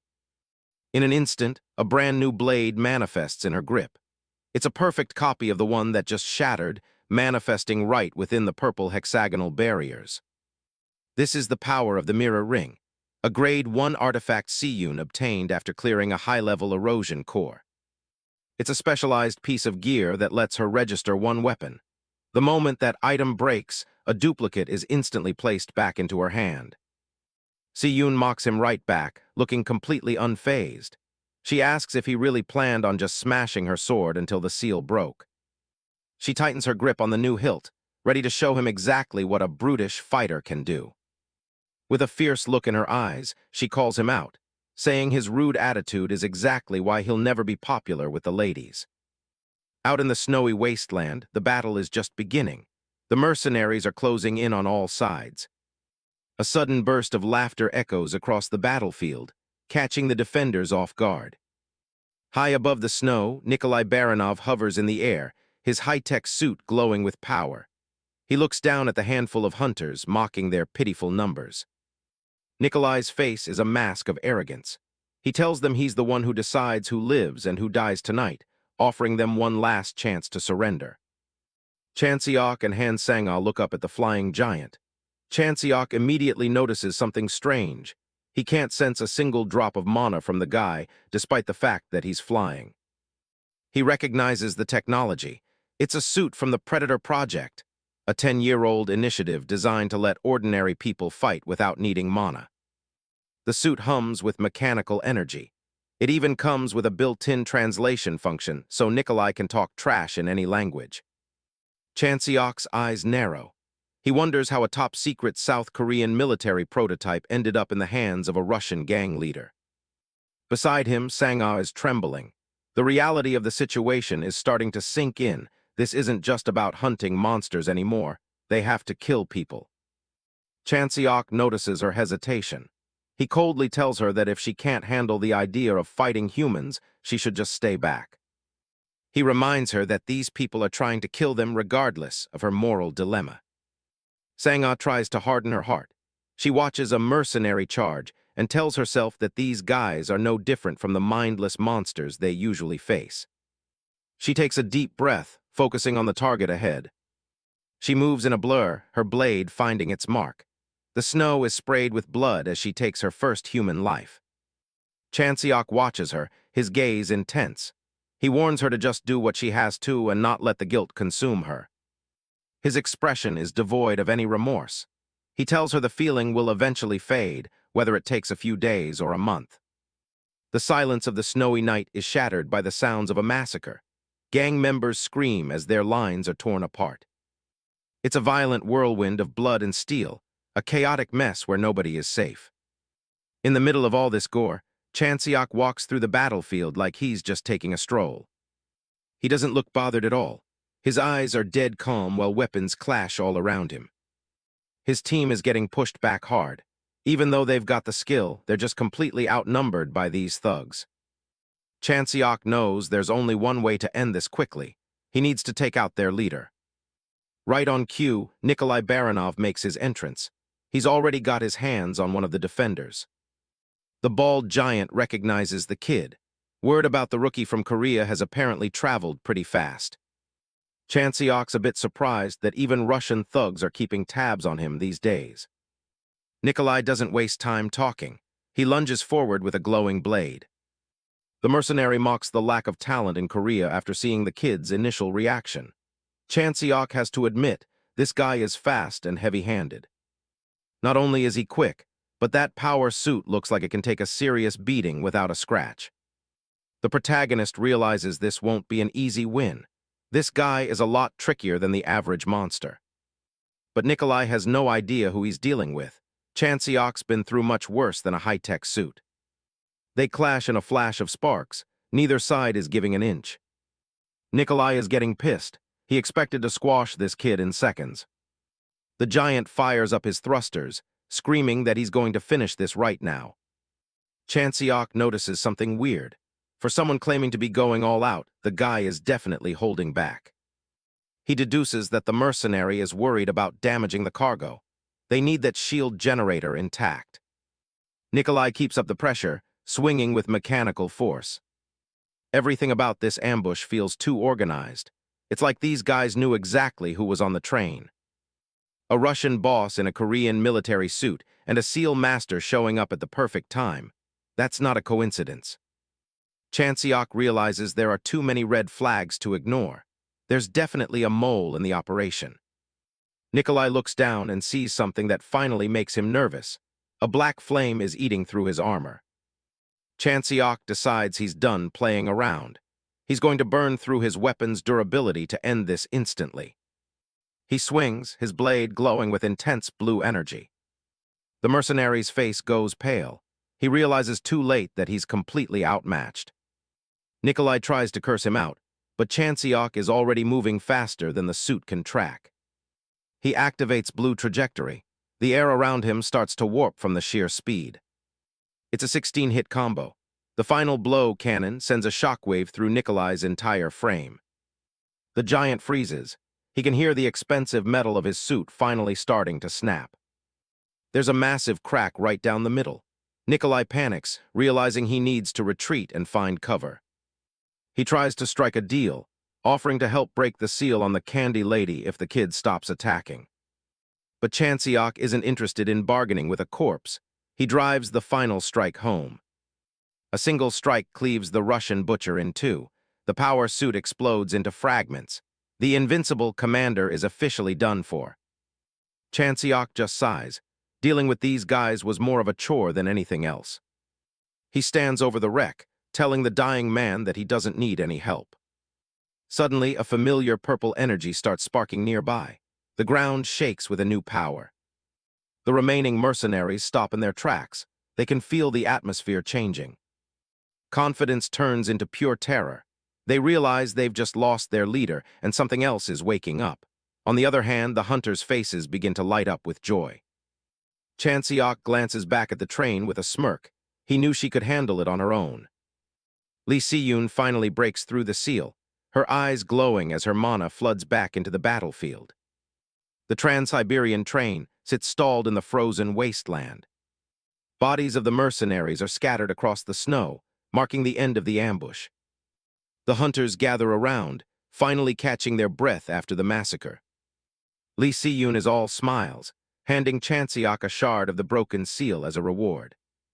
The protagonist asks if that seal master guy was really one of the descendants of Dangun. The commander confirms it, looking a bit frustrated that the guy managed to slip away right after the seal broke. Chanseok looks at the purple crystal fragment in his hand, while the others watch curiously. Then he just pops it into his mouth like it's a piece of candy, leaving everyone speechless. The hunters lose their minds, screaming about how he could possibly eat a mana-sealing artifact. He just chews away with a blank face, wondering why everyone is so worked up. Si-yoon tells them they're overreacting, explaining that most hunters just collect these as trophies. The bystanders can only stare, thinking she's just as crazy as he is. Chanseok's gaze turns cold as he looks over at the train. He watches the military personnel carefully recovering pieces of Nikolai's wrecked power armor. He notices a disturbing detail. Nikolai's gear was actually specialized Korean military equipment. That realization leads to a much darker line of thought. For a mercenary to have this kind of tech, he'd need backing from a faction powerful enough to ignore the government. Or maybe the military itself was quietly letting Nikolai do his dirty work. Looking at the soldiers around them, Chanseok realizes he might not be able to trust anyone on this train. Far away from the tracks, a massive palace hidden in the mountains looms through the clouds. Lee Ha-yun stumbles through the halls, barely able to keep his balance. He's completely drained, cursing his luck for wasting so much mana on a seal that didn't even hold. He approaches a mysterious figure and calls out to his captain. The kid apologizes for his failure, but the man just shrugs it off as a minor setback. He tells the seal master to stop acting like a whipped dog and focus on getting his strength back. The masked man's cold authority is enough to shut down any more apologies. The captain heads toward an elevator, the display ticking up to the first floor. Losing his best men clearly stings more than he's letting on. His single red eye glows with a dangerous obsession over the mana pattern of Chanseok's black flame. The doors chime as he reaches floor 3. He enters a dimly lit lab packed with monitors and calls out to a man named Dr. Seo Jae-woo. The disheveled scientist looks up from his snack, wondering what the boss wants now. The leader gets straight to the point, asking for an update on their secret project. Dr. Seo starts typing away, confident that with enough time and money, anything is possible. The doctor laments that missing out on the shield generator's data was a huge waste of potential. But the captain isn't stressed at all, knowing the journey across Siberia gives them plenty more chances. Back on the train, Chanseok stares out at the horizon, knowing the real fight is only just beginning. The train hurtles through the frozen Siberian landscape. Inside, the command room is in a state of high alert as they tally up their losses. Lee Si-yoon listens grimly to the report. Losing a third of their forces right out of the gate is a massive blow. She orders immediate first aid for the survivors, though real treatment will have to wait for Warsaw. The CEO then asks for the identity of the warlord group controlling the region. It's the Mazurka faction, and she wants contact made with their contracted guild immediately. Her officer is skeptical the warlords will play along so easily. But Si-yoon knows her worth. They won't want to miss out on her future support. Cut to Poland, where the Esprit Hunter Guild is headquartered. A guild member arrives with a cooperation request. Robert Dean, the guild's leader, loses it. He isn't about to take orders from some partner company. But his hunters aren't as arrogant.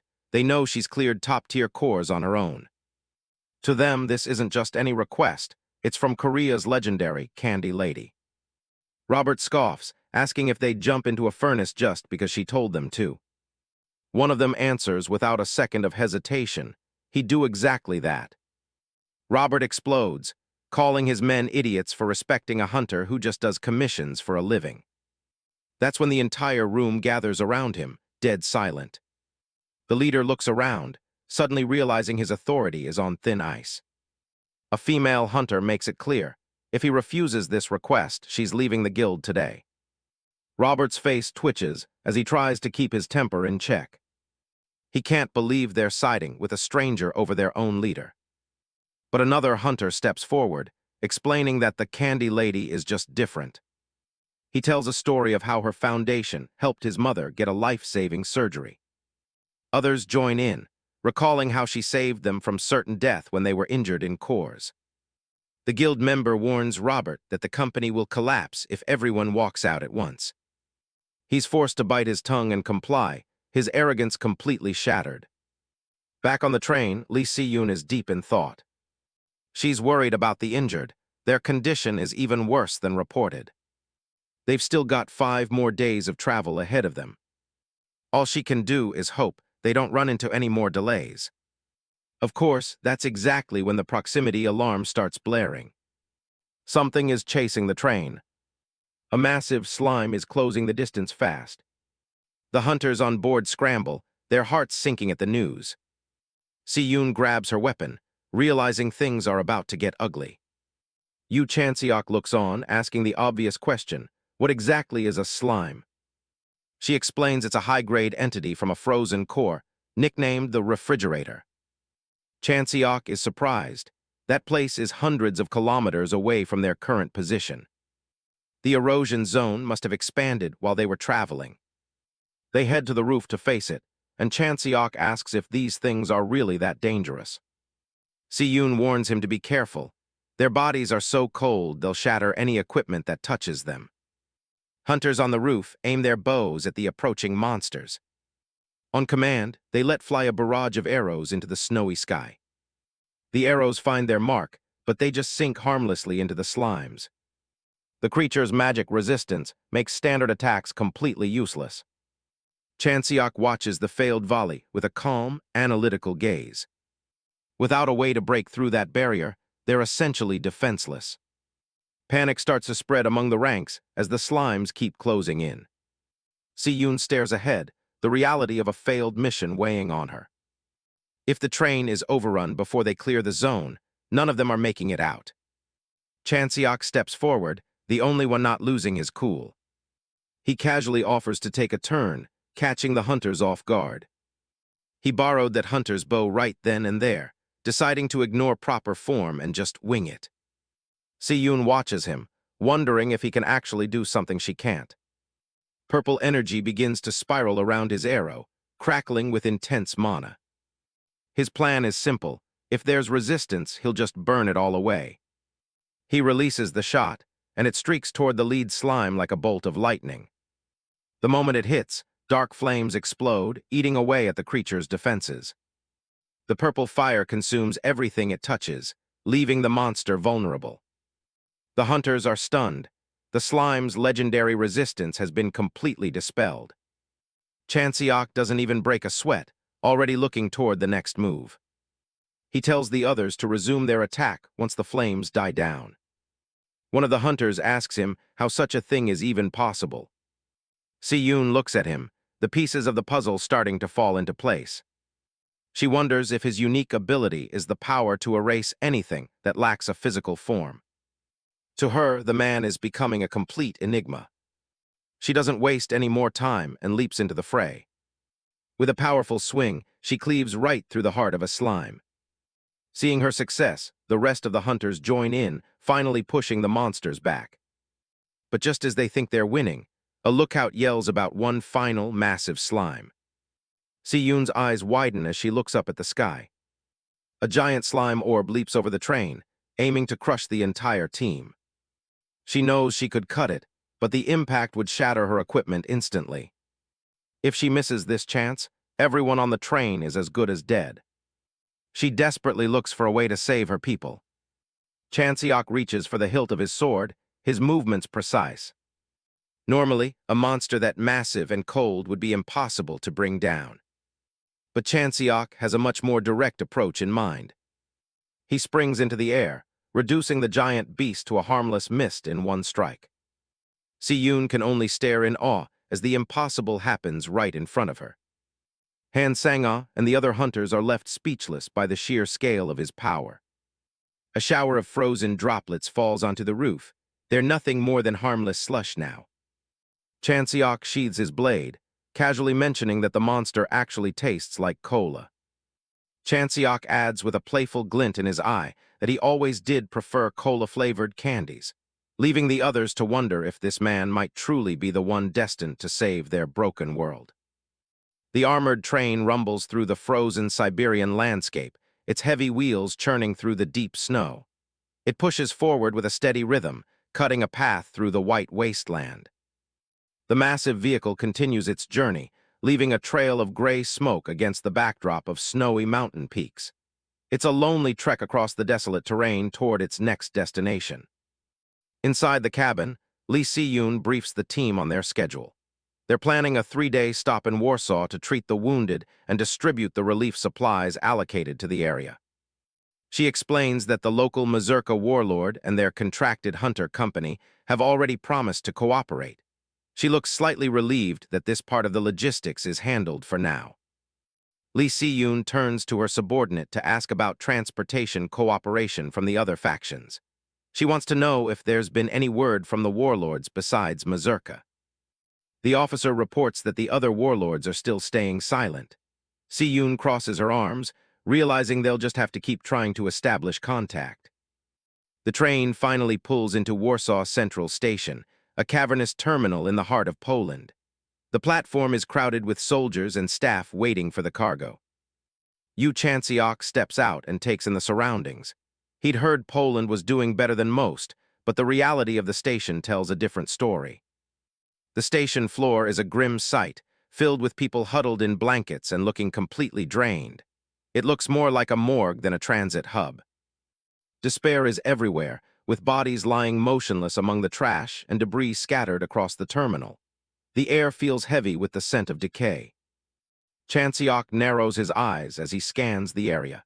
He notices there isn't a single trace of plant life or greenery anywhere in the facility.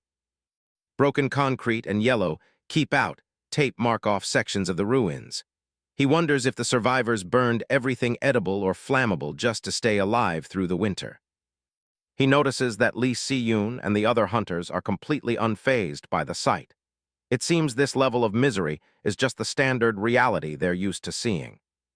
A man in a tan military uniform approaches Chan Seok. He stands with a formal posture, ready to introduce himself. The man identifies himself as Warrant Officer Joseph Polanski of the Mazurka faction. Chan Seok is surprised to hear him speaking fluent Korean. Joseph offers to show them to their quarters, overlooking a skyline of ruined and hollowed-out skyscrapers. The destruction stretches as far as the eye can see.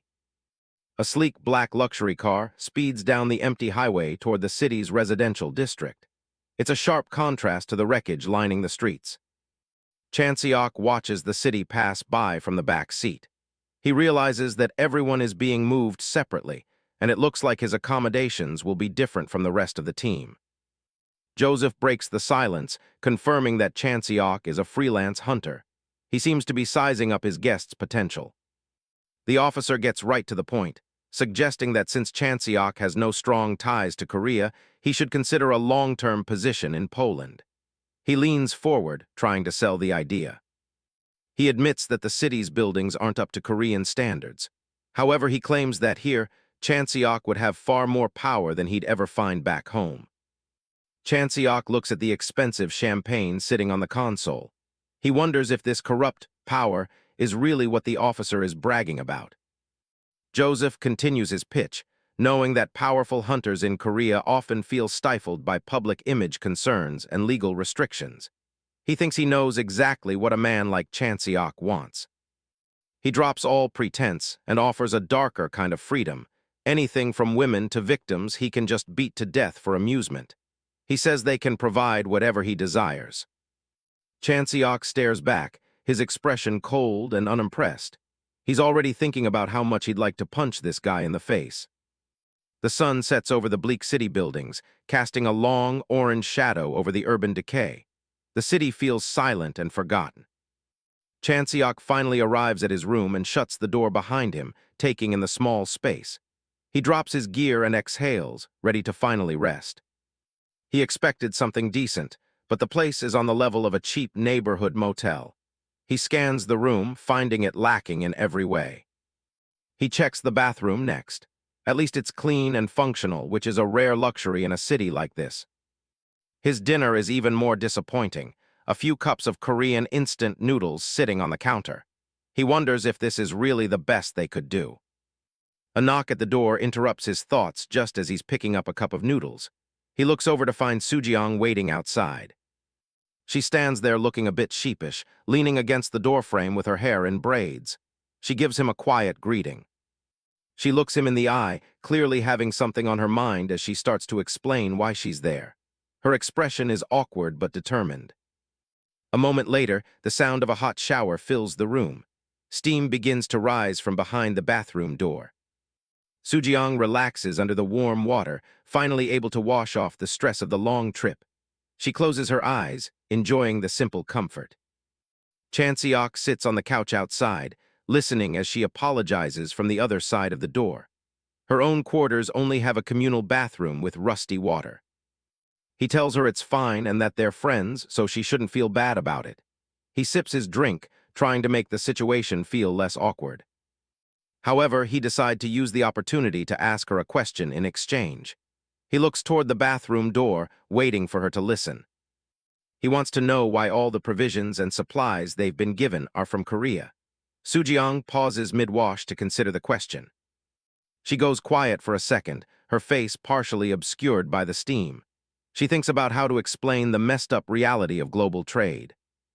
Chan Seok waits for her reply, sensing that the answer reflects the systemic rot of the world's current state. He looks off to the side, his expression thoughtful. She explains that it's all due to the Korean government's policy. Everything from rare earth elements to basic food is imported to Korea first before anything is left for the rest of the world. Chan Seok sits on the edge of the bed, listening as Han Soo-jeong explains the cold reality of global trade. Korea consumes the majority of quality imports, leaving the rest of the world to fight over the scraps. He finds it hard to believe that other nations simply accept this lopsided arrangement. He stares at the floor, processing how much the world's power dynamics have shifted in favor of his home country. Sujiang explains from behind the door that falling out of favor with the Korean government means losing all hunter support. Without government approval, no hunter can get a visa to operate elsewhere. In a world where farming and mining are impossible without hunter protection, every nation is essentially at the mercy of Korea's whims. Chanseok looks toward the supplies on the counter as she speaks. Other countries have no choice but to follow Korea's absurd demands just to survive. They are forced into a cycle of dependency that leaves them with nothing but the bare minimum. The supplies travel from Europe to Korea for processing, only to be sent right back to Europe as low-grade relief. It's an inefficient system designed to maintain control rather than help.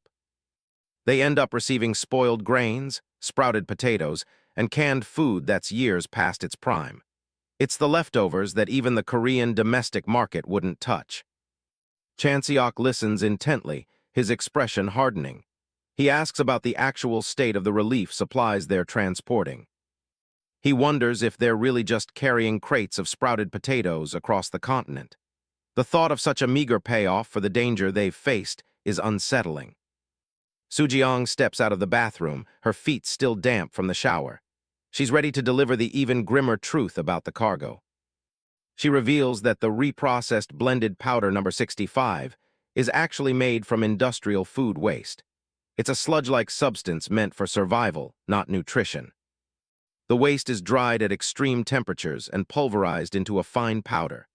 It contains 65% organic matter, effectively recycling what would otherwise be thrown away. Chanseok looks at her, a cold look in his eyes. He's starting to realize the depth of the corruption he's been dragged into. Sujiang admits that Korea has the capacity to send high-quality ingredients if they wanted to. She sighs, looking down at the floor as she questions why they don't. She explains that sending valuable food would only fuel more conflict.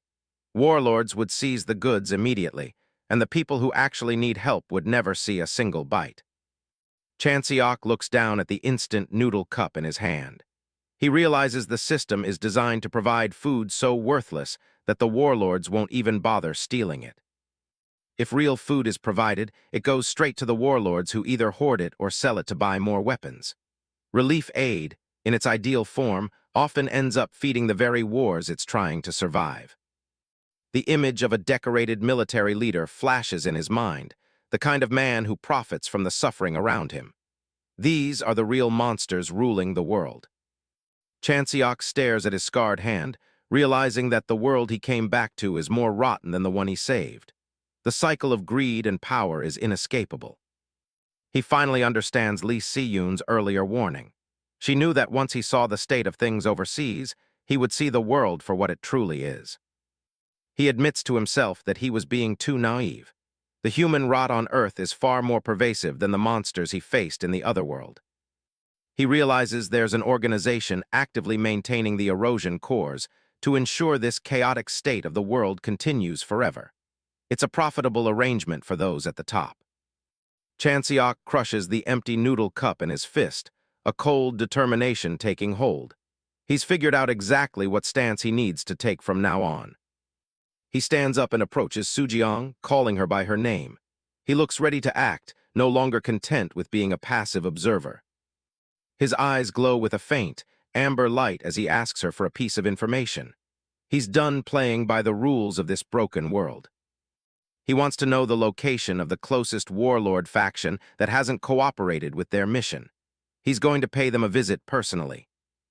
The scene shifts to Hamburg, Germany, where a helicopter sits on a high-tech landing pad. The Kaiser faction's headquarters is a fortress of military might. A lone figure moves with blinding speed through the facility, his boots hitting the ground as he bypasses the security measures. The attack is swift and silent. Daniel Lewis, the leader of the German warlord faction Kaiser, rushes out onto the deck. He's outraged, demanding to know what's happening to his guards. A subordinate reports that Yu Chanseok is the one responsible. The Korean bastard is tearing through their defenses and demanding to know why they won't cooperate. Daniel screams for him to stop, but Chanseok doesn't even slow down. He lands another heavy blow, sending a guard flying across the deck. He continues his systematic dismantling of the Kaiser guards, showing no hesitation. The warlord's threats of filing a formal complaint fall on deaf ears. Daniel is furious, screaming at Chanseok and asking if he really has a death wish. He can't believe a single hunter is challenging his entire faction. Chanseok reaches out, his hand hovering over one of the fallen men. He tells the warlord that if he's going to try and kill him, he'd better make sure he gets it right the first time. He stares Daniel down with a cold, piercing gaze. If the warlord wants to survive their encounter, he'll have to be far more effective than his pathetic guards were. 3 hours ago at the Warsaw Royal Castle, the clock tower stands tall as the question is asked, which of the local warlords is causing the most trouble right now? Heavy boots click against the polished marble of the castle hallway. Yu Chanseok lets himself into the office, looking completely at ease despite the tension. Lee Si-yoon is buried in a mountain of paperwork. Without even looking up, she tells her visitor she's a bit busy at the moment. She finally looks over, telling him to keep it brief and get straight to the point. He doesn't waste any time. The descendants of Dangun are trying to seize control of the erosion source. That gets her attention immediately. She's stunned that he waited this long to mention what he heard back on Tsushima Island. Chanseok just gives her a flat look, waiting for the news to sink in. She sighs and starts shuffling through her documents, realizing he's already made up his mind about what to do next. He admits he'll never get along with those guys. They're just too weird for his taste. Si-yoon is just relieved he's actually making a decision for once. An intercom buzzes. Commander Lee Si-yoon is informed that Han Sang-ah has arrived to see her. Si-yoon notes that Sang-ah was right there with him during that mission together. Han Sang-ah enters the room, her expression looking quite grim. She's honest, the state of things in Warsaw was hard to believe, even seeing it with her own eyes.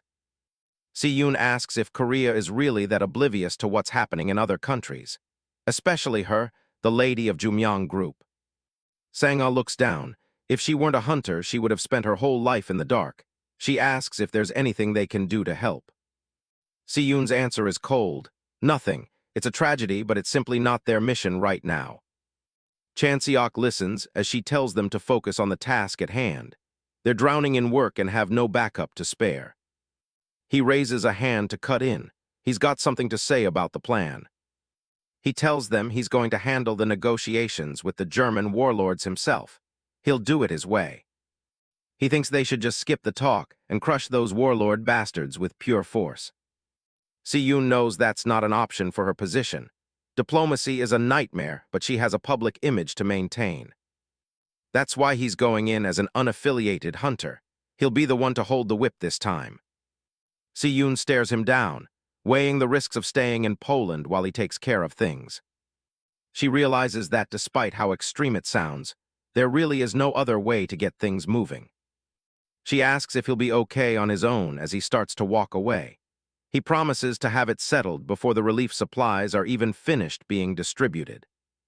Sang-ah isn't convinced. She offers to go with him, worried about the danger. He tells her to stay put and focus on her training. He's already calling for a transport helicopter. With a confident smirk, he tells them he'll see them in Germany. An hour later, a massive explosion rocks a German facility as a helicopter circles overhead. The Kaiser warlords had no idea what was coming. The ground erupts in fire and stone, sending debris flying everywhere as the ambush begins. A soldier is caught in the shockwave, screaming as he's engulfed in the flare. They thought they could handle a single Korean hunter.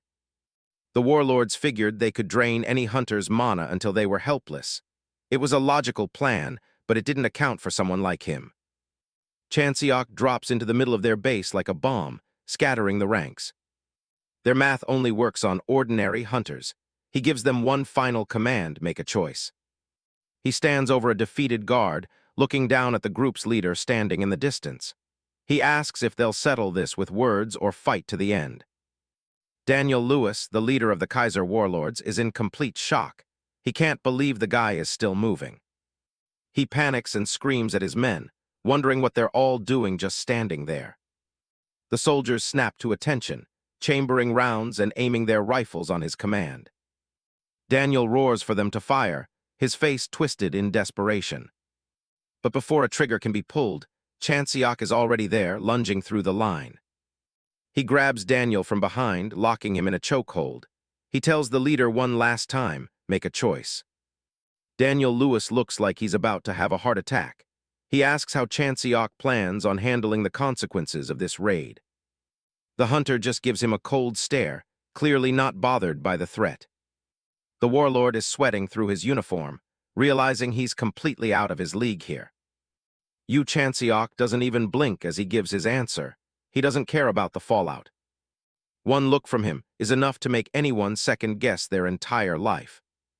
Inside the military tent, Daniel decides that talking is a lot safer than fighting this monster. Chansiok takes a big gulp of the drink they offered him. He almost spits it back out. He was told it was cola, but the taste is completely wrong. Daniel can only watch, looking a bit embarrassed by the offering. He admits he hasn't had real cola in years, so they just drink whatever is easy to find. Germany is in rough shape, even worse than the situation back in Poland. Their base is a crumbling eyesore. Government support has vanished, and the power barely even works. Daniel finds the whole situation pathetic, seeing how far his country has fallen into ruin. Chansiok sets the cup down and asks why they're refusing to cooperate. Daniel blames Restaurant, one of the Great Eight groups currently based in Italy. Their influence is spreading across Europe and North Africa, and it's putting a stranglehold on everyone. He explains that they're fighting a losing battle against the erosion zones while Ristorante pushes up from the south. They need that shield generator. Chansiok points out that the generator is still experimental and needs a stable place like the UK to collect data. Daniel looks down, realizing this isn't much of a negotiation. He's being cornered. The hunter's message is simple. If you want the generator, stop talking and start helping out. Daniel tries to act tough, asking why the guy is acting so high and mighty when they don't even have a choice. Chansiok grabs his glass and slams it onto the table. He crushes the glass in his bare hand, sending shards flying everywhere. Blood drips from his fist as he warns the old man that he wouldn't recommend testing his patience. Shaken by the display, Daniel finally asks what kind of cooperation he's looking for. Chansiok plays it off like he's just a middleman setting up the meeting. Daniel asks if the candy lady was the one who sent him here to do this. He laughs it off. Si-yoon is far too careful for this kind of thing. He just got impatient with how slow things were moving. Daniel tries to save face, asking if the hunter really thinks he can just stay here for free. Chansiok looks him dead in the eye, clearly unimpressed by the attempt to intimidate him. He tosses a single piece of candy onto the table, his lodging fee. It's a cola-flavored candy he worked hard to get from a slime. Daniel can't believe he's being serious. The warlord mutters that it must be nice for Koreans to be so carefree, while everyone else is struggling just to see tomorrow. Daniel looks at him, wondering what his next move is. Chansiok is already thinking ahead. Back with his allies, Lee Si-yoon asks if he actually has a plan for when this request is over. He admits that seeing the state of the world has really opened his eyes to how ruined everything has become. Whether it's Grade 1 erosion cores or the Great 8, he's done with the games. He's going to end them all. He tells Daniel that he'll end up thanking him in the long run. He's going to save the world. He's going to make sure they can all drink real cola again in a few years, just as a personal favor. With a smirk, he sets his sights on the bigger picture. Meanwhile, a crowd gathers in the square in front of the Warsaw Royal Castle. People line up for miles, waiting for the only source of sustenance they have left. The servers yell for the next person in line to step up. It's a never-ending cycle of misery. A thin, watery soup is poured into a bowl. It's a dismal meal, but they're told to wait their turn or lose out. A man stares down at his bowl of soup with a look of pure disgust and disappointment. He explodes in anger, shouting that the soup is nothing but flavored water and swearing at the guards responsible for the rations. One of the soldiers tells him to shut up and step back. The guards don't take kindly to the civilian's outburst. One of them authorizes the use of force to keep the peace. The man refuses to back down, shouting that the soldiers are no better than thugs. A guard levels his weapon, the click of the chamber echoing in the tense silence. A deafening gunshot rings out across the square, shocking everyone into silence for a split second. The crowd erupts into screams of terror as the man collapses. Someone cries out in horror, asking if the soldiers really killed him just for complaining about the food. A soldier quickly clarifies that the man isn't dead. They're using salt slugs, non-lethal rounds meant for crowd control. The guard explains that with everyone struggling, they have to ensure the portions are distributed fairly. He warns the crowd that any further rioting will be met with more salt rounds without hesitation. The crowd goes quiet for a moment, processing the warning. Salt rounds mean the guards won't actually kill them for acting out. The realization sparks a different, more desperate kind of panic. People begin rushing the food stands, screaming that they haven't eaten in days as the guards frantically call for backup. In a much quieter, though no less chaotic environment, the sound of phones ringing fills a cluttered office. Lee Si-yoon is buried under a mountain of paperwork. The reports are grim, dozens of injuries and over 20 cases of forged ration cards. They are hopelessly short-handed. A subordinate informs her that a priority message has just come in from the Kaiser warlords. She's stunned and tells them to patch it through immediately. She picks up the phone and identifies herself. A look of genuine surprise and relief crosses her face as she realizes Yu Chanseok actually succeeded in his mission. The word comes through officially. The Kaiser warlords have agreed to Janabi's request for full cooperation. In the ruins of Hamburg, Germany, the unlikely partnership begins to take shape. Daniel Lewis formally welcomes Lee Si-yoon to the city, though he can't help but comment on the strange and dangerous fellow she sent to handle the negotiations. Si-yoon remains professional, greeting him in return and thanking him for finally agreeing to the terms. While the official meeting takes place below, a silent observer watches the proceedings from high above the train station. Yu Chanseok sits perched on a high metal beam, his expression unreadable as he surveys the area from his vantage point. Han Sang-ah floats up to his level, startled to find him all the way up there. She asks what on earth he's doing. He explains that he's just scouting the perimeter to make sure nothing goes wrong. She informs him that Si-yoon is looking for him. Chanseok sighs and says he'll head over now, getting ready to move. But something suddenly catches his sharp eyes, stopping him in his tracks. The sun glints off the sharp angles of the city's clock tower in the distance. An unnatural, brilliant flash of light suddenly erupts from the side of the tower, as if something just entered this world. A figure is visible for only a fraction of a second before disappearing. Chanseok doesn't waste a heartbeat, diving off the beam to give chase. Han Sang-ah yells after him, asking where he's going. He lands on a high balcony with a heavy thud, his eyes darting around as he scans the area for the intruder. There is no one in sight, but the hunter is certain of what he saw. Someone was definitely right here just a moment ago. He notes that the intruder used mana to hide their presence and flee the moment they were spotted. However, the masking wasn't perfect.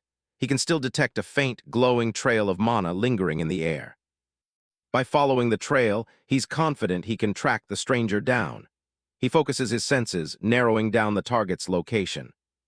The trail winds its way up through the structure, defying gravity. His position is the ceiling.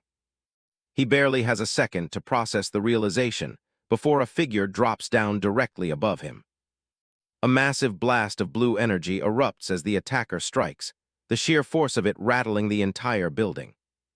The attack literally tears through the air, leaving a shimmering wake of mana behind it.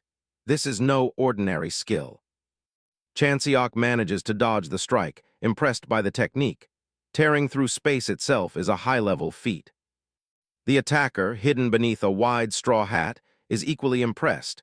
He hadn't expected the hunter to find his location so quickly. The man introduces himself as Seok Jo-heum, a descendant of Dangun. He states calmly that he must subdue Chanseok before he can depart. Chanseok isn't exactly shaking in his boots. He mocks the man's choice of attire, questioning what kind of look he's going for with the hanbok and the cane sword. Seok Jo-heum's grip tightens on his weapon as he delivers a stern correction. It is not a simple cane sword. With a sharp movement, he draws the blade. It is a changpojum, and it hums with a lethal, shimmering energy as he prepares to strike again. A massive strike from Seok Jo-hyum's blade shatters the stonework of the building, sending debris flying in every direction. Chan Seok grunts as he's knocked back by the concussive force of the attack, his feet skidding across the roof. He doesn't have a second to breathe before the next slash comes, the razor-sharp edge of the changpojum whistling through the air. The two warriors become a blur of motion, their clashing weapons sending sparks into the sky. Chan Seok lands with a heavy thud, his eyes never leaving his opponent. Despite the ferocity of the assault, the hunter is untouchable. He dodges every strike with a calm, practiced precision that clearly frustrates his foe. Seok Jo-hyum speaks from beneath his hat, his voice eerily calm as he tells the young man that he'll have to try much harder than that. Chan Seok's expression shifts. He's starting to realize that there's something more to this fight than meets the eye. A surge of violet mana erupts around the older man, shimmering with a strange, unnatural light. The air itself seems to vibrate with the sheer pressure of the energy being released. Chan Seok launches himself forward, bringing his polearm down in a strike designed to crush anything in its path. The light of the attack illuminates Seok Jo-hyum's face, showing a man who is completely in control of the situation. Suddenly, the intruder's form begins to flicker and distort, splitting apart like a reflection on water. Chan Seok's eyes widen in genuine shock as he sees the man split into two identical copies. The two figures speak in perfect unison, declaring that the hunter will never be able to even lay a finger on them. They move in perfect sync, their combined presence filling the rooftop with an overwhelming sense of danger. The hunter's gaze is sharp, his mind already working to dissect the mechanics of the clone technique. A flurry of attacks comes from both clones simultaneously, a web of lethal energy that leaves no room for escape. Even in the middle of the onslaught, Chan Seok remains composed. He's already identified the two key secrets of his opponent's power.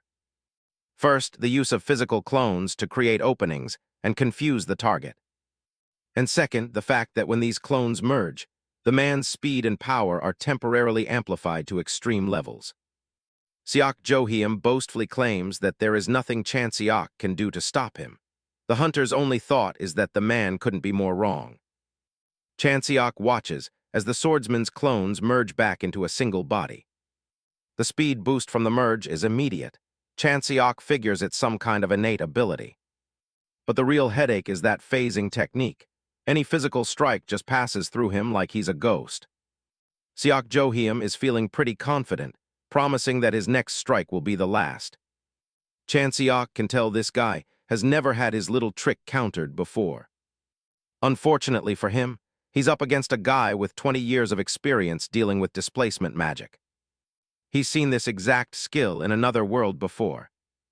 Monsters there used to displace their bodies into another space to dodge everything.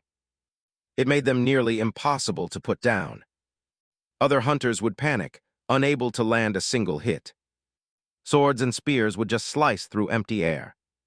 No matter how hard they fought, nothing was working. The secret is that they aren't actually intangible. They just use mana to shift their physical bodies elsewhere. So the real question is how to get around that displacement. Skills like this trigger at the exact millisecond they're attacked, matching the incoming speed. If you can match that timing perfectly, Jo-hyum prepares to lunge. Chan Seok just needs to recalibrate his attack speed to catch the window when the phasing deactivates. Jo-hyum's eyes go wide in total shock. He drops to the ground, blood spraying from a clean hit. He can't process how this is even possible. With that speed, he should have phased right through the spear. He realizes Chan Seok is no ordinary hunter. Chan Seok steps forward to finish it, but he suddenly senses a shift in the air. He looks toward the city. A massive explosion rocks the northern outskirts of Hamburg. Chan Seok's eyes narrow as the flames light up the sky. Jo-hyum smirks, thinking his backup just changed the game. Suddenly, Chan Seok's radio crackles to life. It's an emergency order to retreat immediately. A sarin gas bomb was just dropped. Even a tiny amount is enough to shut down the nervous system. It's a chemical weapon, so lethal it's been banned from history. Once it spreads, the entire area will turn into a graveyard. Chanseok takes in the grim news. He tells the command center he's on his way back. He launches himself into the air, abandoning the duel. As he sprints across the rooftops, he wonders why they didn't hit Hamburg directly. It feels like a distraction. The gas is expected to cover the city in 15 minutes. Time is running out. The train is scheduled to leave in 5 minutes. If the relief supplies get contaminated, it's all over. He scans the area, surprised that no other enemies have tried to intercept him yet. He hears that Lee Si-yoon is the only one left at the station holding them off. The pieces finally click into place. He's figured out their real goal. They're trying to separate Si-yoon from the train to leave the shield generator vulnerable. He asks who she's fighting, and the answer comes back, an elite archer. Amidst the chaos at the station, Sang-ah recognizes the hooded archer from the Tsushima incident. Chanseok's gaze is sharp as he realizes the enemy is using the massive gas attack as tactical cover. The archer fires a massive energy shot that completely levels a section of the terminal. Si-yoon is visibly bloodied, but doesn't let her focus slip for a second. She swings her greatsword, unleashing a massive shockwave of ice and debris to clear her path. The archer leaps through the air with supernatural speed, drawing another glowing arrow. A blinding flash of light erupts as their powers clash, sending shockwaves across the platform. Si-yoon looks surprised as her defenses are nearly breached by the sheer power of the shot. Dozens of light arrows rain down from above, pinning her in place. The floor around her is shredded by the relentless barrage. She braces herself, her body glowing with a cold, frigid aura to tank the next hit. A technician screams that the relief supplies are finally finished loading. He urges the last of the hunters to board before they're left behind in the gas. The train begins to pick up speed, slowly pulling away from the ruined station. Inside, the staff confirms that all essential personnel have made it on board. The wheels screech as the locomotive pushes for maximum velocity to outrun the gas. The hunters inside are visibly shaken by how close they came to a total disaster. They watch the explosions lighting up the sky through the windows as they leave Hamburg. One of them asks who that archer could possibly be. They saw Si-yoon getting pushed to her absolute limit back there. The realization that their strongest fighter is pinned down makes the atmosphere inside tense. A sudden metallic thud from the ceiling cuts through the silence of the car. Something or someone just landed on top of the train. Chanseok drops through the ceiling hatch, looking surprisingly calm. He's greeted with a mix of shock and relief from the hunters. But he tells them to drop the celebration. Si-yoon has been lured into a trap. The train barrels onto a high-speed rail bridge as it leaves the city behind. Chanseok grabs his radio, ordering every hunter to immediately guard the shield generator. Back at the station, the smoke clears as Si-yoon maintains her stance. She admits to herself that her opponent is on a completely different level. She wonders if this guy is the leader of the descendants of Dangun. The archer praises her, admitting he didn't expect a 10th-rank hunter to survive this long. Si-yoon smirks through the pain, telling him his plan is a total failure. The archer just stares back at her with glowing red eyes. He tells her she's wrong. The moment she was separated from the train, their victory was decided. As the train disappears into the distance, she's left isolated and vulnerable. The prototype's main protection is gone, and the real ambush is only just beginning. Vivacious and ready for combat, Seo Yeonju and Lee Ha-yeon are already waiting on the tracks ahead. Chanseok gets a radio report about a suspicious group blocking the bridge ahead. It's an ambush with a whole squad of masked fighters ready for action. A blade is drawn as things are about to get messy. High above on the train roof, Chanseok orders all hunters to prepare for battle immediately. The fight breaks out, and Chanseok finds himself surrounded as the masked attackers close in. A woman with a massive geum on her back greets him by name, making it clear they know exactly who he is. Chanseok isn't impressed, simply asking her how she knows him. She says her bosses wanted him captured alive, but she's got a look in her eyes that says she doesn't care. The girl admits she's not great at taking prisoners, and since her elders aren't around, she's doing things her way. She doesn't waste any more time and starts playing a deadly tune on her instrument. Chanseok realizes she's actually using sound as a weapon through that Gaiageum. She moves like a blur, the power of her aura cracking the very ground beneath her feet. He keeps his eyes on her, bracing for the next move. She reaches out, ready to unleash another blast. A massive shockwave of sound erupts, slamming into Chanseok with enough force to distort the air around him. He takes the hit, thinking to himself that while it's annoying, it's nothing he can't handle. That's when a guy with a giant cleaver and ritual bells decides to join the party. This is Lee Hae-un, and he's clearly looking forward to showing off his ritualistic technique. Hae-un begins a frantic ritual dance, swinging his bells and blade in a wild rhythm. A hail of sound bass strikes rains down, pushing Chanseok back as the train speeds along.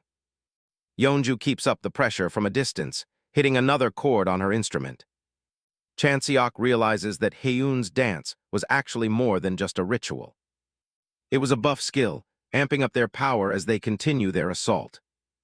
Yeonju's eyes flare with confidence as she thinks she's finally got him. A massive shockwave rings out, so loud that even the nearby grunts have to cover their ears in pain. Chanseok wipes a bit of blood from his mouth, looking more serious now. He covers one ear, clearly getting tired of the constant noise. He looks right at them and tells them flat out that their playing is absolute garbage. Yeonju just laughs, telling him he can struggle all he wants, but he'll never be able to block out sound. Chanseok's hand starts to crackle with a dark, red energy. He calmly asks how they'll feel about his next move. He activates his paradox flame, and a massive surge of power washes over the entire bridge. Yeonju is confused, trying to signal Hae-un for their next attack. She suddenly freezes, realizing something is very, very wrong. She opens her mouth to shout, but no sound comes out at all. Chanseok watches her panicking, satisfied that his trick worked exactly as expected. He points out that she doesn't seem used to fighting on a completely silent battlefield. He moves through the dead air like a shadow, wreathed in purple flames. The paradox flame ripples outward, erasing every single vibration in the vicinity. Yeonju starts to lose it, frantically looking around for where he disappeared to. She tries to reassure herself that it's still 2 against 1, and they can still take him. But then she looks at Hae-un and sees he's sweating buckets, looking completely terrified.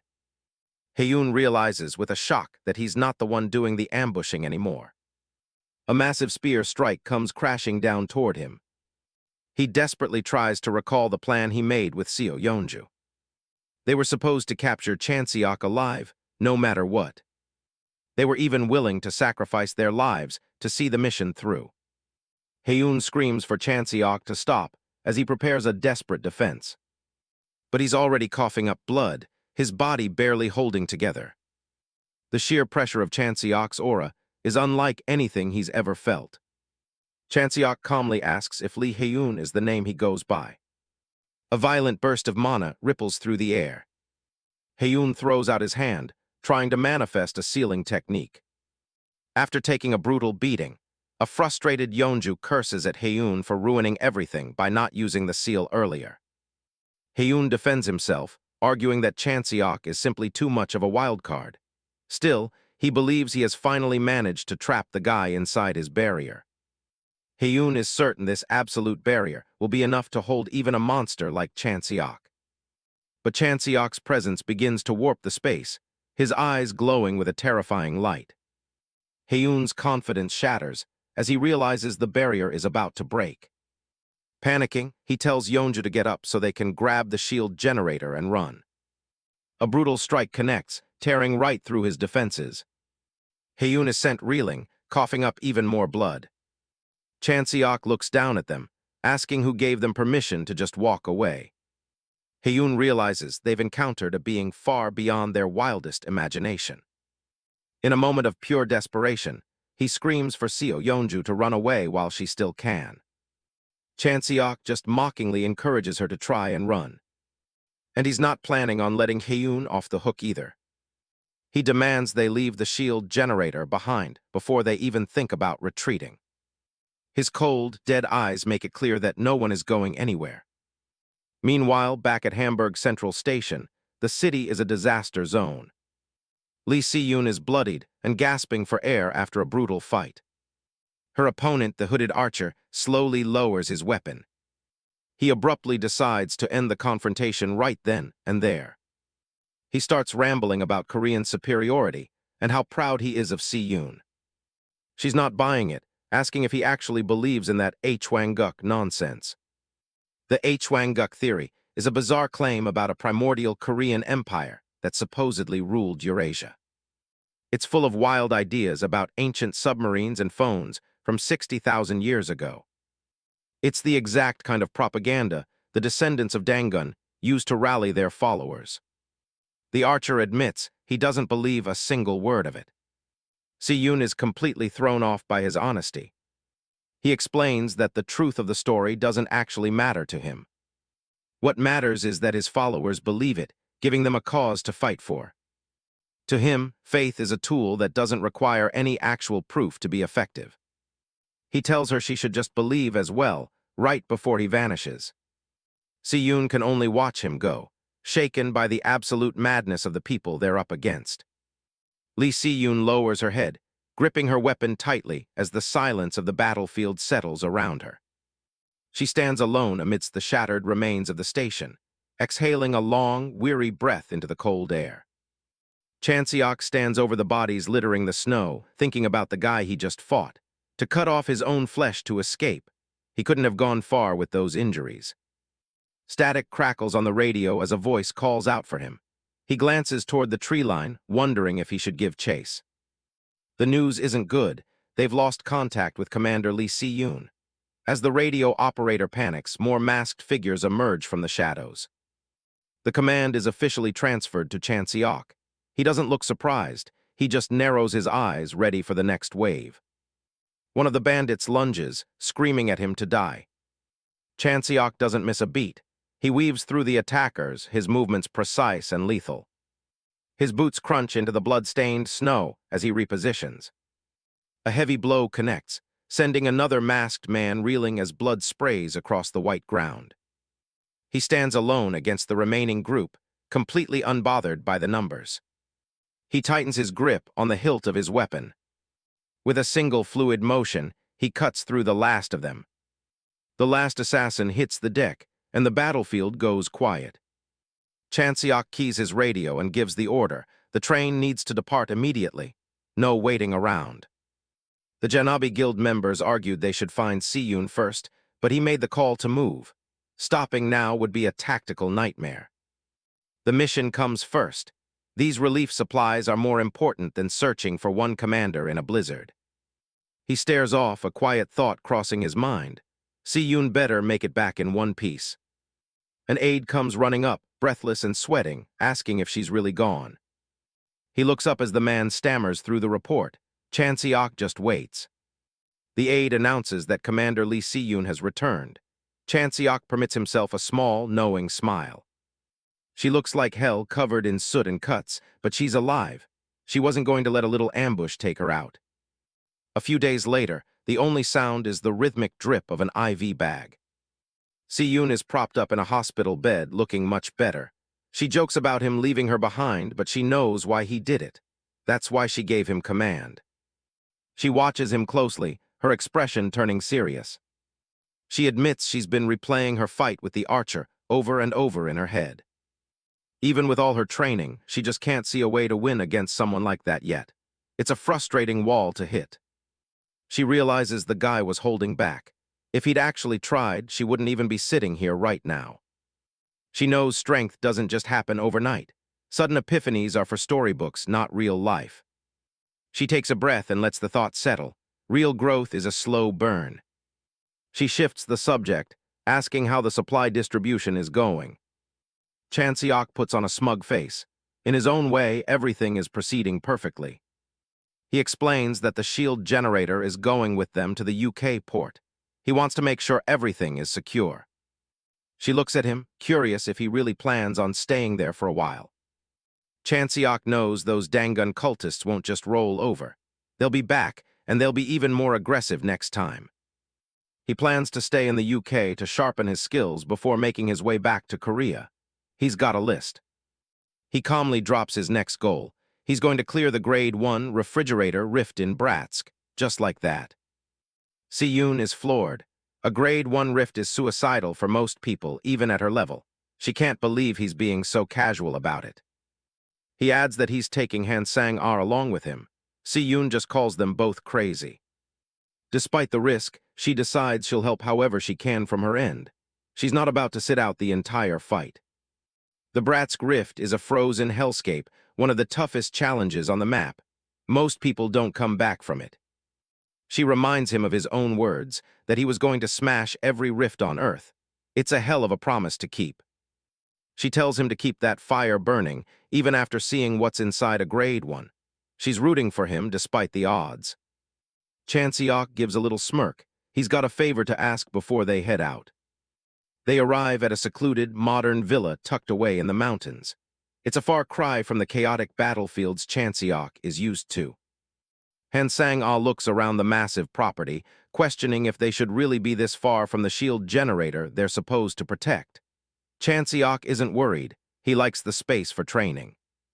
He explains that the mission is to deploy when problems arise, not to stand guard like statues.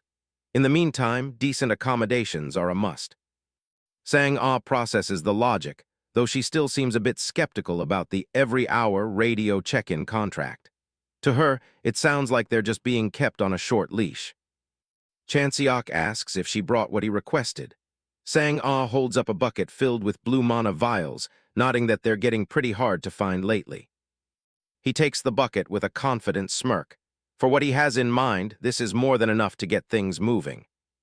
Sang-ah watches in horror as he pops the corks and prepares to down the whole batch at once. He chugs the vials in one go, explaining through a mouthful of mana that it's too bitter to drink them one by one. Sang-ah can only stare in pure disgust. With his mana topped off, Chanseok is ready to begin. He steps toward a table, his expression turning professional. He reveals his training tool of choice, a simple carton of eggs. Sang-ah is confused, but he insists there's no tool more intuitive for what he's about to teach. In his left hand, he holds a normal, untouched egg. It's the baseline for the demonstration. In his right, he begins channeling a precise flow of blue mana directly into the shell. He's not smashing it, he's infusing it. A sharp crack echoes through the air as he breaks the eggs into separate dishes. Sang-ah leans in, curious to see the result. The mana-infused egg is the real shocker. Even before it was cracked, the energy had perfectly blended the contents inside. The difference is night and day. One is a standard yolk, while the other is a uniform mix. Sang-ah realizes this isn't just a party trick, it's a masterclass in mana manipulation. Chanseok is genuinely impressed that she caught on so quickly. Usually, people just think he's hungry. He tells her she still lacks the fine motor control needed for high-level skills. This egg training is her homework, something to practice whenever she has a spare moment. Sang-ah is eager to jump into actual training, but Chanseok just waves her off. He's got other plans for the immediate future. He tells her to treat the eggs as her foundation. If she can't master the small things, she'll never survive the big ones. Suddenly, a door slides open with a heavy thud. The lesson is about to shift from theory to practice. Lee Si-yoon steps out, dressed in tactical gear and wielding her massive shield mace. She reminds Sang-ah that true training always starts with real combat. Sang-ah looks completely intimidated by the commander's intense aura, but Chanseok just gives the green light to begin. Sang-ah better be ready to move. Far away in a dimly lit high-tech laboratory, a eerie humming fills the air. The smell of ozone and chemicals is thick. Kim Ji-hyun is strapped to a vertical surgical table, her body riddled with needles, wires, and glowing tubes. She looks more like a biological experiment than a human. Her eyes flutter open, unfocused and bloodshot behind a heavy mana respirator. She's barely clinging to consciousness. The unknown researcher leans into her field of vision, his thick glasses reflecting the cold light of the lab. He sounds almost cheerful as he asks if she's finally awake. Jihyun's voice is a raspy whisper as she asks where she is. The researcher chuckles, admitting it was a huge pain to sneak her out of the hospital and bring her here. She looks down at her bindings, the confusion slowly turning into a dull, throbbing panic. Why would anyone go to this much trouble for her? The researcher turns his back, fiddling with a tray of surgical instruments. He's completely unbothered by her distress. He spins around with a thumbs up, telling her she was basically a half-corpse anyway. He figured she'd get bored just staring at a hospital ceiling all day. Jihyun glares at him, her gaze filled with a desperate, silent plea for him to just let her die. The pain is clearly unbearable. The researcher just laughs it off. He points out that she can't even draw a breath without his mana respirator, so she shouldn't exert herself too much. He leans in close, his voice dropping to a conspiratorial whisper. He tells her that her anger is misplaced. He's not the one who put her in this state. He reveals that his recent little experiment was a success. He asks Jihyun if she's interested in what he's built. His grin turns predatory as he asks the one question he knows will hook her. "Don't you want to get revenge?"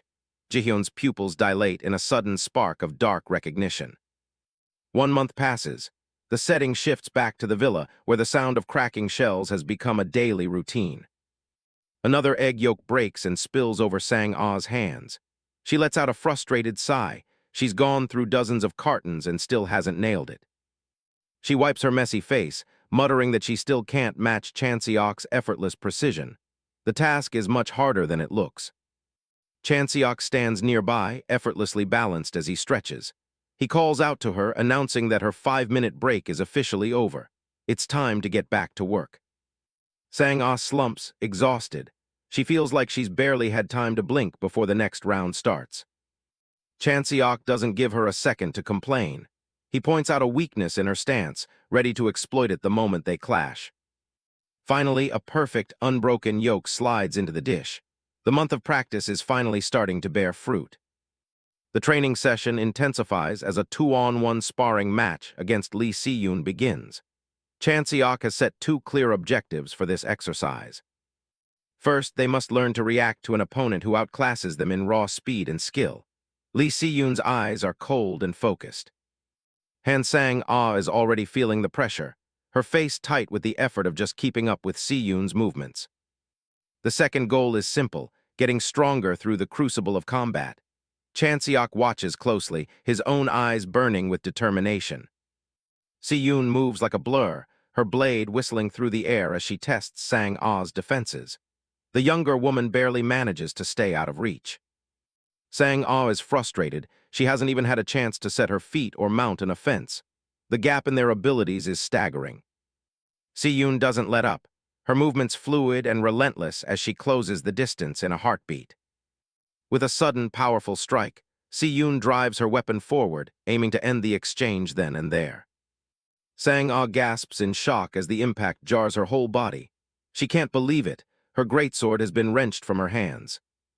Chanseok doesn't offer comfort. He offers a challenge.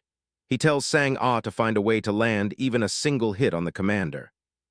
This leads to the core of the training, improving the teamwork between Chanseok and Sang-ah. They have to operate as a single unit to stand a chance. Every detail matters, from the flicker of an eyelid to the shift of a weight. Si-yoon is watching for any crack in their coordination. A sudden burst of blue lightning mana erupts as Chanseok makes his move, catching Si-yoon off guard. Si-yoon admits she didn't expect to be disarmed herself. The combined effort of the 2 trainees has managed to push her, if only for a second. She acknowledges their progress over the past month, but reminds Sang-ah that weapon retention is a lesson she clearly hasn't mastered yet. Sang-ah can only pant for breath. Si-yoon is about to move on to the next phase of training when a frantic radio transmission cuts through the air. An emergency call is coming from Dover. The gravity of the situation hits Sang-ah instantly. The descendants of Dangun are launching an attack. The report describes an unknown black smoke surrounding the shield generator. Chanseok's expression hardens as they request immediate backup. This is no longer a drill. The team piles into a car and speeds toward the coordinates, the engine roaring as they tear through the countryside. Sang-ah is at the wheel, driving with a reckless intensity that has Si-yoon shouting in the back. Chanseok defends her, nodding that he's the only one with a license, and Sang-ah is their only option. Si-yoon white-knuckles the handle, begging for a safer pace, but they don't have a second to lose. Suddenly, something appears in the road ahead. Chanseok's eyes widen as he spots a figure lunging directly at the speeding vehicle. A mutated, purple-skinned monstrosity with glowing eyes and tubes protruding from its back slams onto the hood of the car mid-leap. The impact is violent, sending the car into a skid as smoke billows from the crumpled hood. The creature is thrown forward by the momentum. The car swerves wildly, its windshield shattered into a spiderweb of cracks as they struggle to maintain control. Sang-ah is in a state of panic, terrified that she just ran over a civilian. The sheer violence of the collision has her reeling. Chanseok's voice is calm but grim. He knows exactly what they just hit, and it was never meant to be human. The figure lies motionless on the road for a moment, a twisted mass of flesh and machinery. Sang-ah stares at it, unable to process what she's seeing. With a nauseating sound of grinding bone and shifting metal, the creature begins to push itself up. It's not dead, not even close. A raspy, distorted voice drips with hatred as the creature mutters, "Found you." The target is clearly Chanseok. Chanseok steps out of the car, his eyes narrowing as he recognizes the distorted features behind the mutation. It's impossible, but he knows that face. The monster is Kim Ji-hyun, but she's been turned into something else entirely. She growls Chanseok's name like a curse as the dark smoke swirls around her. Ji-hyun's new form is a nightmare of purple muscle and glowing conduits. She tells him he'll never understand the price she paid for this power.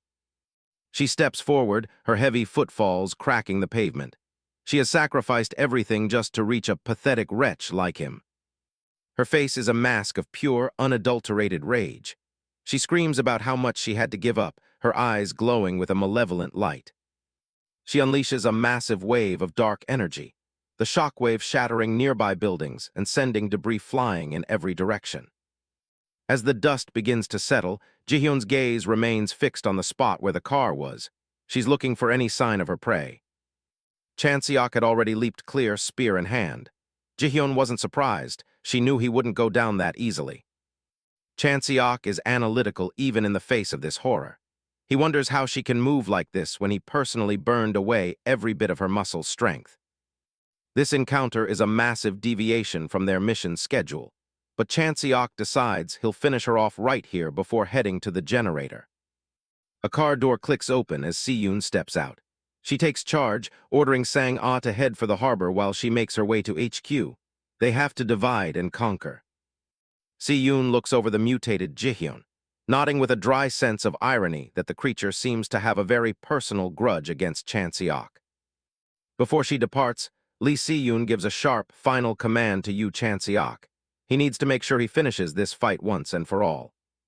She turns to hand Sang-ah, ordering her to abandon the wrecked vehicle and proceed to her objective on foot. Sang-ah quickly complies, her voice trembling slightly. Watching them split up, the mutated Kim Ji-hyun lets out a mocking laugh. To her, it looks like the great Lee Si-yoon is running away with her tail between her legs. Ji-hyun's eyes glow with a sadistic purple light as she vows to hunt them all down and rip them to shreds, starting with her primary target, Chanseok. Chanseok remains entirely unfazed by her threats, smirking as he compares her current monstrous form to a low-level thug he dealt with in the past. Ji-hyun's expression twists into a mask of pure hatred. The memory of the moment Chanseok crippled her is a wound that has never healed. The mechanical tubes on her back hiss and vibrate, venting steam as she pushes her mutated body to its absolute limits. Every day since their last meeting has been fuel for this moment. She is consumed by the singular goal of inflicting the exact same physical and mental agony upon Chanseok that he forced her to endure. With a guttural roar, Ji-hyun lunges at Chanseok, her voice screaming her intent to tear him limb from limb. Chanseok's gaze sharpens as he braces for the impact. He realizes that in her current state, this fight might actually pose a genuine danger to him. Meanwhile, Han Sang-ah arrives at the harbor, only to find a scene of total devastation. She can't believe that all the hunters stationed here could have been taken out so easily. She moves cautiously through the labyrinth of shipping containers, the heavy fog and silence of the docks making her skin crawl. A sudden, sharp sound alerts her to danger. She spins around just in time to see a movement in the distance. An explosion of dust erupts as someone makes a violent entrance, shattering the silence of the container yard. A man wearing a red mask and gray robe steps forward, surprised to see a straggler like Sang-ah still breathing. He looms over her, his voice dripping with condescension as he identifies her as the daughter of the powerful KY group. Sang-ah is trapped against the massive crane. Two more masked bandits join their companion, their blades glinting in the pale light as they discuss the massive ransom she could fetch. Sang-ah stares at them in shock. She can't wrap her head around the fact that just these three men managed to neutralize the entire area's defenses. Despite the life-threatening situation, Sang-ah's blunt nature takes over. She criticizes the bandits' awkward phrasing, correcting his terminology with a deadpan expression. The three bandits stop dead in their tracks, staring at her in stunned silence at her unexpected and bizarre response. The silence is broken by a sudden outburst of mocking laughter. The bandits find her lack of fear, or perhaps her sheer density, utterly hilarious. Sang-ah blinks, looking like a confused child as they dismiss her as nothing more than a village idiot, rather than a serious opponent. The lead bandit shrugs, doubting they'll even get a full ransom for someone so seemingly broken in the head, but he's happy to keep her for amusement.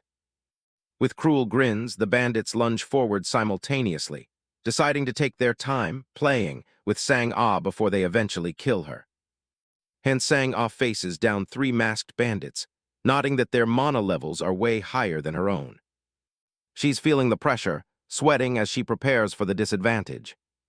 She recalls Yu Chanseok's advice. In a real fight, mana quantity isn't everything, reading the flow of battle is what matters. Sang-ah steadies herself, realizing she just needs to hold them off until help arrives. In a flashback, a researcher shows off a purple crystal that can inject massive strength into a broken body. He promises it'll provide enough mana to ditch the respirator, but there's a serious catch. From her hospital bed, Kim Ji-hyun listens to the terrifying fine print. The transformation will shatter her bones and twist her organs until her eyes feel like they're burning. Despite the horror, she forces out a no, she isn't afraid. The researcher leans in, questioning if she really has the stomach for it. He reminds her that the alternative is living the rest of her life as a cripple. This is her one shot at being something more than a patient. Specifically, a chance to make Yu Chanseok suffer a fate even worse than hers. Ji-hyun accepts, her eyes glowing purple as she rejects a life spent staring at a hospital ceiling. She's consumed by a singular obsession, seeing Chanseok's dead body.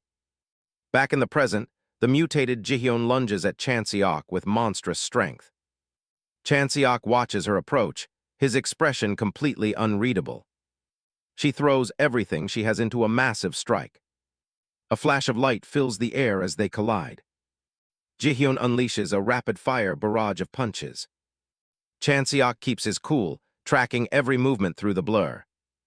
The impact of her blows shakes the entire harbor. He maneuvers his spear with precision, waiting for the right opening. Ji-hyun's eyes widen as the spear tip suddenly appears inches from her face. With one swift motion, Chanseok launches her high into the air. She's stunned, unable to believe he managed to toss her around like a rag doll. She grits her teeth, planning to end him the second her feet touch the ground. Down below, Chanseok is already preparing his next move. He doesn't wait for her to come down, he leaps up to meet her. He sticks the landing in midair and positions himself for a final strike. His spear begins to glow, extending several times its normal length. Ji-hyun stares in disbelief at the sheer reach of his weapon. Chanseok closes the distance in an instant. He admits he's actually a bit surprised by how much she's improved. But it's time to see if her durability matches her new destructive power. Ji-hyun can barely process the threat before the spear starts moving. A blinding flurry of strikes rains down on her from every angle. He unleashes the dual-orbit spear. It's an infinite repetition of blows that she can't even hope to dodge. The force of the attack sends her crashing back to Earth. Jihyun sits amidst the wreckage of the shipping containers, completely broken. She coughs up blood, her mutated form finally reaching its limit. Jihyun stares at her own blood, realizing that even with this monstrous power, she still wasn't strong enough. She looks up at Chanseok with desperate, glowing eyes and begs him to just end it. Chanseok looks down at her, finding the whole situation incredibly strange.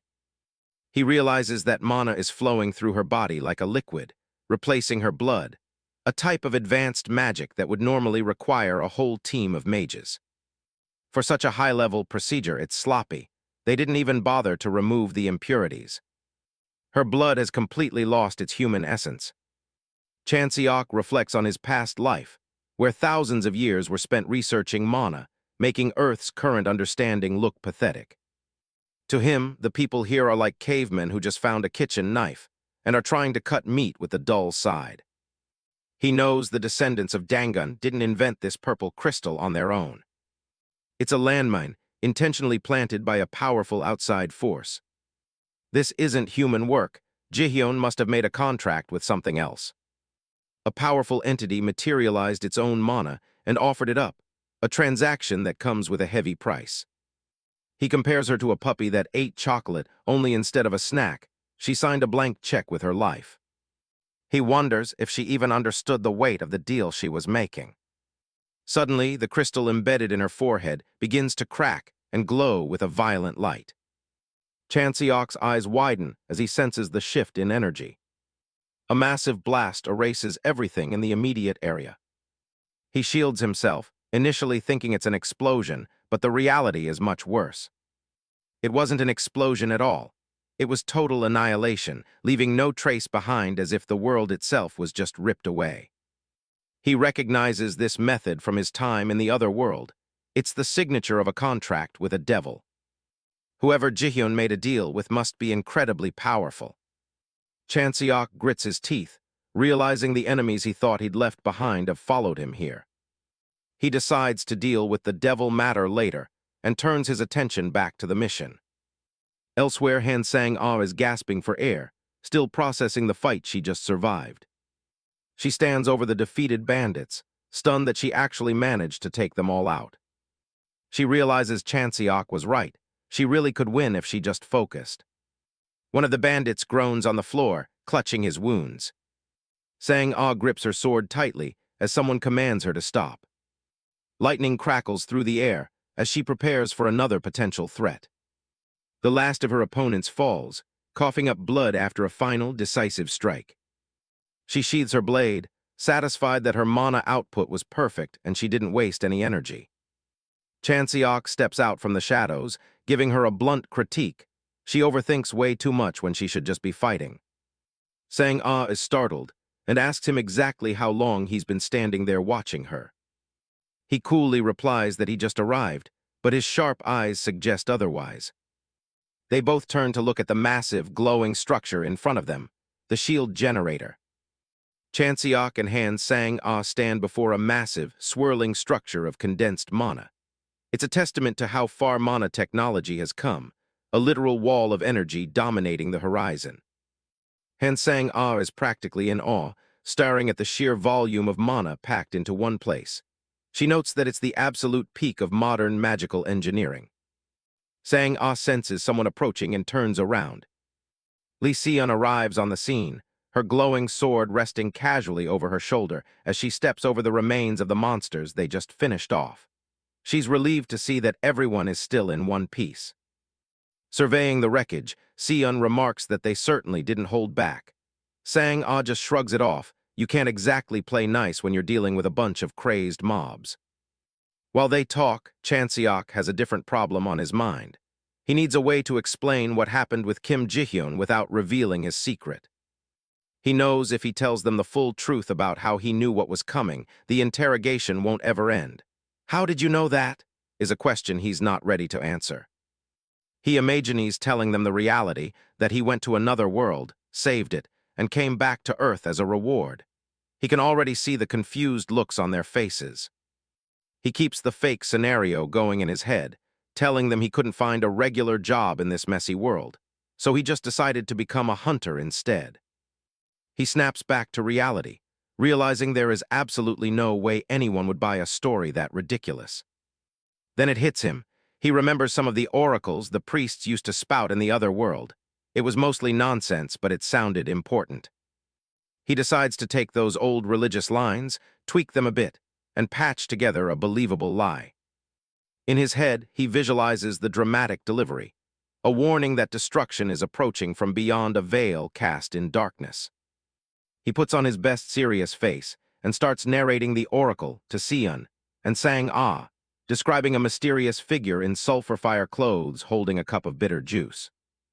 Internally, he's cringing, knowing he's just stringing together whatever random nonsense pops into his head. But the goal is simple: make them think there are bigger, more suspicious players moving behind the scenes. To his surprise, both Sion and Sang-ah look completely floored. They actually seem to be taking the bait.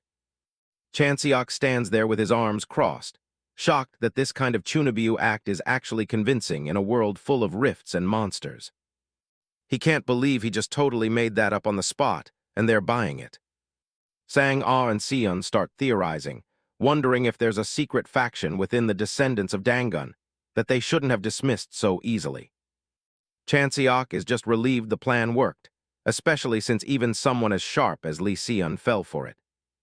Sion goes quiet for a moment, staring out at the sky with a serious look on her face.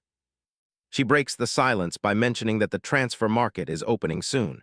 The news clearly catches Chanseok off guard. In this world, the transfer market is the only time hunters are legally allowed to switch between different companies. Sion explains that it's more than just a job fair. It's a massive event where the power dynamics of the industry are decided.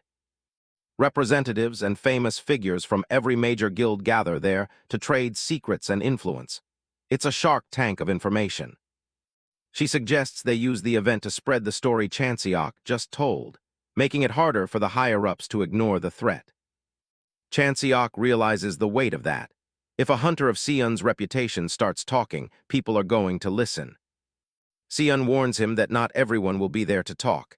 In particular, a man named Yoon Seong-hyun might come looking for him personally. Behind her, the shadow of a powerful guild master looms. Chanseok takes it in stride, jokingly wondering if his newfound popularity is going to lead to people begging for his time. Sang-ah kills the mood instantly, reminding him that Hunter Yoon Seong-hyun is already married, and to a woman no less. Chanseok sarcastically jokes about his heart being broken, but Sang-ah isn't having any of it. She was clearly talking about business, and now he's just left speechless by her bluntness. He drops the act and smiles. Whatever happens, he figures it's his problem to deal with.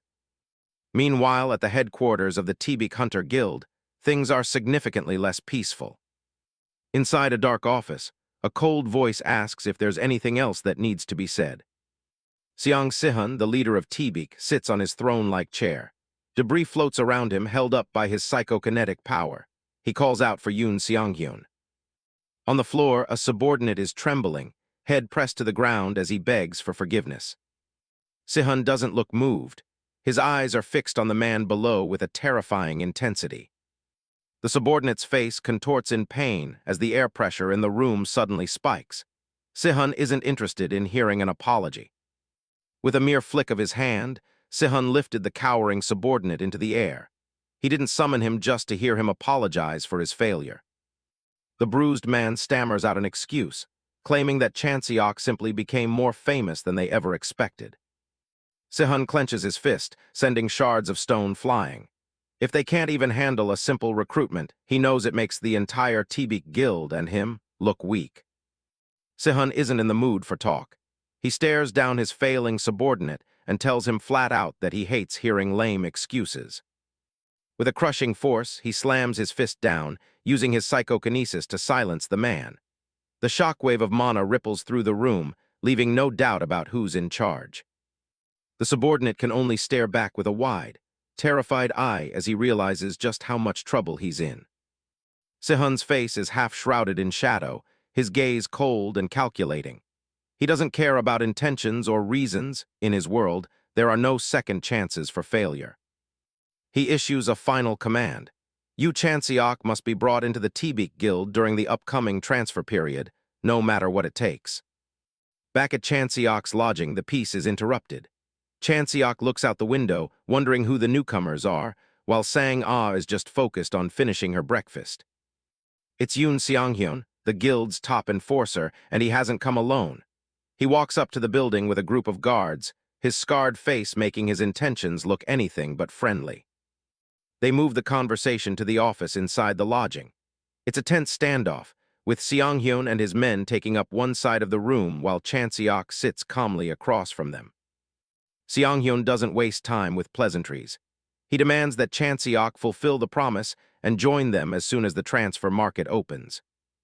Chanseok looks through the documents they brought, but something is wrong. The terms have completely changed, and he realizes they never had any intention of negotiating fairly. He knows how T-Beak operates. They aren't like the other guilds that just band together for a quick buck. Most hunter guilds are loose associations, where everyone just splits the profits from a raid. But T-Beak is different because they have a single representative at the top. It's their greatest strength, but also their biggest weakness. Seong-hyun confirms it with a stern look, naming Seong Sihun as the absolute master of the guild. Chanseok isn't impressed. He points out that for all his supposed power, Sihun hasn't been active in the field for a long time. He asks a pointed question. Can a man who doesn't even enter rifts anymore really be called a hunter? The guards behind Seong-hyun look like they're about to snap. He goes even further, mocking the legendary guild master by calling him nothing more than a rich, unemployed guy. That's the breaking point. Seong-hyun's face twists in rage as he warns Chanseok to watch his mouth, or he'll make sure he disappears without a trace. Chanseok just gives a small, knowing smile. He has to admit, the guy certainly knows how to keep his subordinates loyal. But insults aside, his answer remains the same. He looks Seong-hyun dead in the eye and officially declines the offer. Seong-hyun's response is immediate. He flatly says no and grips the edge of the heavy desk. He tells Chanseok he doesn't have a choice in the matter and flips the massive table right at him with a sudden burst of strength. The unexpected move catches Chanseok off guard for a split second as the furniture flies through the air. The table smashes into pieces against the wall as Seong-hyun charges through the wreckage, his mana flaring up. Chanseok barely manages to close his eyes and brace himself as the enforcer closes the gap. A massive fist comes swinging through the air, carrying enough force to level a building. The blow is aimed straight at Chanseok's head, moving with terrifying speed. Chanseok focuses, watching the fist approach as he prepares to move. A massive impact rocks the room, shattering the floor and sending debris flying everywhere as the two powers collide. Chanseok realizes this isn't just a normal punch. The weight behind it is more like being hit by a wrecking ball. He manages to slide back, his eyes narrowing as he realizes the situation is escalating into a full-blown life-or-death struggle. Seong-hyun looks surprised that his initial assault didn't end the fight immediately. Chanseok feels a heavy pressure weighing down on his entire body, as if the air itself has turned to lead. He realizes it's not just physical strength. The enforcer is using his mana to pin him down. Seong-hyun swings again, but this time, Chanseok isn't where he's supposed to be. The enforcer stares in shock, wondering how he missed. The two men in black who accompanied him immediately unleashed some kind of power. Chanseok figures it out. These guys aren't just muscle. They specialize in precise mana manipulation to gain an edge. He dodges another downward strike, the enforcer's fist smashing through the floorboards right where he was standing a moment ago. Seong-hyun looms over him, his presence radiating a cold, murderous intent. Chanseok realizes just how close that last one was. If it had connected, it would have crushed his temple. He looks up to see Seong-hyun's eyes glowing with a dark red light. There's no doubt about it now. The enforcer really intends to kill him. Seong-hyun gives him one last ultimatum. Join the T-Beak Guild now or be crushed right where he stands. Chanseok doesn't look bothered at all. He casually raises a hand and mocks the enforcer's attempt at a threat, noting how scary it truly is. He doesn't wait for a rebuttal. A dark, purple aura erupts from his body, the raw power of his mana shattering the composure of everyone in the room. Yoon Seong-hyun, the T-beak enforcer, can only stare in disbelief as his own strength is completely overwhelmed. Cold sweat pours down his face as he gasps. What is this? He looks down at the flickering dark flames licking at his feet, his eyes wide with a fear he hasn't felt in a long time. He tries to retaliate, but his face twists in shock. His mana manipulation, the very thing he takes pride in, isn't working at all. Chanseok looms over him, a silhouette of absolute power against the backdrop of his own swirling mana. He asks Seong-hyun if he really thinks a simple threat like that would work on someone like him. His eyes glow with a cold, golden light. He's finished playing games and is tired of the guild's constant interference. The enforcer's terror peaks as he realizes the purple flames aren't going out. No matter what he does, the mana continues to consume his surroundings. Chanseok delivers a chilling promise. He tells Seong-hyun that the pressure won't let up until his very muscles fail and he stops breathing. In short, until he's dead. The realization hits Seong-hyun like a physical blow. The enforcer, who had been so confident moments ago, can't believe that he's actually going to die here. Engulfed in dark flames, he screamed in desperation, asking Chanseok if he really thought he could get away with killing a high-ranking hunter from the T-beak guild. Chanseok remains eerily calm. He points out the irony, reminding the man that survival of the fittest is T-beak's own motto, and in this case it simply means the weak die to the strong. The dust settles, and Lee Si-yoon and Jasujeong look on with grim expressions, realizing that the confrontation has reached a definitive end. They stand over the lifeless body of Yoon Seong-hyun in the middle of the ruined office.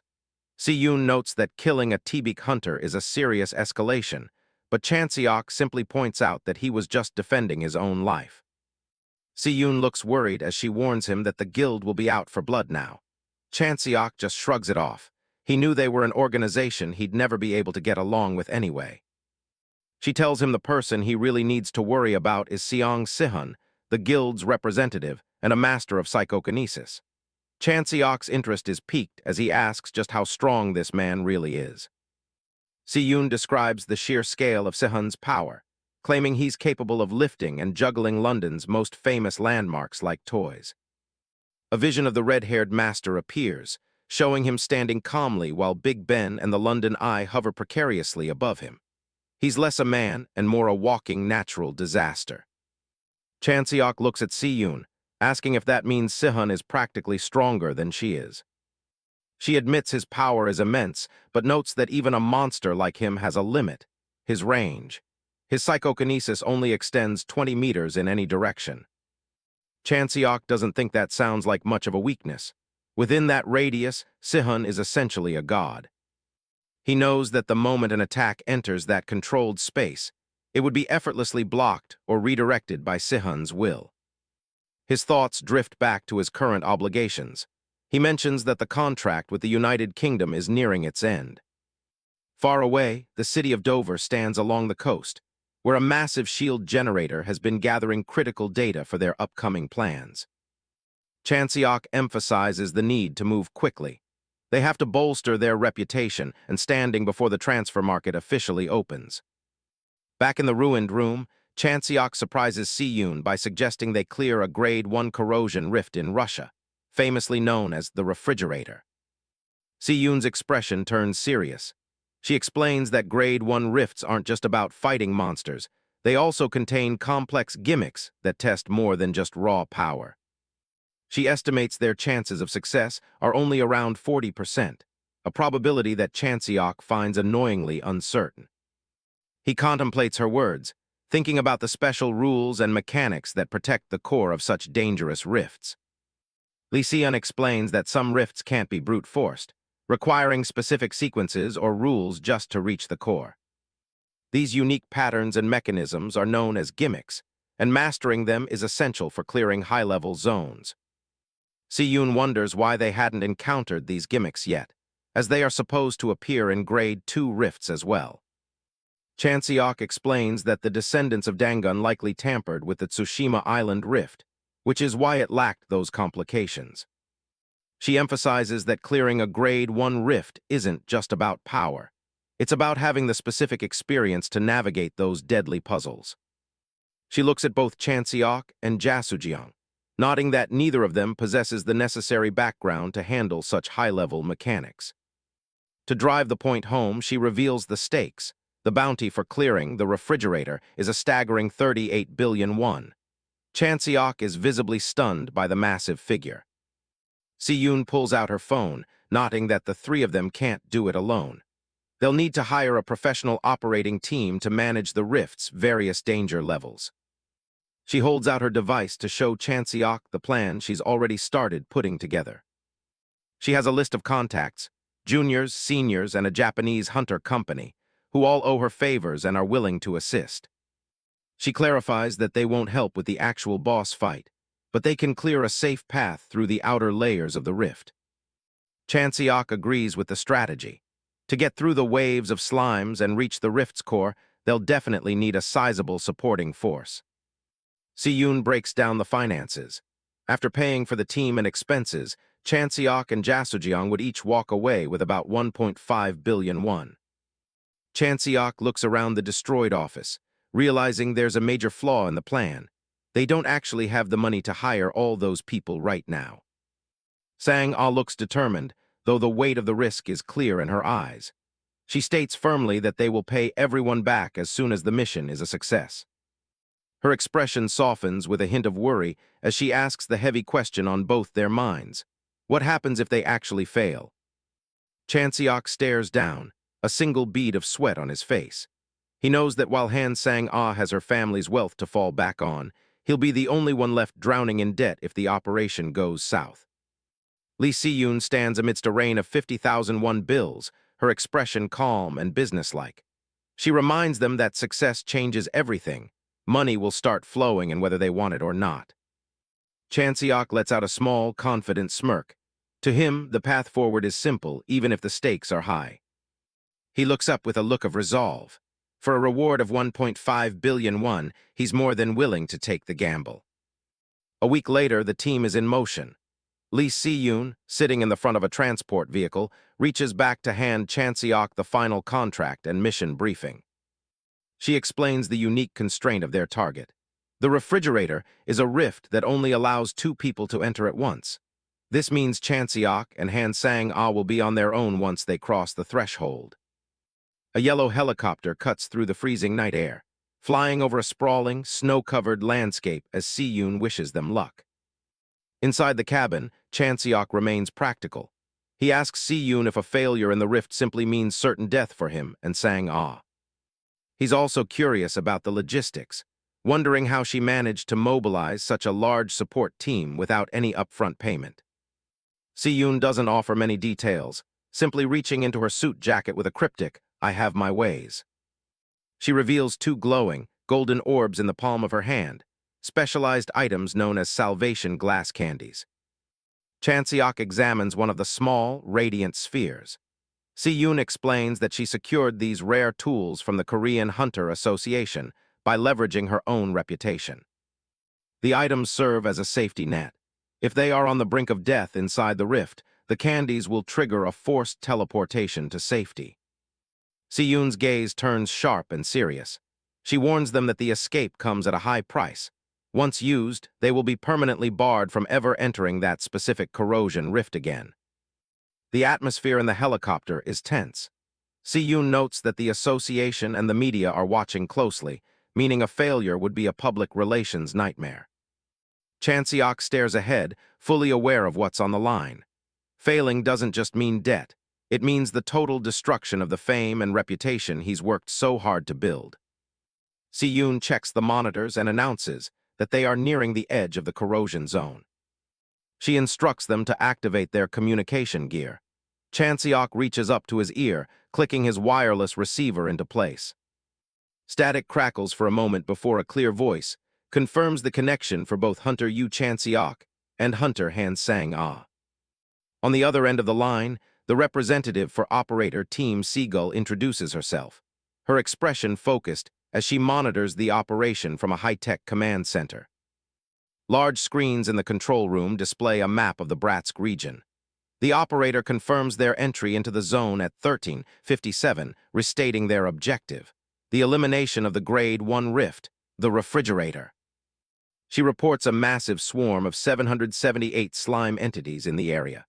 While the support hunters draw the monster's fire to clear a path, she prepares to go over the final mission details one last time.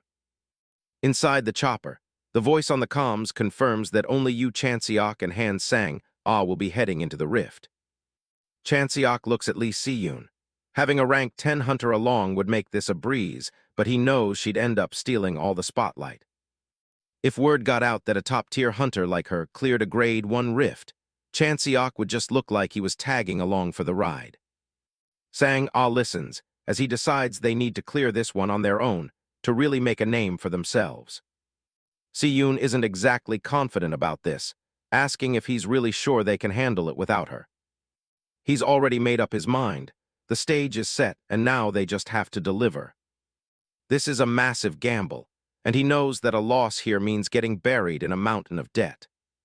But if he's going to risk it all, he's going for the highest payout possible.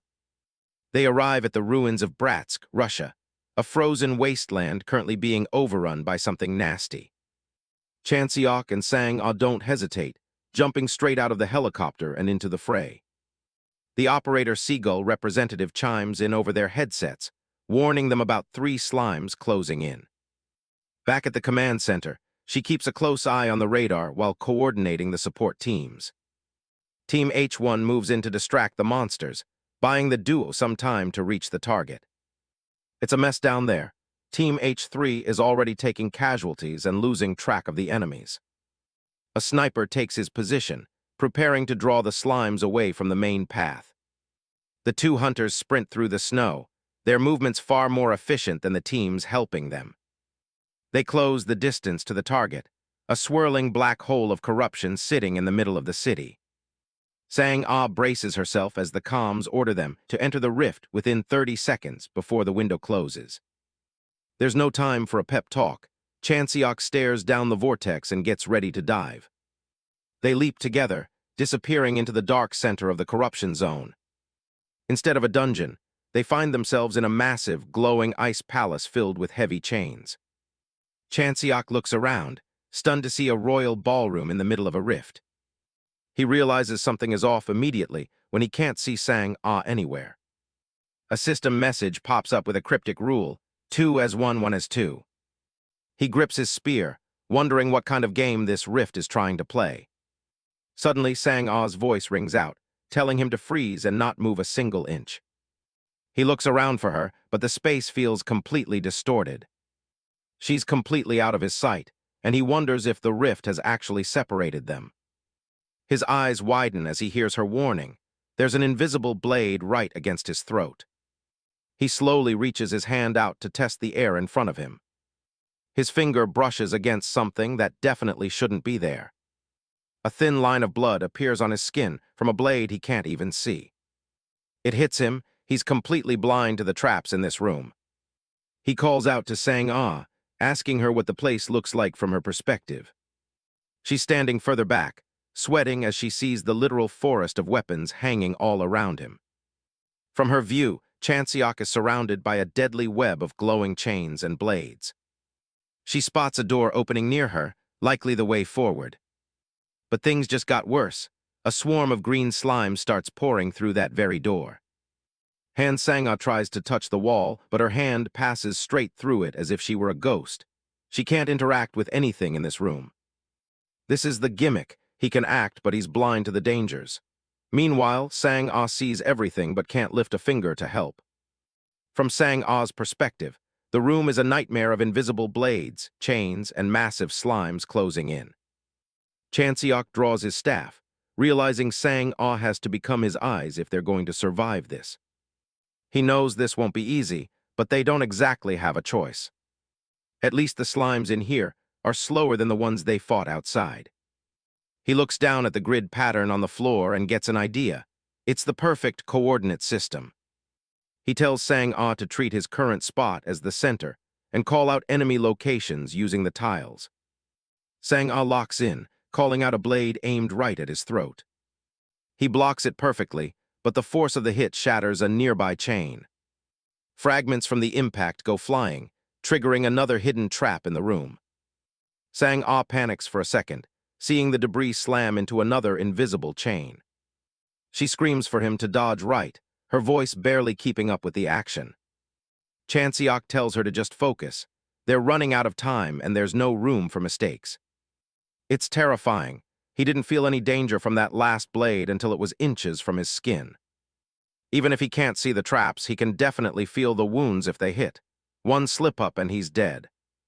Sang-ah warns him about a spike trap in the floor and a pendulum swinging above. She yells that the enemies are finally all grouped together within his reach. Chanseok grits his teeth and prepares to unleash everything. He swings his spear, unleashing a massive beam of mana that slices through the invisible crowd. The blast tears the slimes apart, clearing the way in one go. Sang-ah lets out a breath, realizing they actually pulled it off. But just as they celebrate, the room starts to glitch and flicker again. The space warps, and Sang-ah looks around in a panic. Chanseok is shocked to find himself back in the observer role. The roles have swapped. Sang-ah is now standing right in the line of fire, and the traps are resetting in a new pattern. Chanseok asks if she's ready to handle the heavy lifting this time. She draws her sword, sparks of electricity dancing around her. She's got this. In seconds, the remaining slimes are just puddles on the ground. She sheathes her weapon, panting. That was way too close for comfort. Chanseok is surprised. It was harder than a grade 2, but for a grade 1 rift, this felt like a warm-up. The path ahead opens up, signaling the end of the trap room. They reach a massive frozen gateway that groans as it slides open. A blinding light pours out from the other side, radiating pure power. Chanseok asks her if she can feel the massive pressure coming from the chamber. Sang-ah nods, the freezing cold and heavy mana already beginning to sting.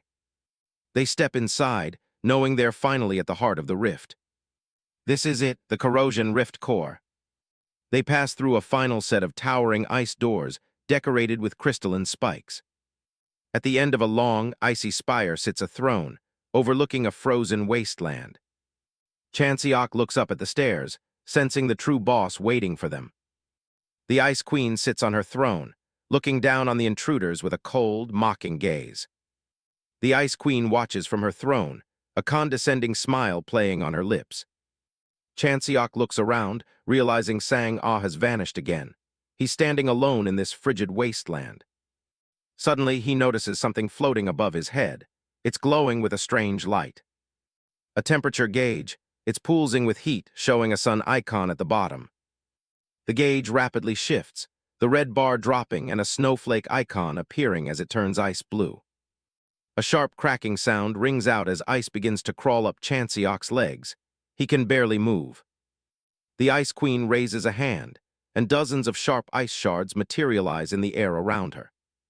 Chanseok clicks his tongue and tightens his grip on his weapon. This just got a lot more complicated. She's not even giving him a second to think before the next wave of attacks comes. The gauge is dropping fast. He can feel the frost biting through his gear, slowing his every move. He stares at the boss, trying to figure out the trick to this fight before he freezes solid. The Ice Queen lets out a mocking laugh, her eyes glowing with a cold, supernatural light. Suddenly, a voice crackles in his ear. It's Sang-ah, checking in from her own separate chamber. She's standing at the bottom of a massive set of stairs, looking up at something huge. She tells him there's a giant slime in here, and it's chained up in the middle of the room. The monster is constantly dividing, spawning dozens of smaller slimes that are filling up the chamber. Chanseok realizes he can't control the temperature on his end at all. He's at the mercy of the room. He tells Sang-ah he's going to need her help immediately if he's going to make it through this. His internal temperature is plummeting by the second. He's losing control of his limbs. The Ice Queen launches another volley of shards, her movements fluid and deadly. If he doesn't stop this within 5 minutes, it's game over. He'll be nothing but a statue. He yells into the comms, telling her to find a way to help him somehow. Chanseok swings his staff, desperately trying to keep the boss's trajectory away from him. Another explosion of ice blasts him back as the Queen unleashes her mana. His body is starting to lock up. His reflexes are slowing down, and every breath is a struggle. A massive pillar of ice erupts from the ground, narrowly missing his head. Suddenly, the bar on the gauge ticks up slightly. He asks Sang-ah what she just did to make the temperature rise. Sang-ah is busy slicing through the smaller slimes that split off from the massive one. Chanseok realizes the link. Every time Sang-ah kills a slime, his temperature goes up.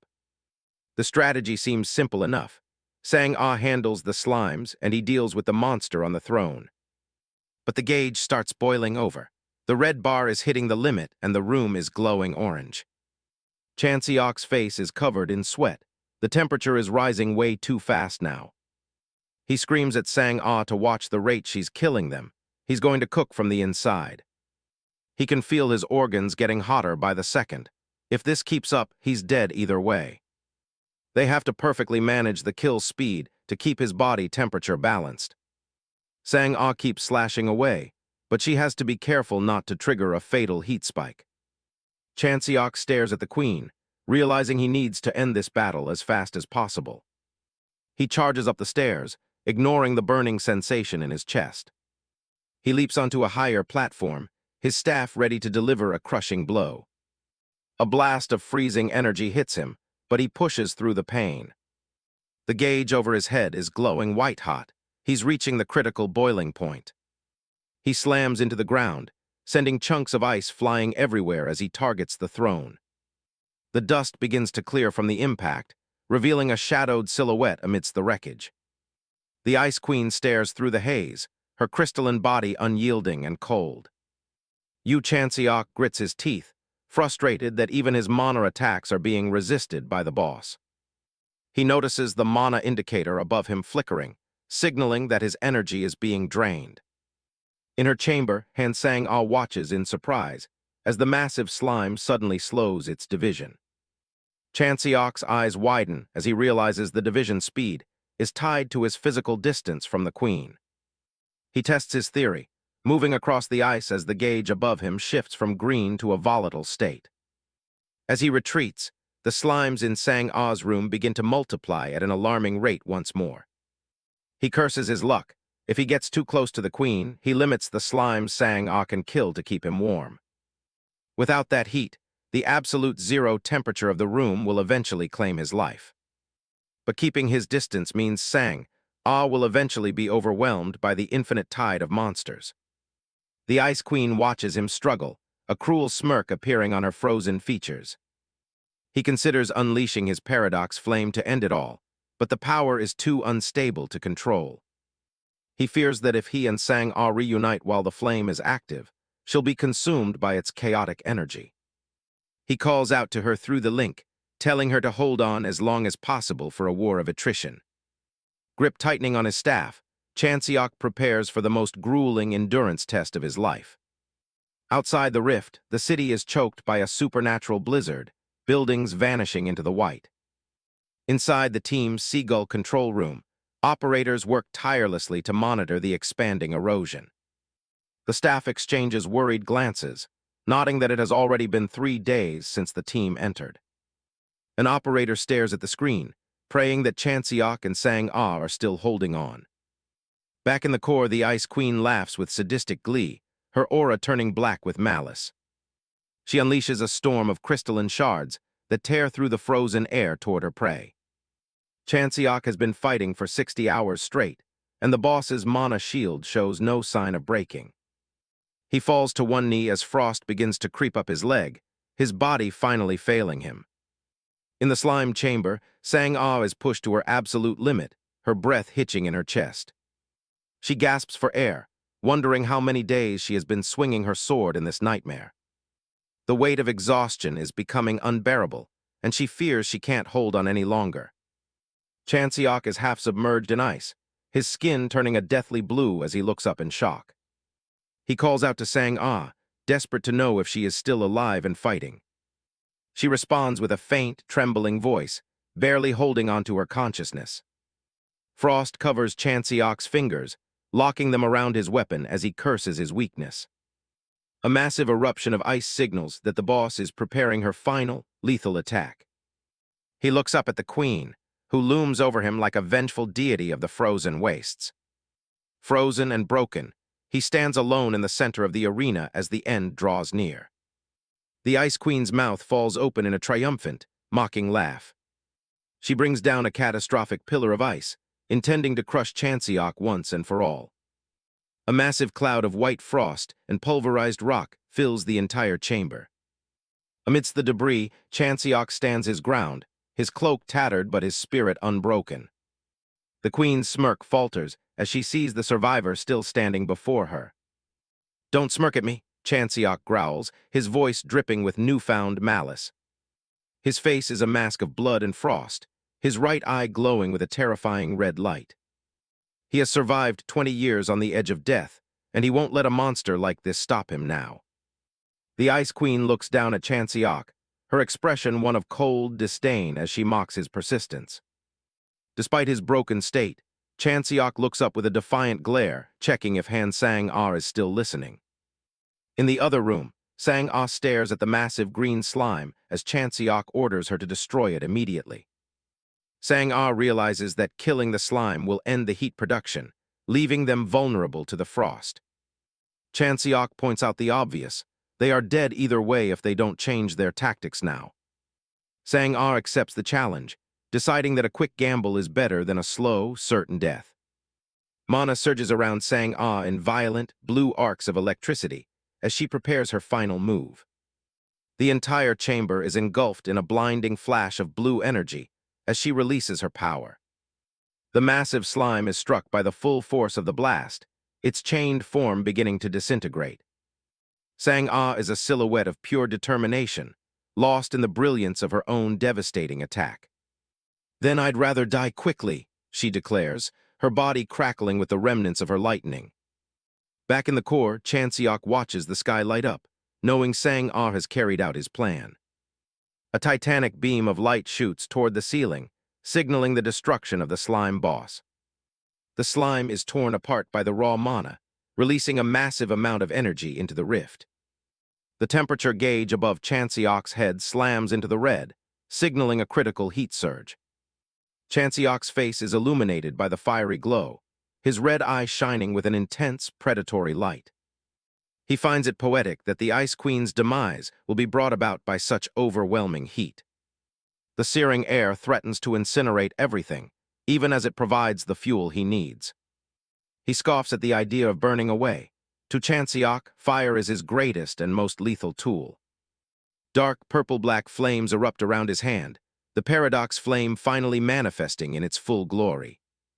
The Ice Queen's face pales in horror as she senses the shift in the room's mana and temperature. Chanseok's hand is wreathed in the dark fire, the pain of his injuries momentarily forgotten in the heat of battle. He takes a knee, resting his staff as he looks at the Queen with a confident, blood-smeared smile. Sang-ah gasps for breath, her mana depleted, as Chanseok tells her she's done enough for now. Before Sang-ah passed out from exhaustion, she only had time to gasp out a wish for Chanseok's success. The Ice Queen's mana resistance is finally gone. Now his hits will actually do something. He points out that her protective shell is stripped away. From here on, it's just a straight fight between them. The Ice Queen just smirks at him. She lets out a mock laugh, clearly not used to being challenged like this. Chanseok isn't laughing. He knows it's a war of attrition now, the first one to run out of steam dies. The fight kicks off with a massive explosion of mana. Shockwaves tear through the room as they trade blows. He can feel the bone-chilling cold every time she swipes at him. He knows if even one of those ice attacks connects, it's over. She keeps the pressure on, her face a mask of cold fury. A forest of ice spikes erupts from the ground, nearly pinning him down. She lunges forward for a killing blow. The impact craters the floor, sending debris everywhere. He manages to deflect her strike, his spear sparking against the ice. He manages to shatter a piece of her frost armor. The impact of the kick sent both of their bodies flying back through the air, but he immediately prepared for his next move. She shields herself, trying to recover her composure. Chanseok knows he can't afford to show even a second of weakness. Her eyes glow with a piercing light through the haze. They blur through the air, clashing again and again. Suddenly, a layer of ice begins to encase his limbs. His body is seizing up. He tries to force a movement, but his muscles are completely frozen. He's trapped in midair, unable to dodge what's coming. He glares at her, his mind racing for a way out of the freeze. Meanwhile, back at headquarters, the city is covered in snow. Lee Seon is sitting alone in her massive office, waiting for news. She leans back with her pipe, looking completely unbothered. A sharp knock sounds at the door. She gives the word to come in. Her assistant walks in with an update. It's been over 2 weeks with zero word. Seon just points out that no news means they're still alive. She notes that grade 1 rifts are no joke. It took her 5 days just to clear her first one. For her, 2 weeks is a fair amount of time to wait. The assistant isn't worried about the rift. She's worried about Seon's standing. Everyone joined this suicide mission because of her name, and failure would be a permanent stain on her reputation. Seon takes a moment to think. She thanks her for the concern, but she isn't worried. She tells her assistant that if she trusts her, she should start trusting the people she chose to lead. The office goes quiet as the reality of the wait sinks in. Since they can't go in after them, Seon is betting on the fact that he's still breathing. She knows Chanseok is just doing things his own way, grinding through the rift one layer at a time. It could take weeks or even a month, but for Seon, the longer it takes, the better. Because the longer he stays alive, the higher the chance he actually pulls off the impossible. The Ice Queen grinds her teeth, visibly reaching her breaking point. Chanseok doesn't give her a second to breathe, diving in spear first. She looks completely drained, her frostborn power finally failing her. Chanseok's spear strike hit the mana shield with a loud clang, sending the weapon flying from his grasp. But he had already positioned himself for a decisive blow. Her eyes widen in shock as she realizes her defenses are gone. He launched himself forward, delivering the finishing blow with a brutal elbow strike right to the top of the Ice Queen's head. Even Chanseok is impressed. She managed to withstand that much punishment. As the battle reached its climax, he looked up at the spear still hovering high above, reflecting on the fact that while the quality of a weapon is important, the real power comes from the one who holds it. His skill is what truly turns the tide in a fight like this. He focuses all his remaining strength into one final, perfect movement. He lunged toward the spear, pouring all his remaining strength and the last drops of his mana into the finishing blow. In an attack that took her completely by surprise, he spun around and kicked the spear straight toward the Ice Queen as she was gathering her strength to recover. A massive explosion of blue mana marks the total destruction of the Riftmaster. Back at headquarters, Lee Seon sits alone in the dark, still holding out hope for her team. Her radio suddenly crackles to life. Chanseok actually made it out alive. She grabs the comms, breathless as she confirms it's really him on the other end. Out in the rain-soaked ruins, a battered Chanseok asks for a helicopter because he's too exhausted to even walk back. A week later, the entire nation is fixated on the hero who conquered the impossible Grade 1 rift. Some reporters are starting to get cynical, expecting just another standard press conference. But the statement he's about to make is going to turn the entire hunter world upside down. The crowd erupts in shock, unable to believe what they just heard him say. People can't process it. A man with no guild is planning to clear every single Grade 1 rift on Earth. He tells the room that while others have worked hard, the status quo has to change if they want to survive. Clearing that frost rift proved to him that with the right help, the impossible is actually doable. He stares into the cameras with total conviction. He's going to save the world again, no matter what it takes. After the chaos of the press conference, he and Sang-Ah finally managed to duck out of the media circus. They're both drained, with Chanseok annoyed that the reporters wasted so much of their time with pointless questions. Their walk is cut short by a man in a suit who isn't there for a quote. He introduces himself as a representative from the KY group and asks them to come with him immediately. Chanseok was confused by the formal title, Young Lady, but Sang-Ah's face went pale, and she broke into a cold sweat at the mention of her grandfather. The man confirms the summons. Chairman Han Sangcheol is waiting for them. Club Shaddai is exactly what you'd expect. Loud music, neon lights, and a crowd losing themselves on the dance floor. Chanseok and Han Sanga aren't here to party, though. They follow a suited escort deep into the building's private halls. They're led into a luxury lounge, where Chanseok immediately starts complaining about the weird layout of the place. A hand tightens on a cane as a voice welcomes them in. Chairman Han Sangcheol is waiting for them, surrounded by a group of women. He acts the part of the gracious host, asking if they had a good trip. Suhee takes one look at Chanseok and thinks he's a lot better looking than anyone else in her family. Her brother Han Hun isn't amused.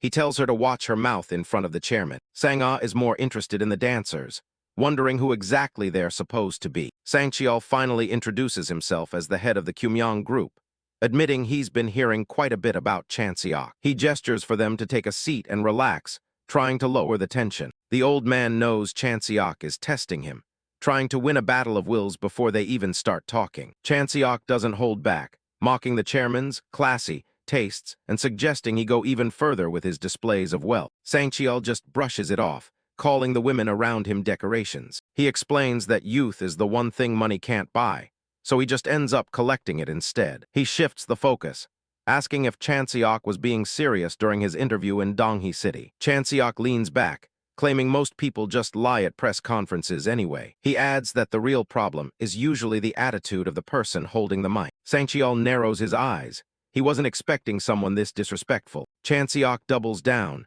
stating he doesn't feel any obligation to bow first, regardless of the chairman's status. The chairman warns him that with that kind of attitude, he won't have much of a future in Korea. Chanseok just smiles. He points out that Sangcheol is the one who should be careful since he's the one with everything to lose. Sangcheol calls him out for being an arrogant rookie before Chanseok asks what he really wants. The old man finally tells the women to leave the room. He explains that hearing hunters from the association often leads to a conflict of interest with his company. Chanseok catches on. He realizes the company wants to build its own private hunter force. Sangcheol calls it the security management team and lays out the duties, like transportation and site protection. As he speaks, his two grandchildren are boiling with anger at Chanseok's arrogant attitude. He wants Chanseok and Sanga to lead the new division. Chanseok is impressed by the speed of the offer, considering it's only been 5 hours since his last public appearance. The chairman tells him he doesn't have to join right away.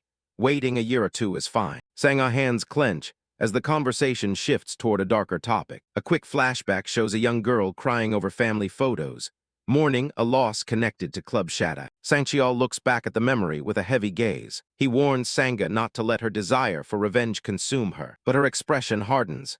She remembers the vow she made when she first picked up a blade. She's determined to cut down anything in her way, even if it means going against her own family. Hun yells at her, trying to snap her out of it. Chanseok delivers his final answer. He's not interested in the offer. Sangcheol snaps his fingers, making it clear that refusing him isn't an option. A group of massive bodyguards suddenly surrounds Chanseok. The chairman explains that he got to where he is by crushing anyone who wasn't on his side. Chanseok looks at the guards and asks if he's really supposed to be intimidated by these guys. He notices the mana being manipulated around them, realizing the old man is trying a different approach. Chairman Sangcheol reveals the trap. He can regulate mana however he wants in this bunker, and right now, the air is completely empty of it. He asks if Chanseok really thought he wouldn't come prepared for a meeting like this. The old man looks down on the kid, smugly enjoying his advantage. He gives Chanseok one final choice: join the company or face the consequences. He makes it clear that the alternative to loyalty is leaving the room as a corpse. Chanseok just smirks, looking completely unbothered by the death threat. Sangcheol's eyes narrow. He warns Chanseok that his patience is running thin. Suddenly, a massive blast of ice erupts through the lounge, catching the chairman off guard. Chanseok stands his ground, glowing with a cold blue light. He didn't come here empty-handed either. Returning to the previous conversation with Lee Seon, it turns out Chanseok received some high-level rewards for clearing that last corrosion rift, including a mana-resistant coat. But the real prize was this: the Ring of Domination. The ring is a nightmare for enemies, capable of freezing anyone solid if they can't resist its power. The best part? It doesn't use mana, making it the perfect counter to the chairman's bunker trap.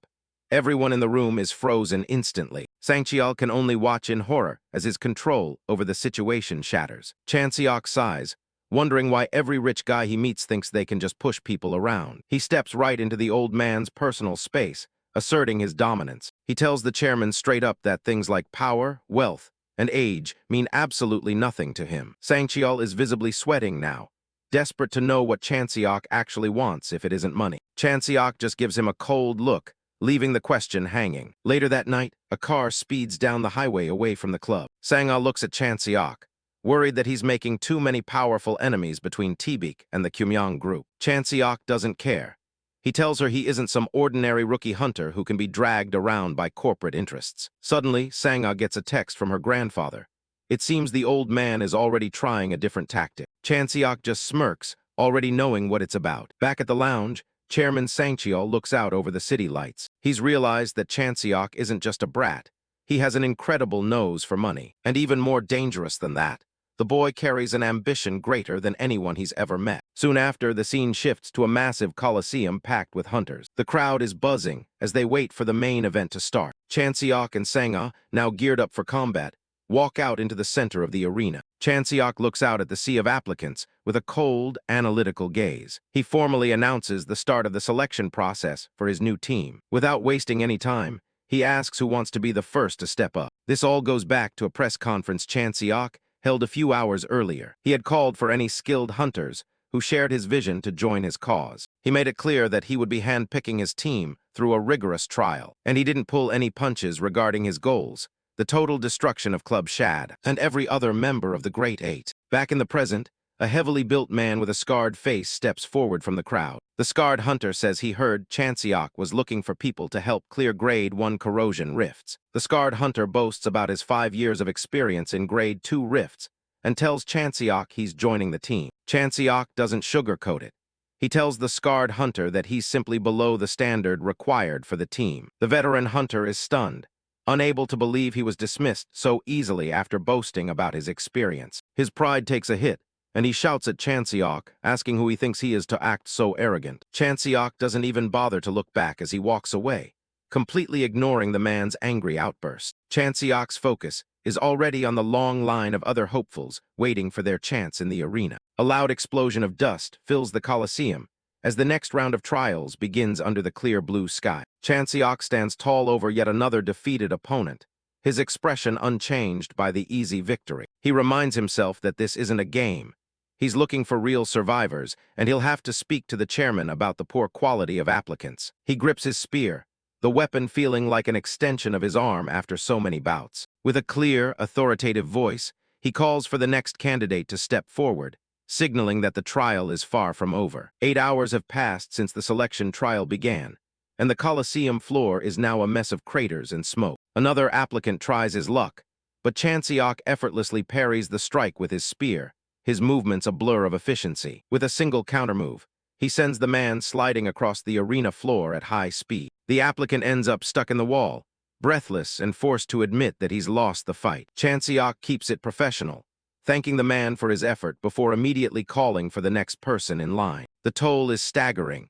214 people have been eliminated so far, and Chanseok's eyes reflect a growing sense of boredom. He thinks to himself that they're all duds, not a single one possessing the spark he needs for the coming rifts. In 8 hours of constant fighting, he hasn't even been pushed enough to use techniques like his cannon or quadruple spear rotation. He considers that most of these people are so weak he could have just frozen them instantly with the ring he got from Bratsk. He lets out a weary sigh and scratches his head, wondering if he was asking for too much by searching for elites in this crowd. Just then, a new figure makes his way through the ranks of the remaining applicants. Chanseok senses something different about this one and turns his head to get a better look at the newcomer. The man introduces himself as Jeong Oh-hun, a hunter with messy blonde hair and orange-tinted glasses, carrying a massive sniper rifle. Chanseok gestures for him to enter the fighting circle, curious to see what a long-range specialist can do in a close-quarters arena. Jeong Oh-hun gives a confident smile,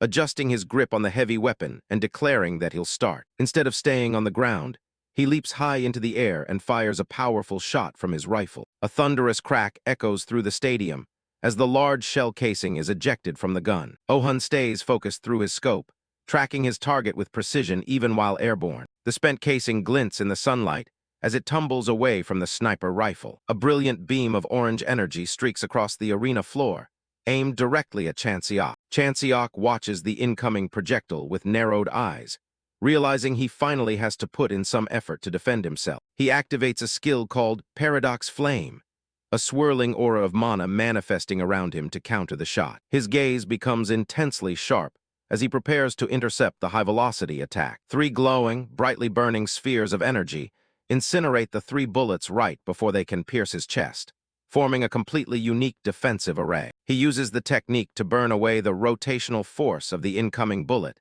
and deflect it harmlessly aside. Seeing his opening shot thwarted so easily, Jeong Oh-hun can't help but look a bit surprised. Chanseok doesn't stay on the defensive.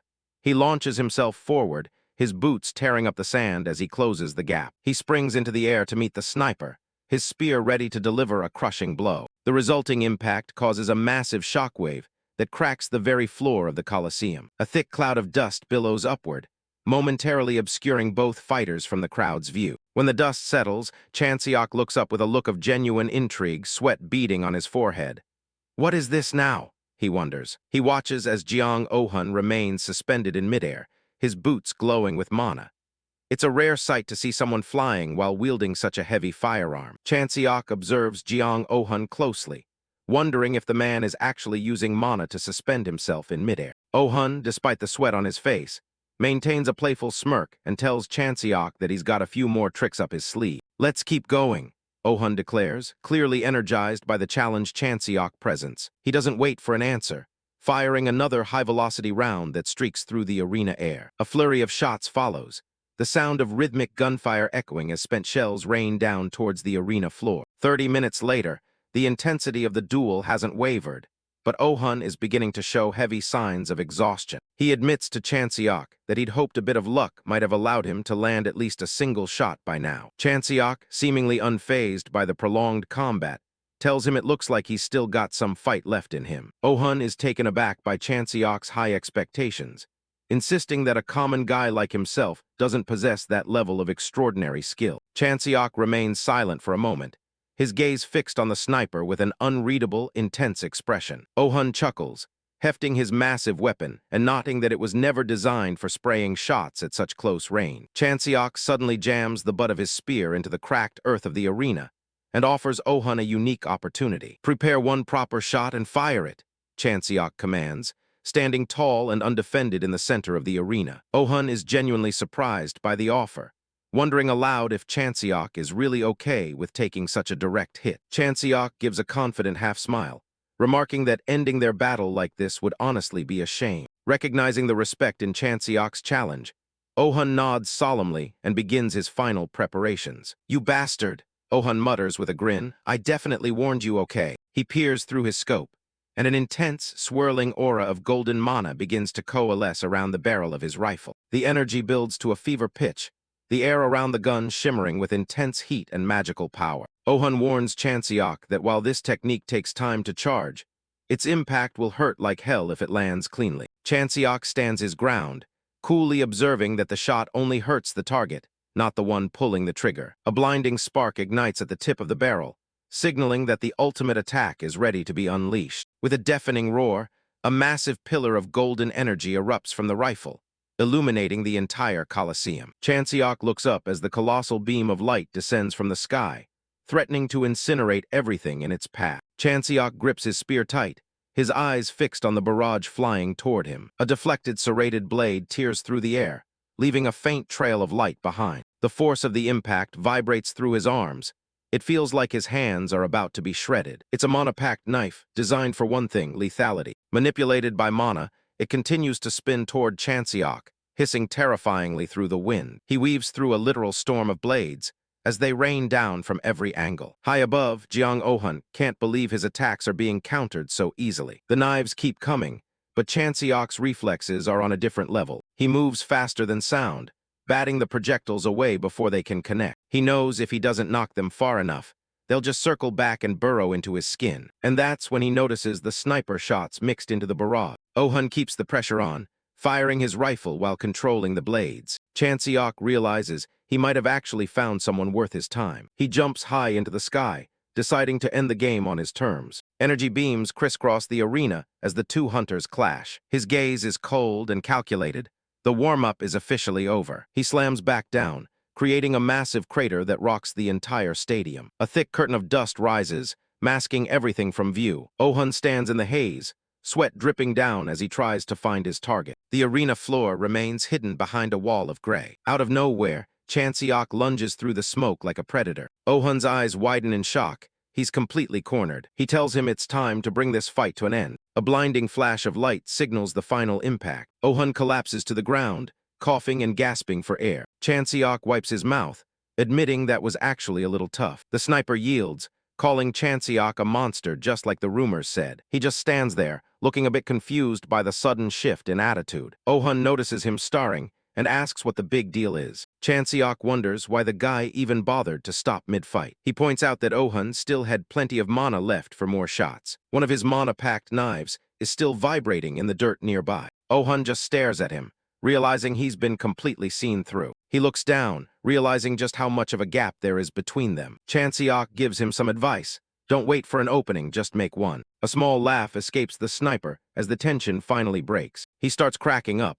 completely won over by Chanseok's insane standards. He asks if they can talk casually from now on, and Chanseok doesn't mind at all. He reaches out his hand, ready to officially join the cause. Oh-hun mentions a high-tier rift he wants to tackle with a team like this. They lock hands, sealing the partnership amidst the ruins of the trial grounds. For Chanseok, success isn't just possible, it's the only acceptable outcome. After the dust settles in the arena, Chanseok realizes he's finally found someone actually useful. He decides that Jeong Oh-hun is exactly the kind of firepower the team is missing. With him as the spear and Han Sanga as the sword, the team was strong but strictly limited to close-range brawls. But a top-tier sniper like Oh-hun can provide support from kilometers away. He's the final piece of the puzzle. Before they finalize things, Oh-hun says there's something his new boss needs to know in advance. He's a mercenary through and through, boasting that he'll do absolutely anything as long as the price is right. People even call him Jeong the Trash because of his lack of morals, a nickname Chanseok finds pretty memorable. He bluntly admits that if a better offer comes along, he won't hesitate to ditch the team at any time. While the mana knife is vibrating violently, Chanseok wonders why this guy is being so brazenly honest about his lack of loyalty. Oh-hun just wants to make sure Chanseok can't act surprised or try to change his tune when it eventually happens. With a precise movement, the protagonist reaches out and grabs the flying serrated blade, the mana still sparking dangerously as it grinds against his glove. He gives the sniper a cold, calculating look and asks if he's really as heartless as he claims to be. Oh-hun starts to sweat, realizing the atmosphere in the arena has shifted into something far more predatory. Chanseok starts walking away, casually mentioning a group of kittens living in the Hunter Association's parking lot. He tells his new recruit to go there, kill every single one of them, and bring back their heads as proof of his resolve. Oh-hun freezes, his face pale with horror as he realizes the kind of monster he just signed up to work for. Chanseok stares him down with dead eyes, asking if the trash mercenary has suddenly found his conscience. Chanseok makes a dark proposition, offering a massive payday for a bag of severed heads. Jeong Oh-hun freezes, sweat beading on his forehead as he stares at the man making such a horrific request. Chanseok challenges him, asking if he's suddenly lost his nerve. The sniper stays quiet, his earlier bravado completely gone. He tries to force a grin, pretending the task is simple enough for him to handle. Chanseok doesn't blink, his cold gaze piercing right through the facade. He tells Oh-hun that people who truly kill for money don't hesitate like he just did. The blonde hunter is left speechless, unable to defend his fake mercenary persona. Chanseok points out that a real professional's first question would have been about the amount of payment. He sees the truth.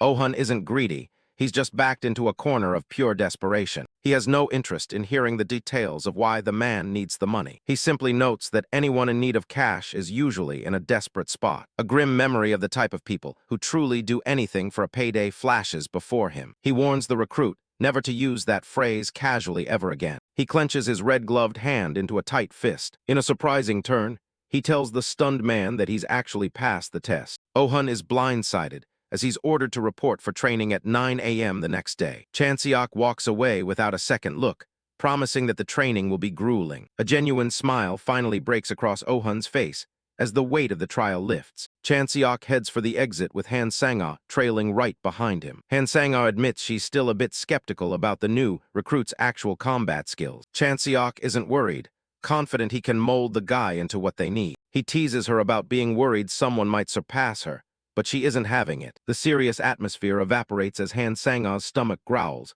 and she realizes she's starving. Their walk is interrupted by a man in a suit calling out to the hunter. The stranger introduces himself as a representative from the famous cabin cafe. Han Sang-a is instantly alert at the mention of the high-end establishment.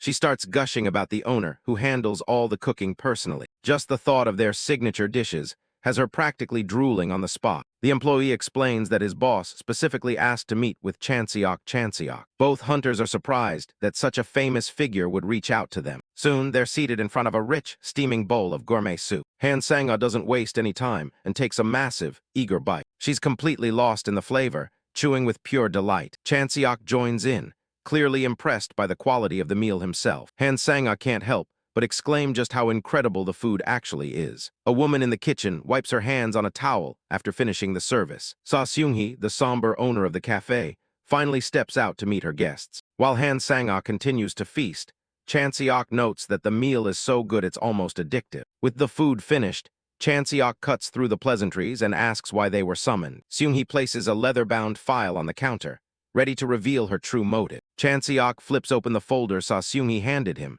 curious about the request. His eyes widen as he scans the data, clearly surprised by the target she's chosen. Seung-hee explains the mission involves a corrosion rift located in Jilin Province, China. It's the notorious Grade 1 rift known as Zhonggak, a place that's become a wasteland. She mentions that her cafe doesn't just serve food.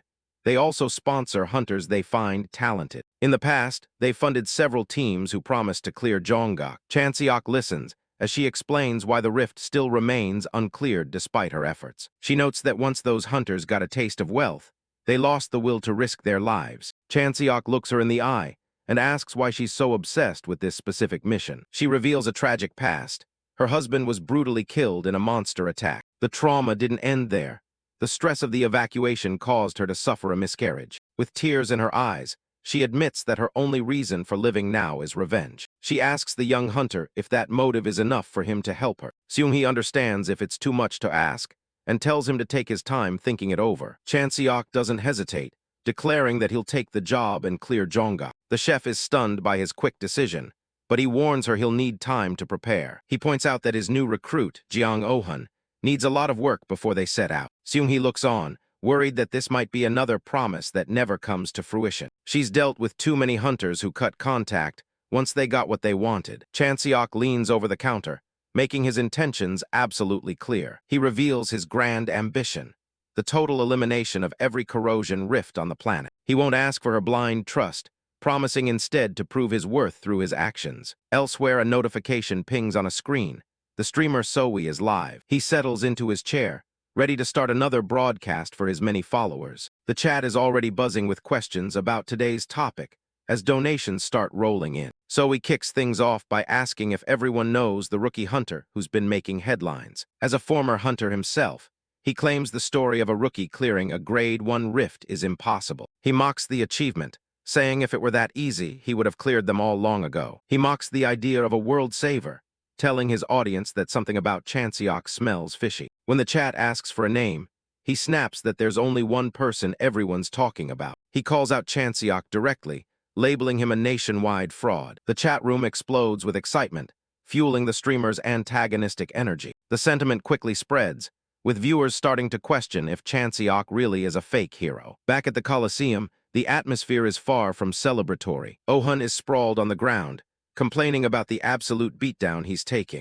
Chanseok is unmoved, telling the recruit he's rebuilding his entire combat style from scratch. He critiques Oh-hun's reliance on single, powerful shots, saying it'll stunt his growth. He then turns to Han Sang-ah, pointing out that her own attacks lack proper output control. The training session stops when Sang-ah pulls out his phone, telling them they both need to see this. She shows them the video Soe just uploaded, which has already racked up millions of views. Soe plays to the camera, welcoming his bros to another round of hunter drama. He claims he did some deeper digging into Chanseok and found plenty of suspicious details. Soe continues his live stream, digging into Chanseok's record. He points out that Chanseok has only cleared one low-level grade 3 rift in Korea, with all his other supposed feats occurring overseas. He argues that since there's no official documentation for those international missions, the only proof anyone has is a few videos. The streamer goes even further, mentioning that Lee Seon, who accompanied Chanseok to Bratsk, is also part of the narrative. He adds that Han Sang-ah, another teammate, is actually one of the granddaughters of the powerful KY group, hinting at a corporate conspiracy. Leaning into the camera, Soe asks his viewers if they really believe a rookie with less than a year of experience could suddenly become a world-class hero. He shouts that it's obvious. Chanseok is a fake hero manufactured by the government to boost morale during a recession. In the arena, Chanseok watches the stream with a dark, unreadable expression.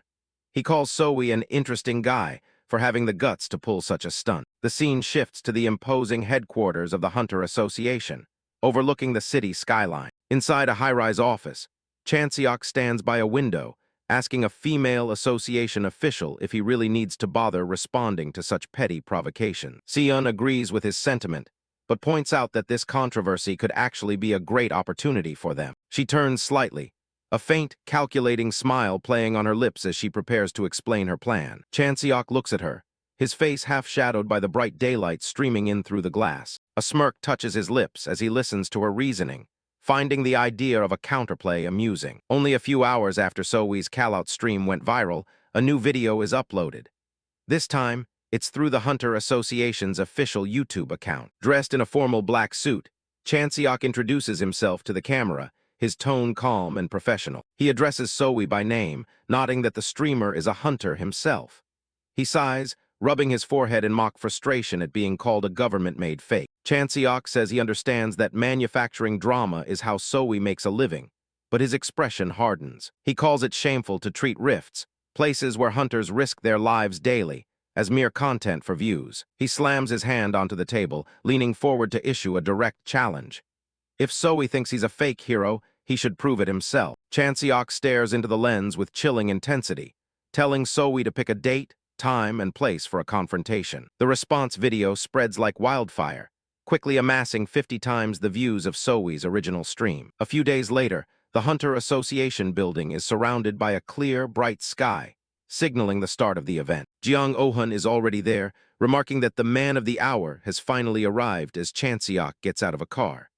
Han Sang-ah follows closely behind. Oh-hun waves to them, admitting he didn't think Chanseok would actually care enough about the streamer's provocation to show up. In a quiet corridor, Seon explains that clearing Grade 1 rifts is incredibly expensive and requires massive funding. She suggests using this live sparring match to attract corporate sponsors who would pay handsomely to watch the fake hero in action. She stares at him with a sharp, calculating gaze, emphasizing that this sponsorship money will be the capital they need for future missions. Chanseok smiles, admitting that someone gave him the very same idea, confirming he's ready to play along. He prepares to head out, ready to face the man who tried to ruin his reputation. Meanwhile, in a nearby waiting room, Soe is having a very different experience. He sits alone on a bench, his head in his hands as the reality of the situation sinks in.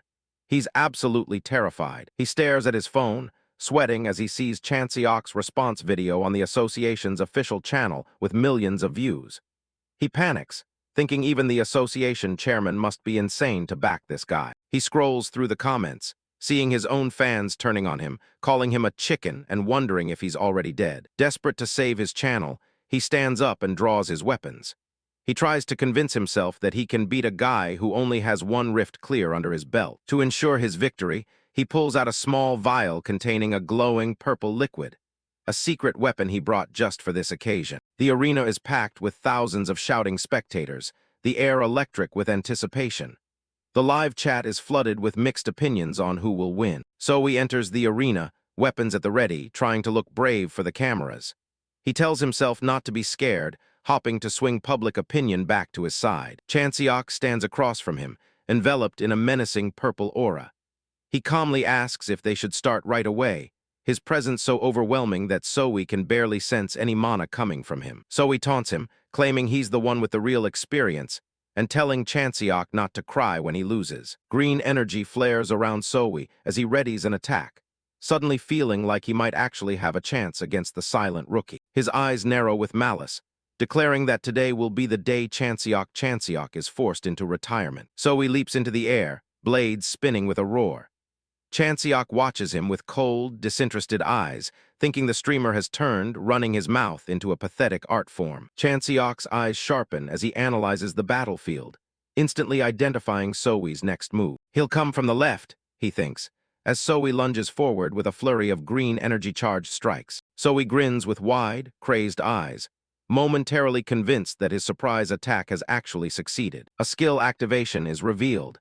Future Vision, a powerful ability that allows its user to see 3 seconds into the future. This power allows Zoe to read and counter any attack, no matter how impressive, before it can ever land. Zoe's grin vanishes as Chanseok ducks under his blade with inhuman precision, his expression remaining cold and bored. Desperate, Zoe screams that he can see all of Chanseok's movements, refusing to believe his newfound advantage is failing. Chanseok's movements were like a blur across the arena, but thanks to his ability, Zoe could see his path marked by a dark purple aura as he effortlessly glided forward to intercept him. But something was wrong.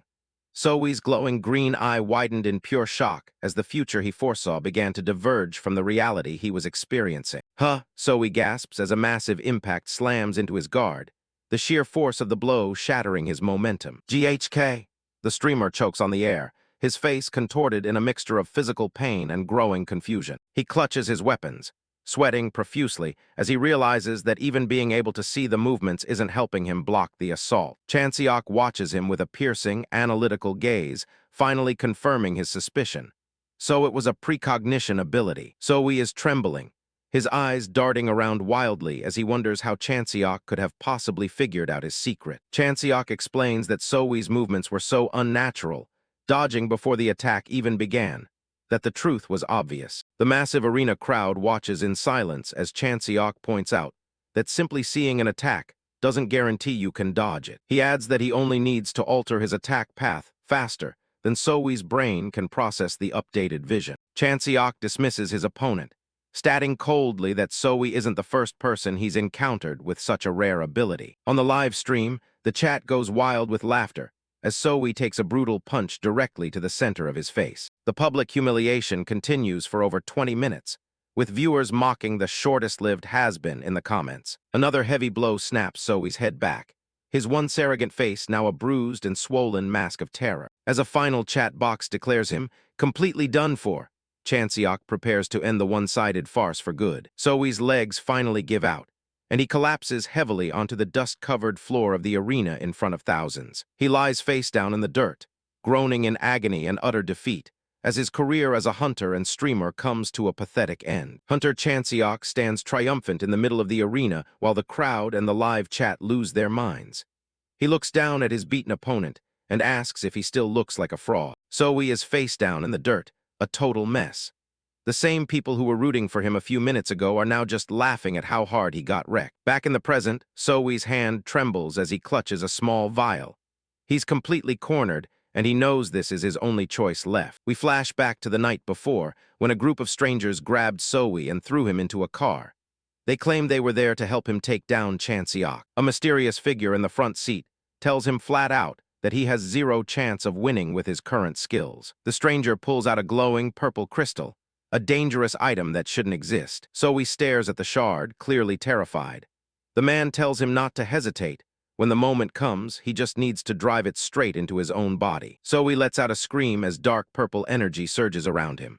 A voice echoes in his mind, promising that with this new power, he'll finally be able to crush Hunter Chanseok. As the corruption takes hold, his form begins to warp, and several glowing red eyes split open along his face.